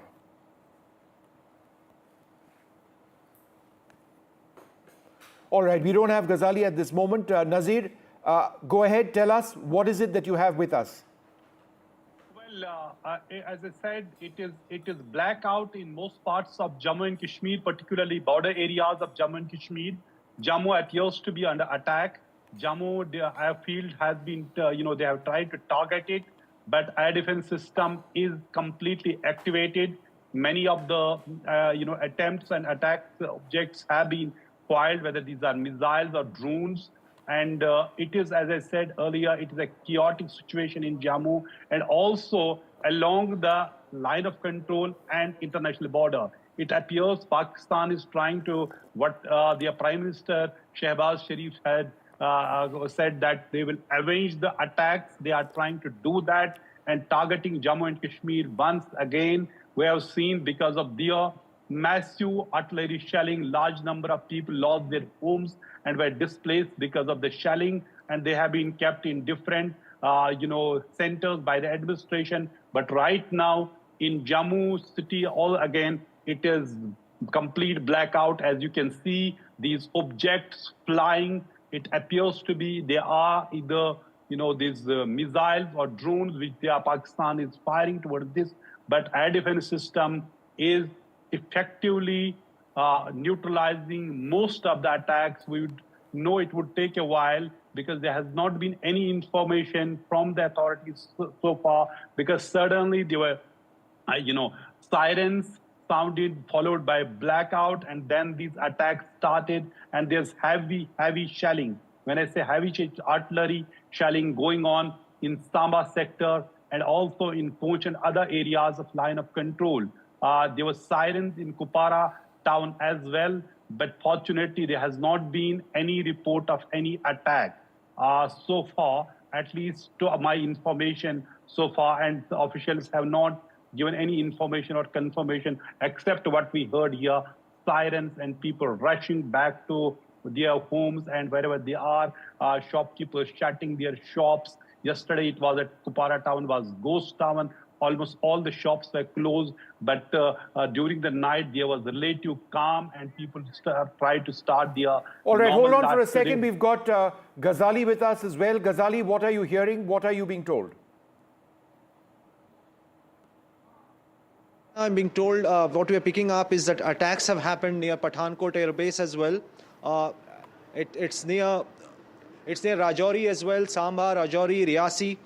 These are the areas where the attacks have happened. In Akhnur, there is complete blackout in Rajouri as well. All the hotels and other houses have been asked to turn off their lights. People have been asked not to go on the rooftop. Everybody is now leaving the street here. I'll just ask my camera person to show that people are now just heading towards their home. Just a few minutes ago, there was a small gathering here, but now people are just leaving. They're all leaving towards their residences. Right behind me, we have not heard anything, but what we are picking from local residents here, that explosions have been heard in the nearby areas in Rajouri as well. All right. Did you personally see anything or hear anything? No, not yet, Vishnu. No explosion have been heard here, okay. Right in the Rajouri sector. But there, locals are it is a claiming large that sector. some explosions have been heard a few we've got this footage up on the screen. So I'm just trying to compile some of these areas. Bring Shiv back on in a second. Arespura, Samba, Arnia, Akhnur, Pathankot further south, Rajouri, Riasi. These are the areas that we know where these attacks have come in. Many of these have important military installations. We do know that Pakistan has been attempting to hit military installations. India, remember, earlier in the day, took out a Pakistani surface-to-air missile system in Lahore itself. They would perhaps be trying to sort of get in over here and make strikes on Indian military facilities. That would be entirely expected. We've got a sizable air defense. It's one of the most comprehensive air defense grids in the world, and therefore they are fully tuned to detecting and intercepting all of this that's taking place. The worry, of course, are so-called leakers, drones or missiles which actually do penetrate our defenses. Given the number of drones, given the number of missiles which may be fired, that is a real possibility, but we don't want to get too far ahead of ourselves. What we do know, and this is limited information at this stage, is that any Indian air defense is fully activated. It is an integrated air defense. By integrated air defense, what exactly do we mean?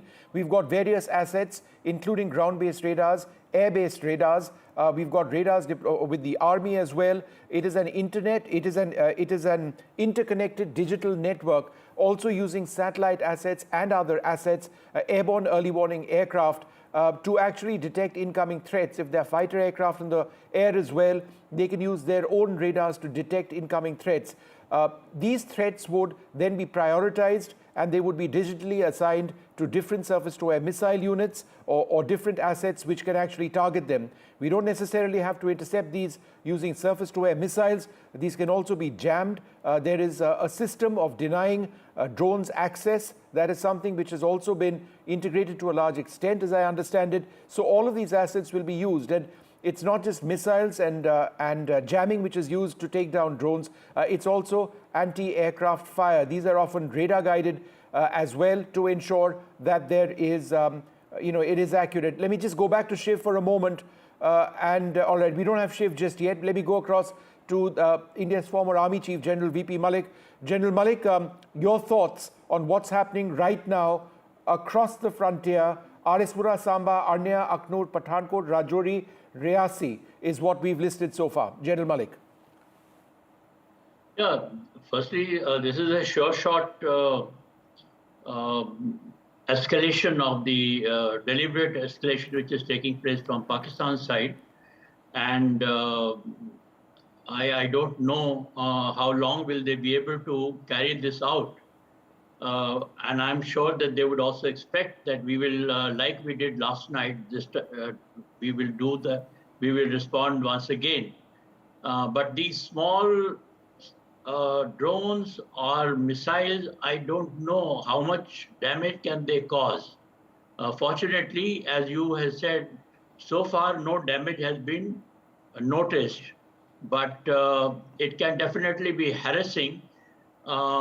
I'm not too sure how much damage they can cause to our airfields or other military installations. We'll have to wait for the results. But we have to be prepared now for escalation for the next few days, which I'm sure the armed forces would be doing so. General Malik, that is the real reality that we are now looking at, that this could escalate. It already has. Presumably, there would be Indian attacks which might go through as well. These are all air attacks so far. Escalation would mean ground assaults. And that would be the next phase. And, the word war would then be used. Would that be correct? I think we'll have to wait for a few days. Already what they have started shelling the civilian areas and civilian assets all along the line of control and international border between Jammu and Kathua in that area.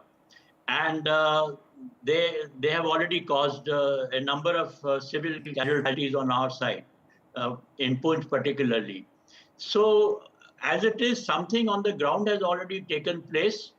I'm not too sure they would be in a hurry to cross the line of control physically, because there are greater chances of them suffering with the kind of defenses that we have.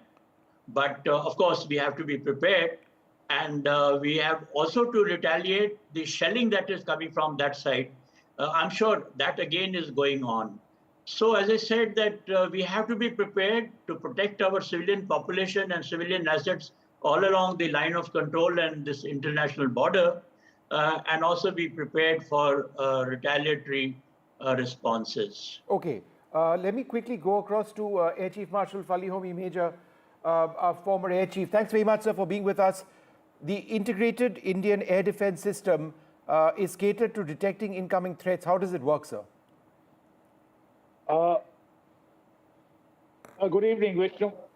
You're seeing how it works because this last barrage which has come in the J&K sector perhaps hasn't hit anything, which means it's working very well. Now, this integrated air defense system, as you very correctly mentioned some time back, is wonderfully linked, including satellites, where every agency and every kind of, anti-air missile system is integrated, and it senses and reacts very, very fast. And it's not very clear so far whether they are drones or missiles or any other kind of loitering presumably ammunition. Both, Air Chief Marshal. Presumably both. Okay. Because, on TV screens, you can't make out what No, it you is. can't. They look like tracers. So I really don't know. But I think this kind of, escalation doesn't bode well for Pakistan, because our responses so far have been so very well calibrated and, logical to keep the to maintain dominance as far as the escalation ladder is concerned. But what they are doing is perhaps the reflection of the rogue state that they are, And I do hope that they realize what they are doing, because as we speak, I'm quite sure that the other elements of our armed forces, whether it be the Air Force, the Navy, or the Army, are already carrying out certain actions and certain operations which we will not know for some time to come. Absolutely. All right, Air Chief, just hold on for one moment, sir. I want to go across to NDTV's Shiv Arur. Shiv, there is now more and more video which is coming out. Some of it actually does appear to show the interceptions along the lines of what we've seen over Tel Aviv earlier on. Some of that footage has been sourced to areas near Amritsar. Again, some of this footage we cannot vouch for the authenticity. What we have up on our screens, we can. But just broadly speaking, Shiv, what's happening now across the frontier? Vishnu, as glorious as all this footage looks, this is a very, very serious and volatile situation that we are reporting across the virtually the entire length of the international border. This attempt, to strike in Jammu, in Samba, in Pathankot. We're hearing about the border being activated in other places, including Jaisalmer in Rajasthan and elsewhere on the international border, suggests that this is perhaps the most serious escalation since Operation Sindoor and since Pahalgam, really. What you're seeing right now is multiple units of the Pakistan military attempting to strike inside India and being thwarted in their attempt to do so. The pictures on our screen, we cannot identify precisely what interceptors we're looking at actually flying up and hitting those incoming projectiles, which could be slow-moving loitering munitions, they could be fast-moving attack drones, they could be short-range ballistic missiles or other kinds of missiles, as you were talking about just now. But where we're reporting from in Jammu, in Samba, in Riyasi, Pathankot, and other sectors, it is very clear that two things are happening right now. One, there are incoming missiles and projectiles and drones which are being intercepted by India's integrated air defense shield, which has been exercised more in the last 24 hours than at any other time in its history. And point number two, as Ghazali was reporting from the Jammu sector, there has been a serious escalation on the line of control. It's already been very, very heavy firing over there, and it is happening even more so right now because Pakistan, after Lahore was struck earlier today, has decided clearly, to up the ante, heat things up even more, and attempt another airstrike type attack on India. We're hearing about some, Air Force damage on the Pakistan side as well, not confirmed. We're trying to get our contacts in the Air Force to confirm that as well. But suffice it to say that the S-400 system, the Spider system, the Akash system, many other components of India's air defense system are absolutely blazing right now, in a symphony of interceptions over Jammu and elsewhere, bringing down what appears to be a saturation attack, as you put it, of incoming projectiles from Pakistan. We'll have to wait for a little while, Vishnu, to identify precisely what the nature of those incoming weapons really are. Shiv, be with us. We've got Ajay Sani and Ambassador Manjeev Puri with us. Ambassador Puri, let me come to you next. This is a huge escalation now. We are going up that matrix. We did send out strong signals telling the Pakistanis, look, we are trying to right-size whatever is taking place. It's clear that they haven't accepted that. In the context of that and what is taking place presently over our skies, how are you looking at the situation from an overall standpoint? Vishnu, look, there should be no doubt that our strikes against Pakistan day and a half back, that has hit them and has hit them psychologically, forget the physical damage, etc., etc. And they need to try and send some kind of a strong message about their own strength to their own people. So they are undertaking this misadventure. But look at what the Indian Armed Forces have been able to do. Stop every single one of these projectiles, whether they were coming towards military air bases or even civilian areas. So, our abilities stand very clearly confirmed. But I want to say something else to you. Yeah. Look, the world in general, and we are talking about the major powers, the United States, etc., they have a number of times said, look, there should be de-escalation. Now, Pakistan, in my understanding, is trying to take advantage of a few days when possibly there's only talk but no real heavy pressure, and trying to assuage their own population that, look, we were able to take some kind of revenge. I believe the world needs to wake up and now immediately sit on them and tell them, look, you have to de-escalate because otherwise it's in your own peril, and the world also wants it. This is what needs to be told to them. On our part, we have been very clear. We will do things in a measured manner, in a precise manner, and without escalation.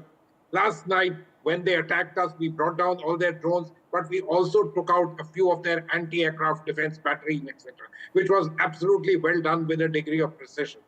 So my own feeling is that, the biggest powers in the world, the United States, is currently occupied today with something very big. But I think that this is not going to escape them all. These visuals will reach them, and it will go beyond possibly Secretary Rubio, and the necessary calls will be made to tell them that, look, it is in their interest that they need to pull back and de-escalate. And I think others also, the Saudis, the United Arab Emirates, and I'm sure even the Chinese may tell them, look, you've done what you had to for the sake of appeasing your population, but, do understand war is at your peril. And anyway, we would ask you very much, stop and let's put an end to this. All right, I'm going to go across to Ajay Sani in just a moment, but for now, I'd like to remind our viewers of what it is that they're seeing on their screens. Now, a lot of this has been sent in to NDTV. Some of this is on social media, but at this stage, at 9:26 in the evening and starting about half an hour ago, a little more than half an hour ago, there have been massive airstrikes by Pakistan, primarily using drones. We know that these are primarily drones because, by and large, the footage appears to be of projectiles moving at far slower speed. And the trajectory also of missiles often tends to be different. We've also got footage of interceptions being carried out. Some of that we are not airing presently because we've been unable to verify it. But our sources indicating to us that the Indian Air Force is fully activated. They are alert to these drones coming in, and there have been many interceptions that have taken place. In terms of the areas that we are talking about, the territory is extensive. Rallispura, Samba, Arnia, Aknoor, Jammu, Pathankot, Rajouri and Riyasi. There have been some reports suggesting targets have been, missiles have been felled near Jammu airport as well. We'll get more details on that. Shiv, go ahead.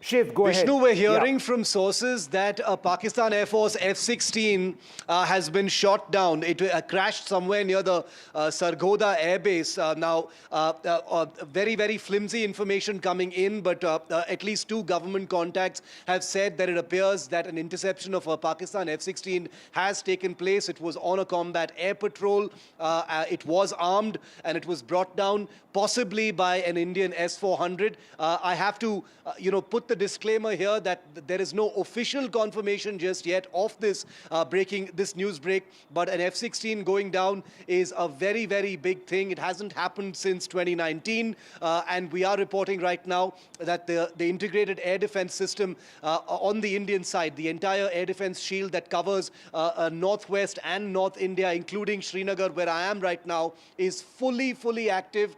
Srinagar, where I'm reporting from right now, is also potentially a target for a similar kind of saturation attack. But the big breaking story right now is that the Pakistan Air Force, may have just lost an F-16 fighter. It is its most capable fighter, obviously, at this point of time, and it may have gone down in the entire aerial fracas that's happening between the two countries. There are missiles, there are drones, there are fighter aircraft, there are AWACS aircraft in the air at this point of time. There are projectiles flying in both directions. The entire border is active, and we're hearing first information from our sources within the government that an F-16 fighter has been shot down by a surface-to-air weapon from the Indian side. I am presuming that if it crashed somewhere near Sargodha, it's possibly an S-400, Vishnu. Yeah, that has a range of up to 400 kilometers, depending on the variant of the missile which is used. If that is correct, and I've been trying to check out that information, in between listening to all of you. The information I'm getting is that our sources have heard about this, but it stands unverified at this stage, but there is a strong possibility of it having taken place. But what is, I'm told, verified at this stage is that 8 missiles from Pakistan, which were directed at Satwari, Samba, Arispura, and Arnia, have all been intercepted or blocked by air defense units. Bringing in Ajay Sani over here. Mr. Sani, your first thoughts at what's happening? This is kind of an imperative that has been generated by the kind of language that has been used.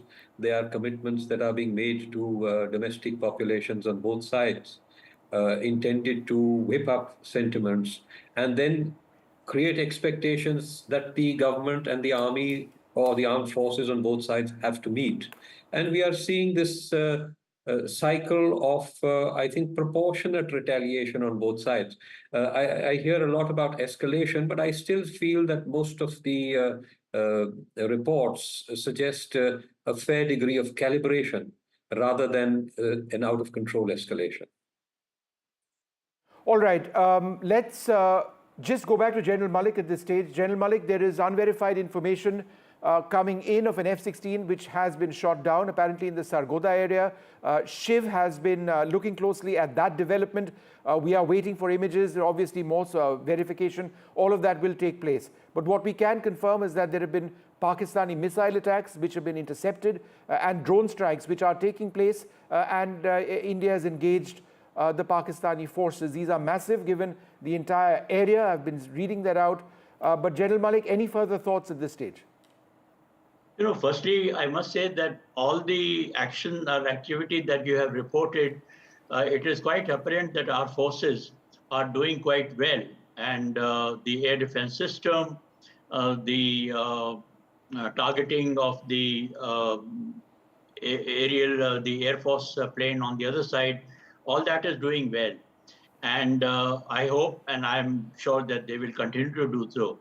I'm also now looking at it. At this stage, we should be monitoring, carrying out surveillance of their ground forces, where they are, and if there is any movement from the other side. Because if they have to escalate the next step, the further one, either they will use long-range missiles or they will try and enter our territory somewhere. Maybe not tomorrow, but maybe after. That would be probably the next escalatory step from that side. Now, I have also to say that we would also be quite prepared for escalation one notch higher from them, and that has to be conveyed, which will be done maybe at the right time tomorrow. But at this stage, I suppose we would be having our complete surveillance system, ground as well as aerial and satellite imagery. All these would be very active and to monitor all the movement of the Pakistani formations and their tanks and guns, etc. Drone attacks now being reported in Sundarbani as well. Air Chief Marshal Fali Major, come in at this stage. When it comes to drone warfare, and we've seen this in the Russia-Ukraine conflict, surface-to-air missiles are very effective in taking out drones, but they're also incredibly expensive. They're not there in the same number as, say, anti-drone, anti-jamming systems, which are cheaper, which in many cases may be as effective. So therefore, the longer this gets, India will be expending a lot of our ordnance. At some stage, this is going to become a factor, right? Absolutely. Vishnu, I don't think that we are bringing down these drones with our, more sophisticated and very expensive munitions. I think what we are bringing down is, if they are drones, I don't know, I'm still not very sure because you can't make out a damn from these pictures. But if they are drones, there are many other ways to bring them down. But I have my doubts if these are drones because, swarm drones, all right, but they are okay for, there are troops available and things like that because they don't cause the kind of damage that we think they do. Now, but what my worry is I'm seeing the spread of this conflict. Yeah. And why I say a conflict at this stage is because the kind of action which is happening is tantamount to almost a warlike situation. And if this is the spread of the conflict, I dare say that this is going to escalate much, much more than what we are seeing today. Because, as I mentioned earlier, while all this is happening, we're not sitting back pretty. We must be taking similar actions across the LC and the international border also. Okay. Air Chief Marshal, hold that thought for a moment. A little bit more information coming in from our sources. Fazilka, Pathankot, Amritsar, Gurdaspur and Tarn are presently in a complete blackout at this stage. That reflects the seriousness of the incident. There are other areas, other parts of India as well, where blackouts have been initiated. This is standard protocol. It's something which was expected and will take place whenever incoming attacks of this nature take place. In terms of what India has by way of technology to make these interceptions, apart from surface-to-air missiles, which could include the Israeli Spider, the Akash, which is a made-in-India system, or the far more larger and more expensive S-400, which perhaps would not be used in a situation like this. There's also air defense artillery. Some of that is radar-guided. So that offers a fairly accurate way of taking down these attacks. But more than that, or as importantly, jammers, which are critical, have been dispensed fairly widely now, which prevent these drones from carrying on their operations and getting to their targets. Manjeev Puri, Ambassador Puri, let me come back to you over here. India had offered Pakistan an off-ramp. Our press releases and our press statements, including by the Foreign Secretary today, were factual. They sort of stated where we are, but it's now really up to Pakistan to accept that. They don't seem to be willing to do that. In a situation like this, what does India do? Because if it's retaliation, counter-retaliation, if we go up the election, if we go up the matrix of warfare, then it's ground strikes, the movement of tanks, the movement of ships, and a lot more which can take place. Are we headed, in your mind, in that direction? Vishnu, I completely agree with you in terms of the ladder and the way these things can go. But I also hear Air Chief Marshal Fali, Major, very carefully on the spread and what is happening. Look, we are in a world where people know what is happening. And it's not that our borders and this particular entire issue vis-a-vis Pakistan is not known to the world. The most important leaders have commented. And some of us may say, look, come on, these comments were not very focused. But the fact is that their systems are cognizant of what is happening. They also realize that we are two countries, and I don't want to overemphasize this business, that we are nuclear powered, we are both sides, we are countries of substantial armed conflict abilities, etc., etc. I think they all know this, and it is my belief that, look, the Pakistanis had to show something for their people. They are, in a sense, playing and doing whatever they can. If the word spreads that the munitions they are using really can't cause any damages, then it will go on for a few days more. But otherwise, if it appears that it is a serious set of attacks which we are able to thwart, and I'm sure we have the capacities and capabilities to do it in a cost-effective manner, then very soon the telephones will start ringing, and frankly, the ball is really in the Pakistani court. They need to understand. All right, we've just lost that line. Yeah, go ahead, sir. Go ahead. Yeah. All right, just hold on, Ambassador Puri. Let me also go across to my colleague Gurpreet Chinna, who's in Ferozpur right now. Gurpreet, what's happening there?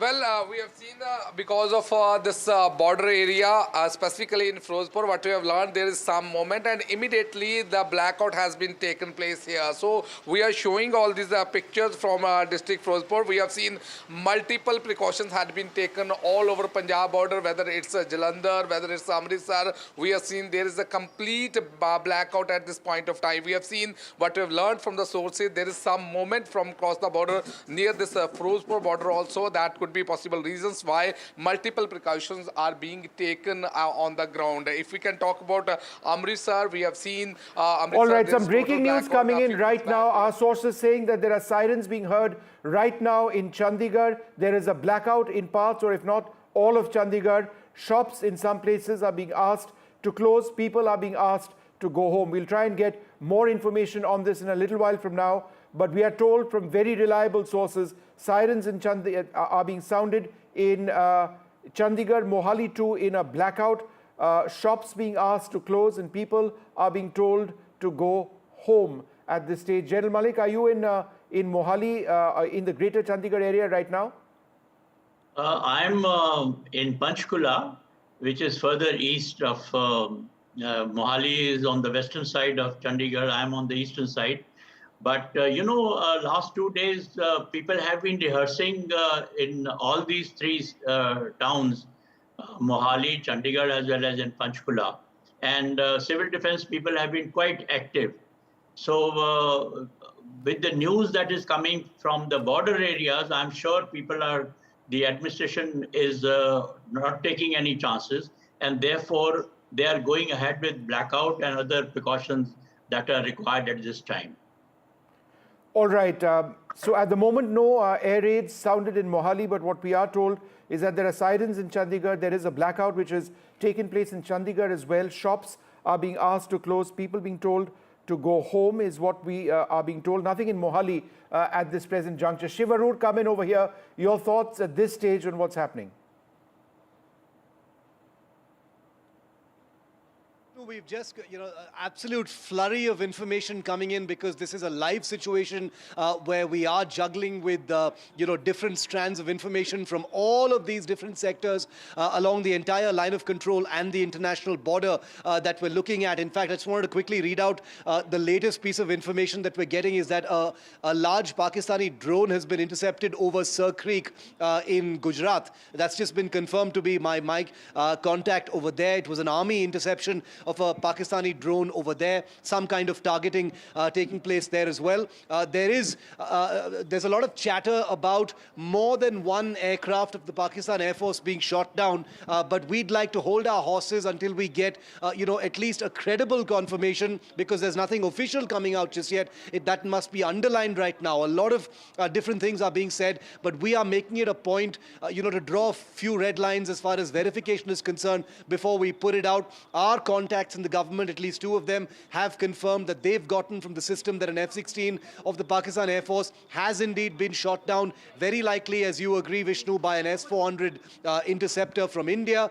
This means that there is an air battle as well, presumably, apart from these missiles and drones that are being fired in different places. The blackouts in Gwalior, Jaisalmer, Jammu, Samba, half expecting it to happen any moment here in Srinagar as well, Vishnu, because Srinagar, remember, is one of those 15 cities that was, named in that target list announced by the Ministry of Defense of India earlier today. But there's this really worrying and saturated aerial symphony of destruction taking place, where Pakistan is attempting to target many places. They're being thwarted.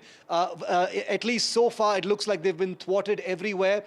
No information to suggest that any of those projectiles has hit their targets, in Pathankot, Jammu, or anywhere else. Blackouts at air bases are only to be expected because these are military establishments, and Pakistan in the last 24 hours has made it clear that they're trying to hit those military establishments, including airfields.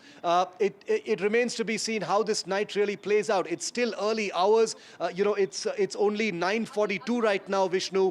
We've got the whole night ahead of us. Usually these escalations have happened later at night, so I'm wondering what more lies in store for tonight. It looks like it's going to be very, very hot. And there would be Indian retaliation as well. It's not as if we are just sitting around waiting for these attacks to take place. There would be an Indian retaliation. It would be proportionate to what the Pakistanis have done. I say that because that is exactly what we did today. When the Pakistanis attacked earlier on in the day today, attacks which were handled by the Indian air defense system. India went in with essentially the same amount of force, targeting the same amount of areas, and also looking to hit some military targets. Why? Because Pakistan was doing just that.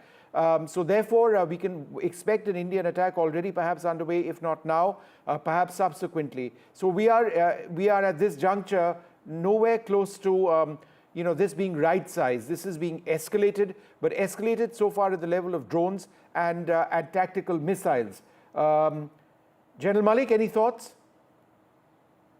Yeah, I know we have to remain alert, and at the moment it is only aerial battle which is going on with the drones and some other missiles. Drones, as Air Chief Marshal Fali Major was saying quite rightly, so far in a masked manner have been used against tanks. And unless they are very large drones and large missiles, which have been used during the Ukraine-Russia war, which have damaged buildings and other establishments. But drones per se, I don't think they are capable of causing much damage to the buildings or to the big establishment. And the kind of drones that Turkey has been selling and using, those are smaller drones. They can be used in a masked manner, but primarily they are used against the tanks. That is what we have seen in Europe so far. All right, and just for the benefit of our viewers who are tuning in right now, among other areas, among several areas where there's a blackout, also the huge Indian city of Chandigarh, where there is a blackout, Mohali as well, neighboring Chandigarh, there is a blackout taking place. There were air raid sirens, I believe, which were also heard in those areas. So that's what we are told. That's what we know at this juncture. Let me go across to Ajay Sani at this stage. Mr. Sani, I mean, it's a developing story. I could ask you all sorts of questions, but let me in fact put that across to Ambassador Manjeev Puri. Again, what are you thinking right now as this happens? At one level, it's almost unreal. Kargil, which is a rail war which happened between India and Pakistan, was restricted to one small area. This is for the first time since the 1971 war that we are seeing this huge frontage where all of these attacks are incoming and where India is hitting back far, deep into Pakistan.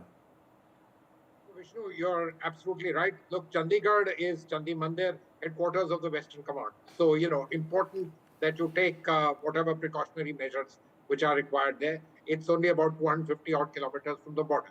Having said this, look, that these missiles or drones or whatever they're using may not be able to cause that much damage, fine. But, they are spreading it and they are, in a sense, playing, if you agree with my understanding of this particular thing. Look, they've been hurt domestically by that one strike in Bahawalpur and by the way we've been able to portray this across the world. There is this domestic compulsion to be seen to have done something. Now, their abilities to actually do anything in any one particular sector, they shelled the areas in Pooch, we lost a Gurdwara, and they did all that. But, that brings about many kinds of negative connotation. So they are, in a sense, playing. But my own understanding is that they, without going into the thing about whether these drones are effective and if it is just a kind of, something which is not that serious, therefore it can be allowed to go on for a few days more. No, I think this particular spread will attract the attention of those who matter and those who have the ability to sit on Pakistan. And I've named a few of them. I think the phones will start ringing soon. We'll also get them. There's no doubt about that. But this will have to be brought under control because, they're giving vent to their need to assuage domestic opinion. That's fine. But they can't go about doing this because there is the danger of escalation, even though right now it may appear escalation, but may not be in reality. But the real danger of escalation is one that the world also cannot agree and allow to take place, no matter, hotheads on either side, etc. No, I agree. We need to stay calm at this juncture and really sort of explain what is taking place from that perspective. Let's bring Shiv back on. Shiv, where are you right now? And what is some of the information that you're picking up? Vishnu, I'm in Srinagar right now. I've just returned from the line of control in Kupwara sector where we were reporting on the escalation and shelling that continues there. We've just gotten word from Kupwara that shelling and firing has begun there as well, which basically proves that from North Kashmir all the way, to the international border in Rajasthan, things are completely activated at this point of time. We'll probably get more information about shelling taking place in the other sectors right now. But this is possibly the most turbulent, live developing conflict situation and live combat situation that we are reporting, you and me, Vishnu. And things are changing literally by the second right now. Hundreds of different strands evolving by the minute, both in terms of the air defense systems of India, appearing to thwart every single incoming projectile, some of them missiles, some of them drones. There could be other kinds of weapons also being used at this point of time. We have a confirmation that, both Indian and Pakistani fighter aircraft are in the air. Sources are indicating, we don't have a confirmation, but indicating from the system, at least two of them, that an F-16 has been shot down, possibly by an S-400. There is chatter, unconfirmed. We will always use that disclaimer here on NDTV during a fog of war situation like this one, that maybe another aircraft from the Pakistan Air Force has also gone down.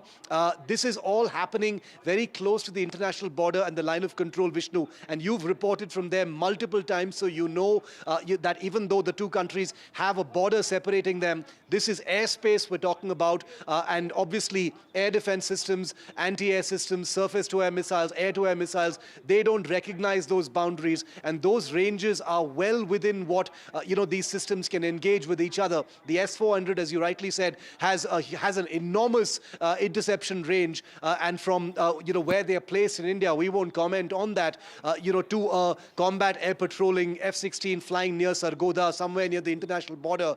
It is totally within range. It must have done something that was aggressive or seeming to be hostile. It was, of course, armed as well. It has been intercepted, say our sources. One other jet, we don't know what type, F-16 or JF-17, may have also been intercepted, but we will talk about that only once we have a confirmation. So on the ground, escalations in the airspace over military establishments and cities, interceptions are taking place, and the air forces of both countries are in the air. So we want to try and report this as calmly as possible, because this is a turbulent and tense situation. Vishnu, you and I have, reported from the front lines of war, and we do know that it is important right now to sift through all these strands, which only NDTV is doing, and respect the fact that this is a shape-shifting story where things can change very, very quickly on both sides. And that's the reason why we need to look at it very carefully and slowly. And remember, Vishnu, what you said is probably the most important thing. With what Pakistan has attempted to do and so far failed to do, the ball is now in India's court, and India will be hitting back.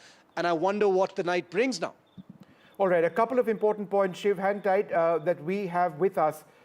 Apparently, the Chaukibal area in Kupwara has been evacuated. There is heavy firing which is taking place in that area. I want to be absolutely certain as we play out these images, and we have been careful throughout the evening, all of this is deferred. None of this is live. It's coming to us from multiple sources, a lot of it from social media. We have teams which are sifting through all of this. So this is deferred. Some of this has taken place more than an hour back. We are reporting at this stage on the basis of sources that there is information now to suggest that perhaps two Pakistani fighter aircraft have been shot down. Remember, these may not necessarily be on our territory. It could be in Pakistani territory, given the nature of warfare that is now taking place. Air-to-air missiles with ranges of up to 200 plus kilometers exist with the air forces of both sides. Surface-to-air missiles with the ability of hitting targets out to 250 kilometers for the Pakistanis, out to almost 400 kilometers for India. That is also something that is deployed. That being the case, you don't necessarily use fighter aircraft to cross the line of control or the international border. You might need to, but there is a possibility of Pakistani jets having gone down. We don't know exactly where at this stage. Some reports suggest Sargodha for an F-16.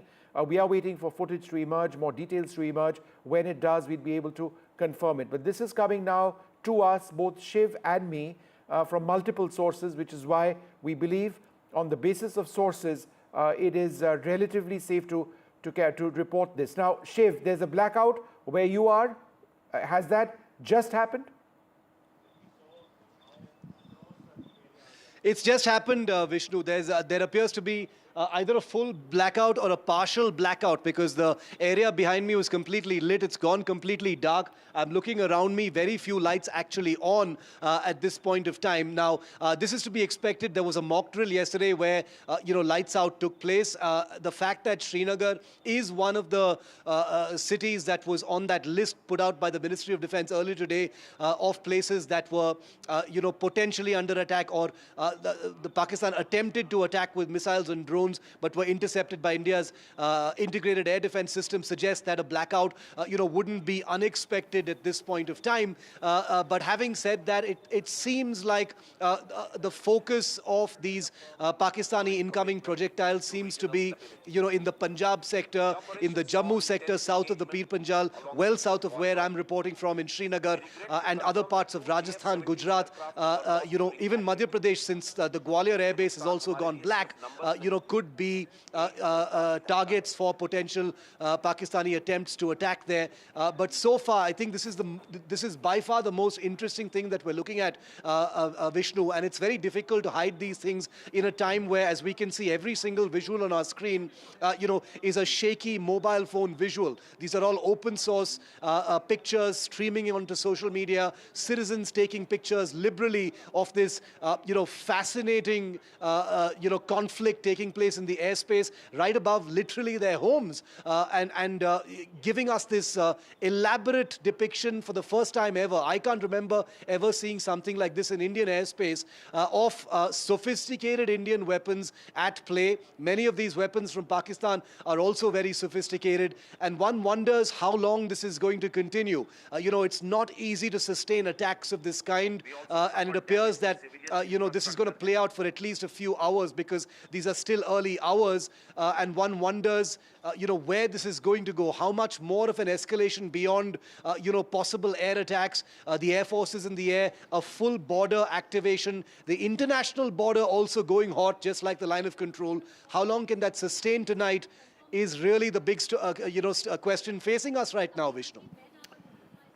All right, Air Chief Marshal Fali Homi Major, as we broadcast these images, again, deferred images from Jaisalmer, from Akhnur, from Jammu, from Bhuj, from other areas as well, of saturation attacks being conducted on Indian airspace and interceptions taking place.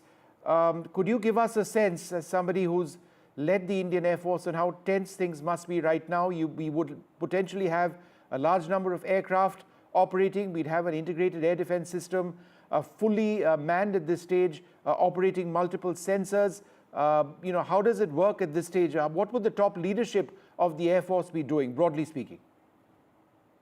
Vishnu, at this time, the leadership of the Indian Air Force, as a matter of fact, the Indian Armed Forces, must be glued to their screens in their operation centers. And as I mentioned some time back, the spread is too wide. Now, is this, are we still calculating an escalation ladder, or is this war? This is one thing which there is no declared war so far. But if this be the state, what do we call it? It cannot be a geographically restricted area conflict.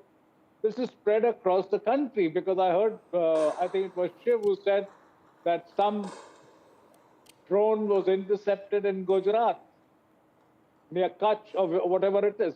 Now, what does this mean? It only means that their intent, our adversary's intent, is not to, tone down the conflict situation, but to aggravate it. And I think he's making a huge mistake, because if this aggravation takes place, there are reports of aircraft being shot down. Definitely, every single armed force in the country today, for all we know, the Navy must be already nearing Karachi or Gwadar or one of their ports to write off their harbors. All right. We are in a state now, Vishnu, which is very, very unpredictable. As a matter of fact, we do not know what happens for the rest of the night and tomorrow and the days to come. But if this doesn't die down soon, it's going to be a huge flare-up. General Malik, are you still with us? Would you like to come in on this at this stage, just reflecting on what Air Chief Marshal Major had to say, that if this doesn't die down soon, then we are headed in a particular direction. All of you in the military have trained, you have spent your lifetimes, sort of dealing with a scenario like this. If this doesn't end or subside or go down soon, then we are headed in a particular direction. General Malik, what are your thoughts at this stage? I agree with the Air Chief Marshal Fali Major about the extent of the combat situation that we are facing today, the distance-wise. But, it's either the distance that is involved, or the frontage that is involved, or the duration that is involved, that can be restricted in a Kargil war. So I still would not like to call it a limited war yet. And we'll have to see if this continues for next 2 days. And we have to see the kind of targeting which is done from both sides. That may lead to conventional war. But again, my own feeling is that Pakistan is not capable of waging a conventional war against India for more than a few days. And I'm sure they realize it. Even now, whatever is happening on the ground, they know that we will retaliate and we will, but at the moment, they have no alternative because their own image has been affected domestically. So they have no other idea except to escalate to this extent so that they can tell people in their own country that, look, we are also capable of doing something. But I'm sure that not only the international community will come down heavily on both countries, but even they don't have that capacity to fight a long war.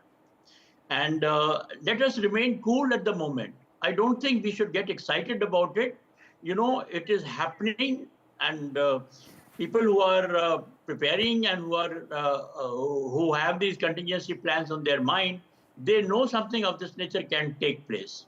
So it should not come as a big surprise to the services community, soldiers particularly, senior leaders particularly. So we have to remain cool. We have to watch. We have to keep assessing the situation, and we have to be very careful that we don't get swayed by the fake news that keeps coming from all over the sources, social media and others. So we have to keep making our assessment, keep getting our reports from different places, and be prepared to retaliate at the right time and at the right time and the right opportunity. Ambassador Manjeev Puri, there is a reaction which is coming from the US State Department spokesperson Tammy Bruce, who says, and I quote, Secretary Marco Rubio spoke today with Indian External Affairs Minister S. Jaishankar. The Secretary emphasized the need for immediate de-escalation.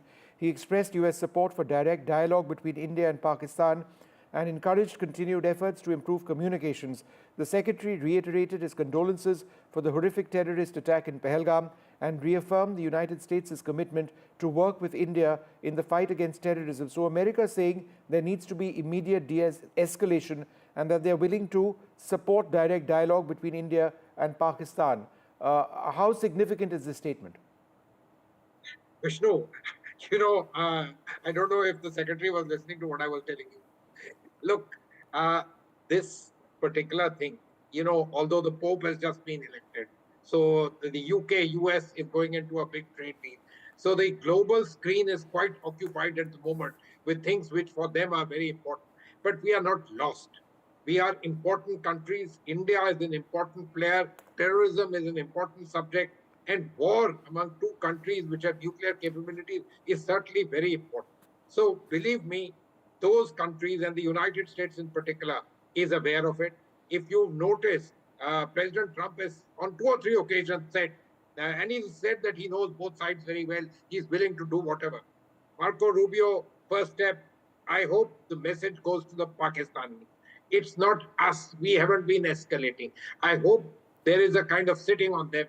Would it require really the president himself to make the call? I don't know the answers to that. I hope not.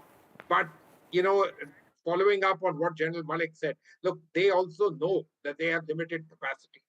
They also, unfortunately or fortunately, also have a domestic opinion which they need to take care of. I don't want to remind people here, but you know, it would take you back to Kargil.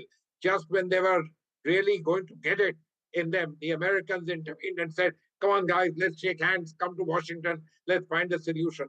That country does have overwhelming abilities vis-a-vis Pakistan. They also have equities as far as we are concerned. I'm afraid while we may have thought, or the Pakistanis may have thought, that we may remain away from the radar screen for a little while, it hasn't happened. Just 1 second, we've got some breaking news coming in at this stage that the Defence Minister Rajnath Singh is reviewing the situation with the Chief of Defence Staff and the 3 services chiefs.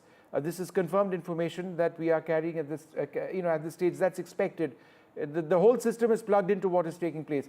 Ambassador Puri, just hold on for a little bit more time. Let's go across to NDTV's Harsha Kumari Singh in Jaisalmer. Harsha, go ahead. On comment, yeah. Sushil, switch on the light. Yeah. So Vishnu, just as we were, I don't know how much you can see me, we've been told not to switch on the lights because just as we were on the border areas, and I'm just going to put on the light a little bit so you can see me. So when we were in the border areas and we were coming back in towards the town, we saw these lights in the sky, lights going off from both sides. And then we got information that there were some blasts which were heard in Jaisalmer. My colleague Shrikant is here. Shrikant, आपने क्या कोशिश किया? He tried to talk to the authorities और आपको क्या response मिला? अभी क्या situation है जैसलमेर में? मैंने प्रशासन के लोगों से बात करने की कोशिश की, पुलिस के लोगों से बात करने की कोशिश की, कुछ इंटेल जो मेरे सोर्सेज थे इंटेलिजेंस में उनसे बात की, लेकिन कोई भी कुछ भी रिस्पॉन्ड नहीं करा। वो यही कह रहा है एक पैनिक का माहौल था। कहीं ना कहीं एक पैनिक है और अभी सबसे ज़्यादा जो इम्पोर्टेंट है प्रायोरिटी है इस सिचुएशन को कंट्रोल करना और उसके बाद कोई बातचीत करना। तो हम भी समझ पा रहे हैं लोग जो है वो लगातार सोशल मीडिया पे भी कई अलग अलग जगह से वीडियोस आ रहे हैं। रामगढ़ से एक वीडियो आया, पोखरण से, हालांकि कंफर्मेशन नहीं हो रहा है कहाँ क्या हो रहा है, लेकिन जैसलमेर सिटी के आसपास का जो इलाका है, 2 तरफ में सिटी बटी है। एक तो जो पुराना शहर है और दूसरा जहाँ हम अभी खड़े हैं इस पुल के दूसरी तरफ का शहर है।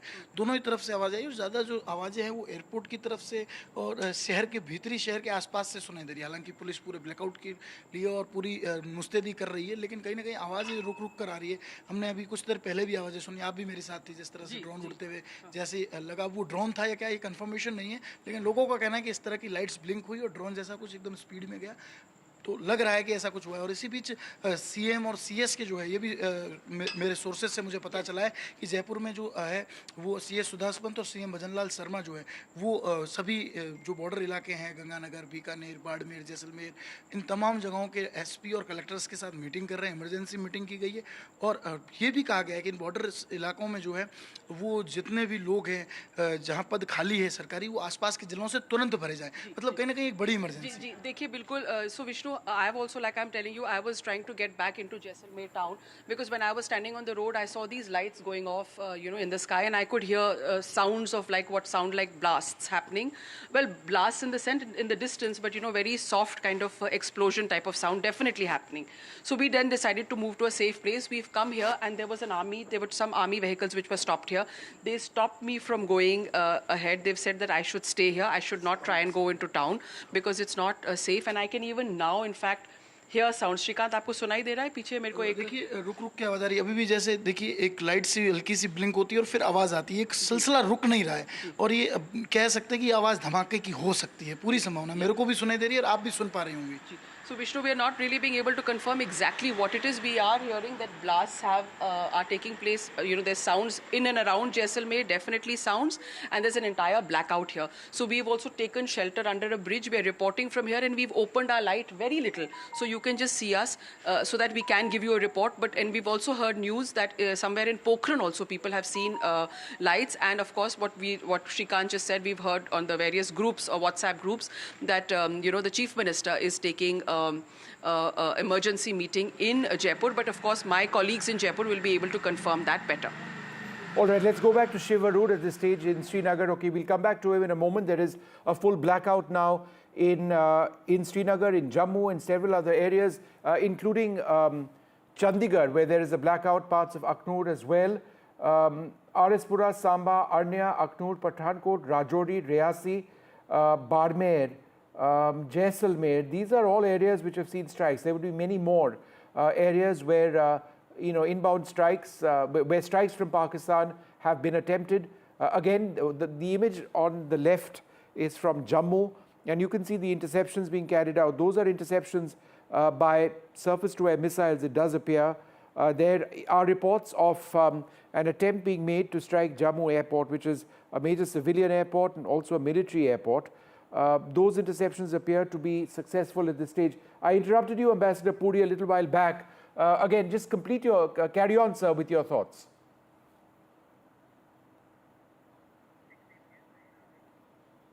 Ambassador Puri, can you hear me? All right, we'll come back to him in just a little while from now. General Malik, all right, we've got Major General Gigi Dwivedi with us as well. General Dwivedi, this appears to be a fairly sustained saturation attempt by Pakistan, attempting to hit several parts of our country. Again, the escalation has gone up significantly. We've seen this restricted so far to aerial strikes from one country to the other. But as we speak right now, with so many attacks coming in and with so many attacks being repulsed by us, what are your thoughts? Well, so firstly, thanks to have me on your show. Well, I think we need to get the larger picture right before we get into the ground action. The larger picture is that India's political intent is to deter Pakistan and to put an end to the proxy war. As far as Pakistan is concerned, they are not going to oblige until they have been hurt adequately. Now, that is the larger picture. How do we see the escalation ladder? Well, India's first level one was to only go in for the terrorist infrastructure. That was the level one. But Pakistan chose to hit our military targets because in India, they will not find a terrorist target. So that was expected. And that is level two. And that is what we are going on. General Dwivedi, just hold on for half a second. We've got some breaking news coming in with Shiv Arur. Shiv, go ahead.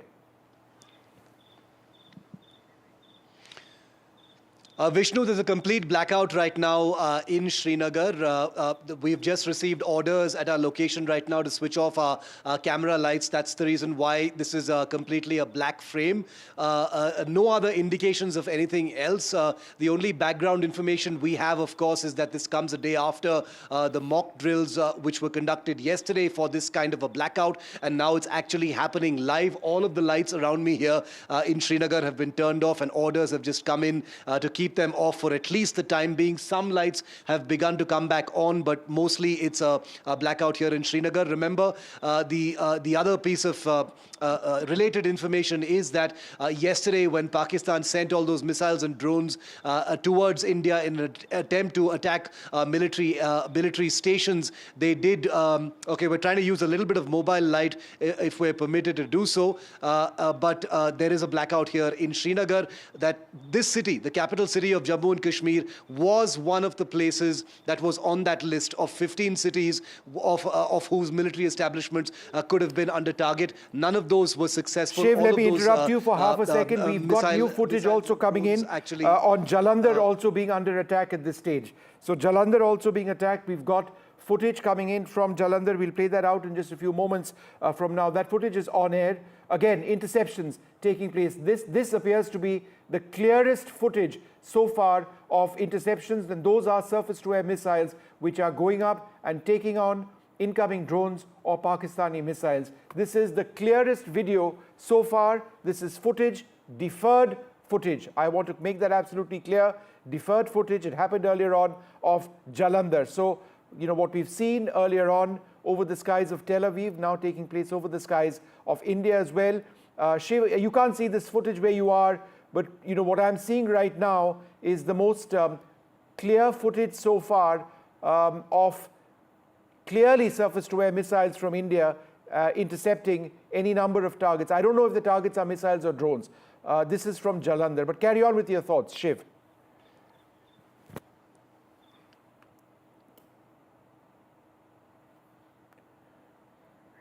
We've lost that line with Shiv once again. He's reporting in pretty difficult conditions right now.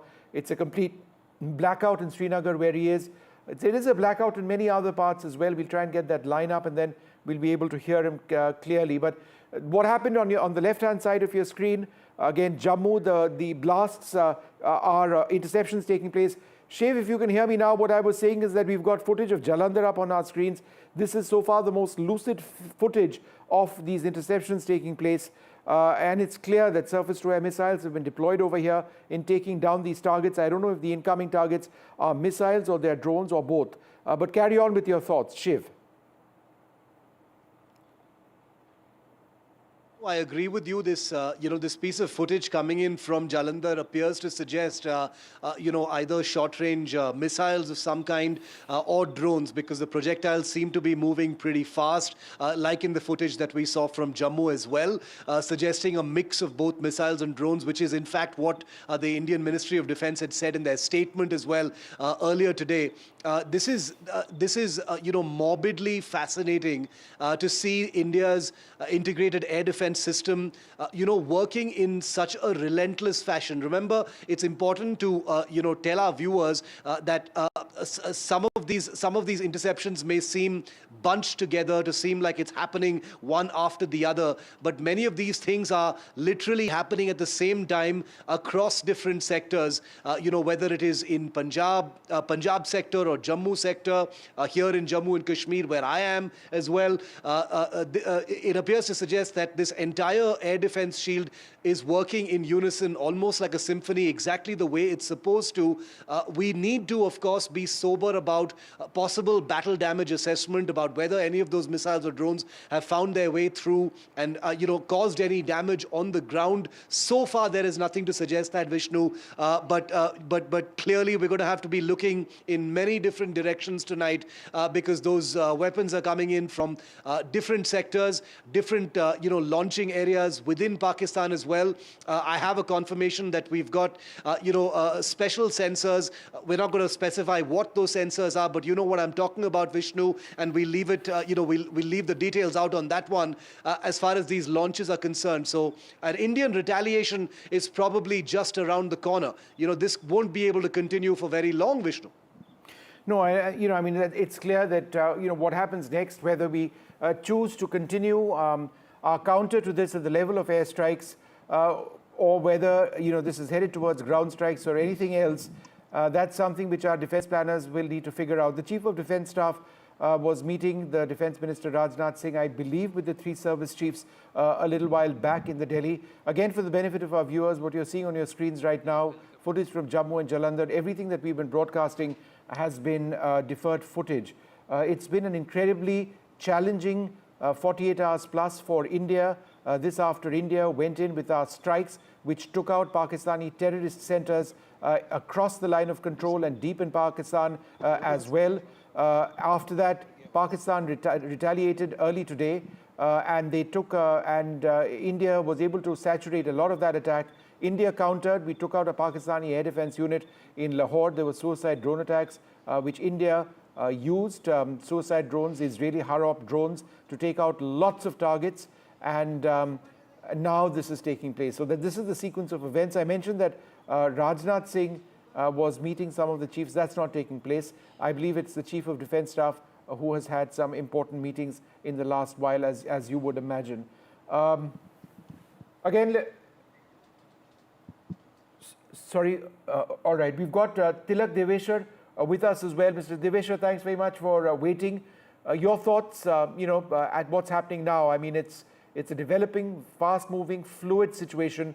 Tell us what where you see this headed. Vishnu, there's no other way of saying it except that this is a major escalation by Pakistan. It has gone up a rung, and I think India had warned them that targeting of civilians, the targeting of military installations, which is what Pakistan has done, will invite a swift and severe retribution. And this is exactly what's going to happen. You'll find over the next 6 to 8 hours that there will be a very strong reaction from India. I would just like to draw your attention that why did Pakistan do this, or why is Pakistan doing it? I'll quote one historical example. And if you look at Asim Munir and the Pakistan Army, they have lost a lot of credibility in the recent past. And one way to restore credibility is to externalize the problem vis-a-vis India and to try and unify the country. Except that they did not happen the way they had planned. Initially, I think Asim Munir felt that India would retaliate militarily, like in Uri, like in Balakot. There will be de-escalation and the crisis will be over, but they would have garnered support of the people. India began by non-kinetic, stopping or holding in abeyance the Indus Waters Treaty is going to affect Pakistan's agriculture and food security over the long term. That is one. Now, interestingly, in 1971, there was a very fascinating incident where the Chief of Staff, Gul Hassan, was traveling in an aircraft with Air Marshal Asghar Khan. And Asghar Khan asked him that, what is happening, what are you trying to do? And Gul Hassan said, we are hoping that India would attack us. And Asghar Khan said, why is that? He said, because then the US will intervene and we will withdraw and we will be able to save the situation. I have a feeling that this escalation that Pakistan is doing or has done is basically to attract international attention. You mentioned earlier there's already been a US statement asking people to, to both countries to talk and de-escalate. Pakistan is hoping for Mr. Deveshwar, I'm interrupting you now because we've got some breaking news coming in. This is attributed to the headquarters of the Integrated Defence Staff, which says in a tweet, military stations of Jammu, Pathankot and Udhampur in the proximity of the international boundary in Jammu and Kashmir, targeted by Pakistan using missiles and drones, no losses, threat neutralized by the Indian Armed Forces as per standard operating procedures with kinetic and non-kinetic means, which means that they used jammers and they used weapons such as surface-to-air missiles and air defense guns as well. Who do we have at this stage? General Malik, would you like to respond to that? They are targeting, and this is confirmed information, right? It's coming from the headquarters of the Integrated Defence Staff. They put out a tweet, Jammu Military Station, Pathankot Military Station, and Udhampur Military Station. Your thoughts, sir? I think they have done the right thing by making it public, because all sorts of rumor mongering would be going on otherwise. And the best way to check rumor mongering and panic anywhere is to give out official statement. And I hope that they would do it more frequently, and they continue to do it more frequently, because we have to remain cool, and we should not get into panic and get excited about these things. So these kind of statements coming from official sources, I welcome them. Deveshwar, would you like to reflect a little bit on this news that military stations in Jammu and Pathankot and Udhampur have been targeted? So they're going after our military bases. In 2019 during the Balakot attack. They were trying to hit Rajouri military base. They were unable to on that occasion. We don't believe that they've been successful on this occasion either. In fact, the IDS says that we've intercepted their missiles and drones. But again, your thoughts? Yes, so let me just complete what I was saying earlier. So Pakistan here again is trying to draw international attention, especially of the United States and maybe even of China, to help them de-escalate so that the blame for the debacle of the Pakistan army does not fall on the army itself, but that it is the US intervention. Now, coming to what this IDS statement, I think it's very, very clear that whatever Pakistan has thrown so far against Indian military stations has been intercepted and blocked. As it says, there's no damage. Now, this is going to be a huge setback for Pakistan, because all along, they have tried to project, or they try and project equivalence with India, that if India does X, they will do X plus 1. But here, they have not been able to be successful either. Yesterday, they could not prevent Indian strikes on Lahore, dismantling their air defense system, nor have they been successful so far. So this is going to make the Pakistan army even more desperate and look worse as far as the Pakistani public is concerned. So therefore, they are going to be looking for an off-ramp, an escape route that people don't totally lose faith in the Pakistan army. Shiv Arur, can you hear me, Shiv? Shiv with us. All right, Shiv. Yes, I can. Again, that idea statement important because, I mean, we have been reporting it in fits and starts, but it's been a concerted attack besides anywhere else, but also on Indian military bases, right? This is the Integrated Defence Staff saying that Pathankot, Jammu and Udhampur were targeted. Those attacks have failed. Your thoughts? Indeed, they failed because, this isn't just a statement. This is probably for the first time in recent history or in history per se, Vishnu, that we're seeing, a statement completely, come with visual proof of that being true. The idea is saying, that all of these attempts to hit these bases in Pathankot, etc., have failed. I mean, just look at the images. The images don't show any of those projectiles hitting. This is not to suggest even for a moment that this isn't an extremely volatile situation and that there is every possibility of damage happening or one of those missiles or drones hitting their target. But it is an absolutely surreal salute to Indian air defense at this point of time. I have no hesitation in saying that our men and women who populate our air defense stations in different parts of the country and are the incredible humans in the loop of this sustained, energetic, terrifying in many respects, multiple interception of so many projectiles at the same time across cities is truly something for the history books. I've never seen it before. The Integrated Defence Staff is confirming, very importantly, at least that information is flowing, and they're specifying which bases at which these interceptions are actually taking place.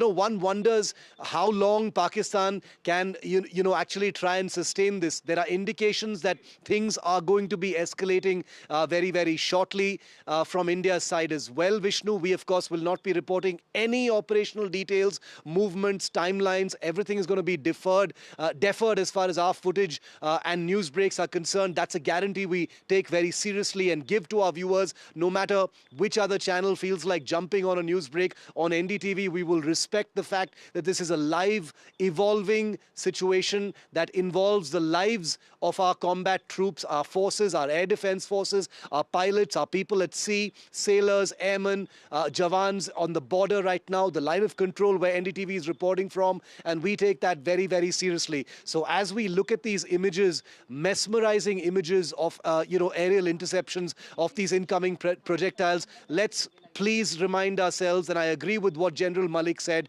that we should be cool, we should be calm as we report this, and only NDTV is, and we will continue to bring our viewers the facts overnight tonight. Shiv, what we are hearing at this juncture is, apart from this incredible footage that you're actually about to see on our screens, I think this is Jaisalmer. I'm just going to let this footage breathe out for a moment.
We're going to stay with this footage and just show it a little bit in a loop, because what you are seeing now is the most vivid footage so far of Jaisalmer under attack. You can see Indian air defenses operating over here.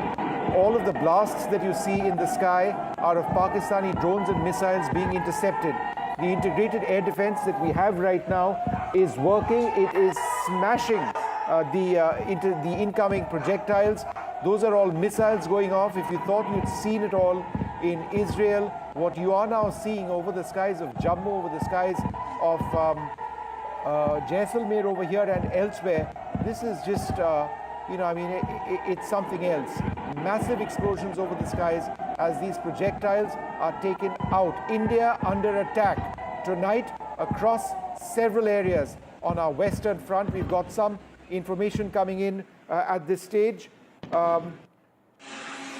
that according to our sources in the armed forces, Pakistani drone attacks that you see over there along the western borders are being reported in several locations. They have effectively been engaged by our armed forces. There will be more updates which come in.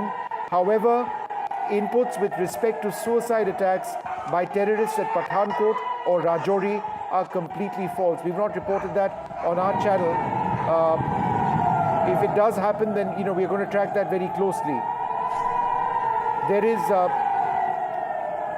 some news that's also huge, which is coming in. I'm just looking to clarify it or verify it before I report it.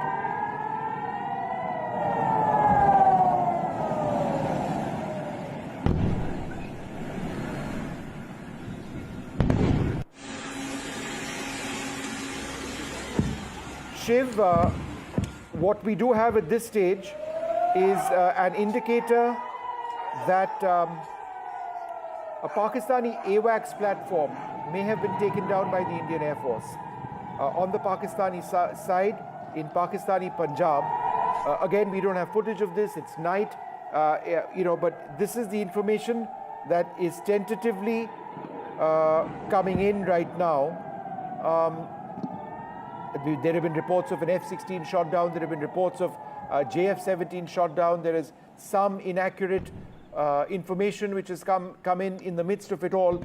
So I think in terms of our conversation right now, Shiv, let's veer on the side of caution by telling our viewers that there is information which is coming in of substantial Pakistan Air Force losses at this stage. Shiv? Vishnu, I agree with you. There's a lot of information coming in thick and fast. The F-16 fighter being shot down, we are reasonably sure that's confirmed because I've gotten that from my sources in the Air Force as well as the government. Information coming in from some government sources of a Pakistani airborne early warning aircraft being shot down is enormous news if confirmed to be true. We're talking about it right now because at least two government sources have given us that input. It isn't confirmed just yet. We're waiting for a confirmation. And I agree with you, Vishnu. If that does get confirmed, it would be, a huge hit on Pakistan's Air Force. Just as a matter of detail, to tell our viewers that Pakistan operates two kinds of early warning aircraft. It has a small fleet of Saab 2000 Ariai aircraft from Sweden. It also operates the ZDK-03 Karakoram Eagle AWACS aircraft supplied to them by who else but China. We don't know which of these two aircraft, are in the air, but government sources saying that it's possible that an airborne early warning aircraft has been shot down. These are, of course, basically flying radars. For those of our viewers who may not be completely familiar, AWACS aircraft are, which stands for Airborne Warning and Control System or Airborne Early Warning and Control System, are aircraft which have large, very powerful radars, which by virtue of their altitude have an amazing sweep of vision, off the battlefield, of anything that they really want to look at, including aircraft, missile launches and things like that, and provide a very powerful sort of sensor platform in the air to warfighters. So if an AWACS has been shot down by India, and we will hopefully get a confirmation on that beyond the, the fog of war through which we're trying to report this very, very rapidly escalating story, would make it one of the biggest combat losses for Pakistan in a very, very long time. We have to be careful. Vishnu and I, we are looking at messages we're getting on social media as well, acknowledging that NDTV's reportage of this evolving situation is being seen to be the most responsible because, we are vetting information as much as we possibly can in the constraints that we are under right now. There are multiple feeds of footage coming in. There are lots of inputs coming in from our network of reporters in Jammu, in Samba, in Pathankot, in Riyasi, in Bathinda, in Jaisalmer and elsewhere. And therefore, putting it all together live right now is something we want to be very, very cautious about, because we are also aware that there is a degree of possible misinformation that can do the rounds, and therefore we will exercise caution while we report. F-16 shot down, airborne warning and control system, confirmation awaited, but indications coming in from the government that this may have happened, which indicates that things are definitely escalating with each passing minute.